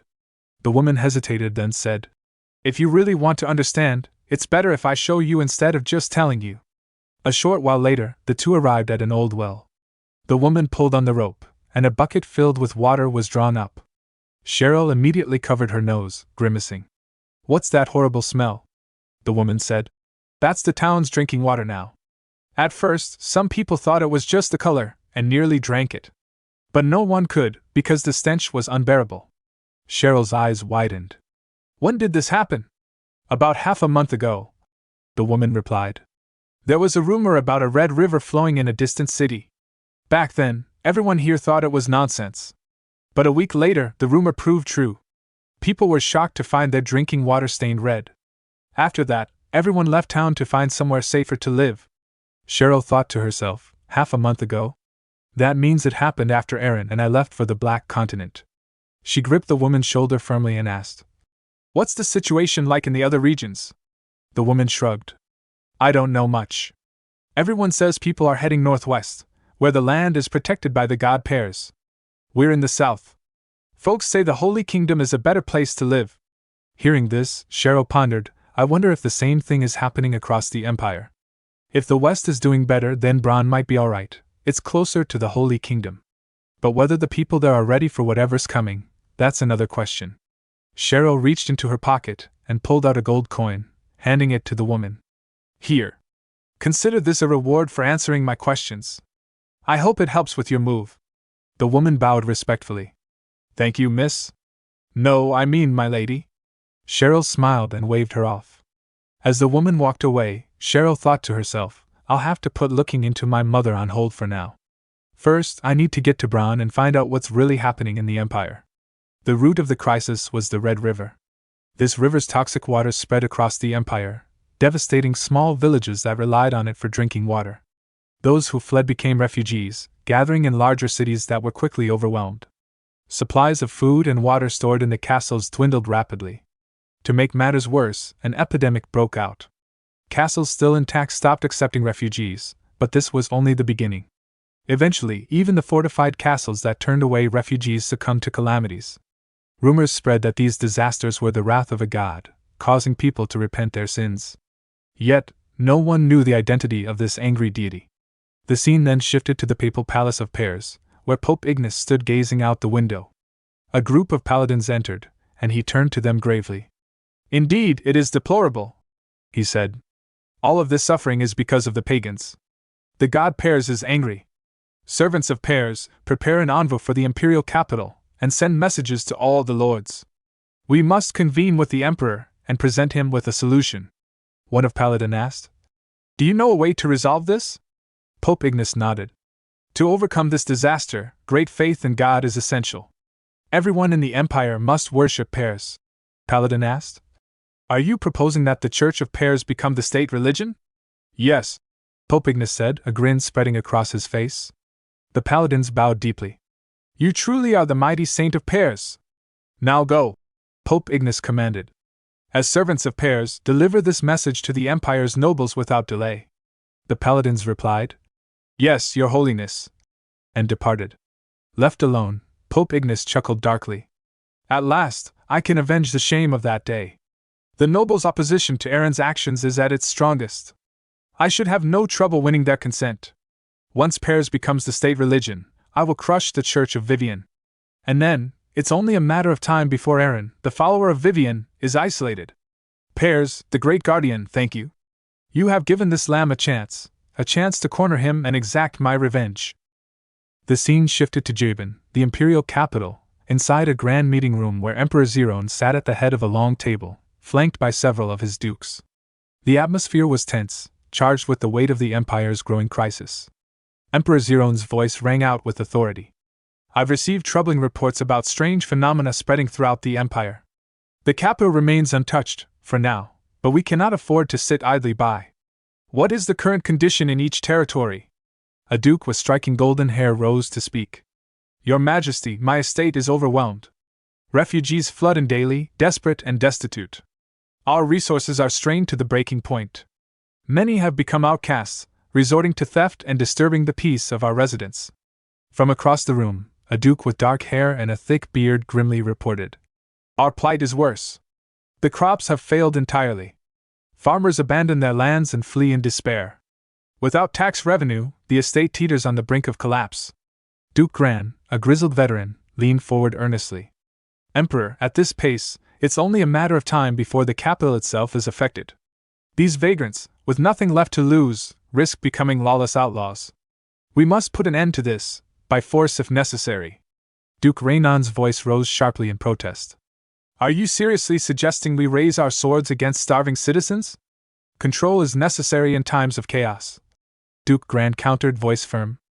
I'm not advocating outright attack, but without proper governance, this disorder will consume us all. Raynon stood, tension radiating from him as he retorted.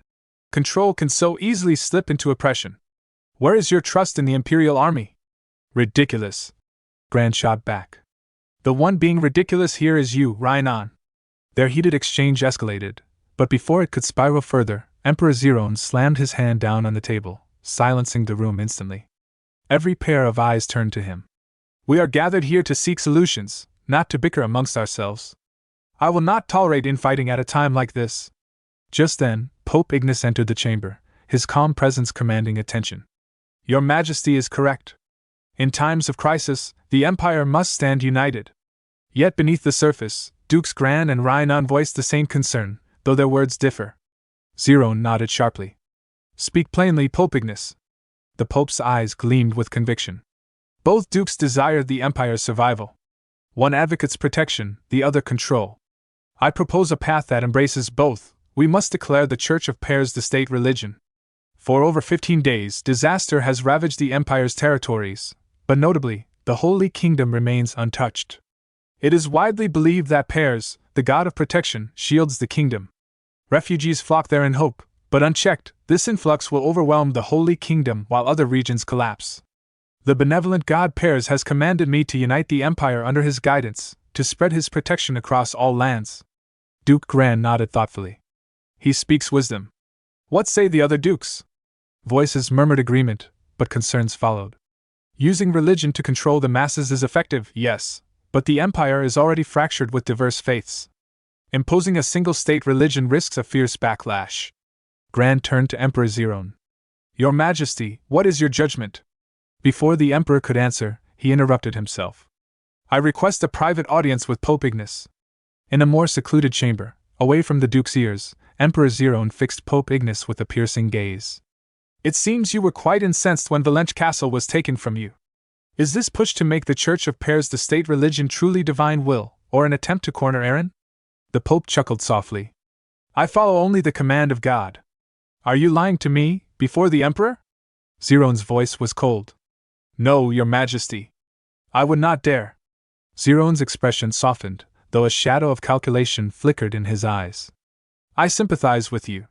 Aaron is indeed a thorn in the imperial family's side. Yet I lack grounds to remove him outright. But if Pears becomes the state religion, the Church of Vivian's influence will wane. Aaron will face a choice, either abandon Vivian's church or confront Pears' newly elevated authority. Either path confines him, curbing his ambitions. A sinister smile curled at Zerone's lips. Tell me, Pope Ignis, would you join me in this endeavor? Back in the meeting room, Emperor Zerone addressed his gathered dukes with newfound resolve. I concur with all your counsel. Effective immediately, the Church of Pears will be recognized as the state religion. All pagan temples across the Empire are to be closed. Use force if necessary to quell dissent. Some time later, in Valenche Castle within the Brahn territory, followers of the Church of Vivian quietly returned.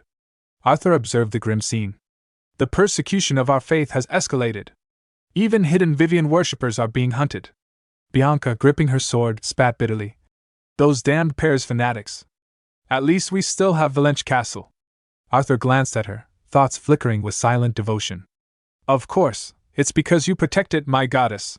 Suddenly, a guard atop the castle wall shouted urgently. Captain? Paladins from the Church of Pears are approaching. Bianca drew her sword, ready for confrontation. What? Are they seeking a fight? Arthur placed a steadying hand on her arm. Captain, please remain calm. Fighting will only escalate tensions. Reluctantly, Bianca sheathed her sword. As the paladins arrived, their captain dismounted and unfurled a sealed letter. I bring His Majesty's order. Followers of the Church of Vivian are forbidden entry to the castle. Bianca's voice rang out, fiery and resolute. This land belongs to the Church of Vivian. I refuse to abide by a royal decree that persecutes our faithful. The paladin captain's expression hardened. Then we have no choice. He commanded his men. Arrest all Vivian followers. Chaos erupted as paladins moved to capture those loyal to Vivian. Bianca stepped forward, sword drawn, and pointed directly at the captain. Cease this at once. Unyielding, the captain declared. Those who assist Vivian's followers will be imprisoned. His Majesty's orders must be obeyed. Anyone who attacks a paladin enforces rebellion and will be executed. Bianca's mind raced, realizing the gravity of the situation. They won't relent. This is a trap to use my resistance as justification to destroy Duke Aaron. Is there nothing I can do but surrender? With a silent curse, she sheathed her sword, and the paladins restrained her. Turning to Arthur, the captain commanded. Inform the Lord of Valenche Castle that he must expel all Vivian followers immediately. Should he refuse, we will conduct our own search and purge next time. Meanwhile, on the Black Continent, deep within the shadowed corner of a dense forest, stood the entrance to ancient ruins, massive, foreboding, and sealed shut. Aaron stood before the imposing stone door, his mind racing with thoughts. After a brief moment of contemplation, he raised his voice boldly. I am Aaron, the lord of the Brahn estate on the western edge of the Karen continent. I bear the blessings of the dragon. Open this door! But the great stone door remained immovable, silent, and unyielding. Aaron waited a moment longer, then frowned in confusion. Is this not the way? He muttered under his breath. Miller, standing nearby, let out a harsh laugh. Are all noble dukes like you? You really think the door will just open because you claim your title? This isn't some ordinary castle gate, you know. Nobles can be so foolish. Aaron's expression darkened, frustration simmering beneath his calm exterior. How on earth am I supposed to open this thing?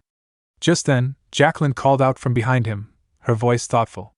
To open the door, maybe you need to prove yourself. Aaron turned to her, curious. Prove myself? How? Jacqueline nodded seriously. If you truly carry the dragon's blessing, that power must be unique, special. There has to be a way to prove it. Perhaps through an object only a blessed one possesses, or by demonstrating a sword skill no one else can perform. Aaron pondered this carefully. Cheryl and I are the only ones with the dragon's blessing, but our gifts are different. She wields magic, and I fight with the sword. We don't share any special artifact. His eyes sharpened as an idea struck him. The one thing we have in common is my blood. Without hesitation, Aaron drew his sword and made a shallow cut across his palm. Crimson blood welled from the wound, dripping steadily. Rex, witnessing this, gasped sharply. Your Grace! What are you doing? Aaron raised a hand to reassure him. Don't worry. I think I've found the answer. Slowly, Aaron pressed his bloody palm against the ancient door. For a moment, nothing happened. Then, with a deep, resonant thud followed by a low rumble, the massive stone door began to shift, grinding open inch by inch. Confusion and awe spread across the group's faces, but Aaron smiled quietly to himself. I did it. As the door fully opened, Aaron turned to his companions. I'll be back, he said confidently, stepping inside. The door closed behind him with a heavy finality. I can't leave here until I find the Slayer, Aaron thought firmly as he ventured deeper into the ruins. Time passed as Aaron cautiously explored the shadowed corridors. The silence was unnerving, no sounds of monsters or traps. I expected something more thrilling, he mused. This place isn't as exciting as I imagined. Then, in a cavernous chamber, he saw it, a giant dragon's skull, cracked and bleached by time, with a massive sword plunged through the top of its head. Aaron's lips curled into a smile. So this is the Slayer. With this, I can defeat the five-headed dragon. He stepped forward eagerly, reaching for the sword, but as his fingers touched the blade, it began to vanish, fading like smoke. Shock and confusion filled Aaron's mind. Before he could react, a sharp pain exploded in his chest. The sword suddenly pierced through him. What the? A figure emerged from the shadows, voice cold and commanding. For a long time, I've waited for you, the one who bears the dragon's blessing. Come and take the sword from me. Aaron spun to face the stranger. Who are you? Without warning, the figure pressed the sword deeper into Aaron's chest. Pain flared unbearably as the blade sliced swiftly through him. Damn it, am I going to die here? Aaron's vision blurred, and unconsciousness crept over him. Moments later, Aaron's eyes snapped open. He was back near the ruins entrance. No way. I'm back at the beginning? His heart pounded with determination. If this is some kind of cycle, I'll keep coming back until I claim that sword. All right, he muttered. As you wished, I'll take the sword from you. With renewed resolve, Aaron plunged back inside. Deeper within the ruins, Aaron approached the dragon's skull once again. The sword isn't stuck in its head, it's somewhere else. I didn't even notice him last time, Aaron thought warily. Suddenly, the same mysterious figure appeared behind him, laughing darkly as he launched an attack. But this time, Aaron sensed the movement. He spun just in time, blocking the strike. This is different. I'm ready. The figure smirked. You learn fast. Aaron struggled to keep up. He's strong, who is he? The attacker rushed forward again, taunting him. You're thinking like a rookie. My sword will tell you who I am. The clash of steel echoed loudly through the ancient chamber as their blades met. Aaron barely managed to block the flurry of strikes, each blow coming faster than he could react. Then, the opponent's sword began to glow with a fierce energy. Aaron raised his blade to block, but the impact pushed him violently backward. Sword energy, How can he gather that without any preparation? And he fights so effortlessly. The figure sneered. Is that all you've got? Eren charged with everything he had, but the attacker parried easily. You fight like that, and Krumla will crush you, the figure warned as he suddenly vanished from sight. Before Eren could react, the attacker reappeared and slashed at his neck with blinding speed. Pain exploded as blood poured freely and Eren's head lolled to the side, his vision fading once more. We got plenty more where that came from. Hit the subscribe button and stay tuned for even more amazing content.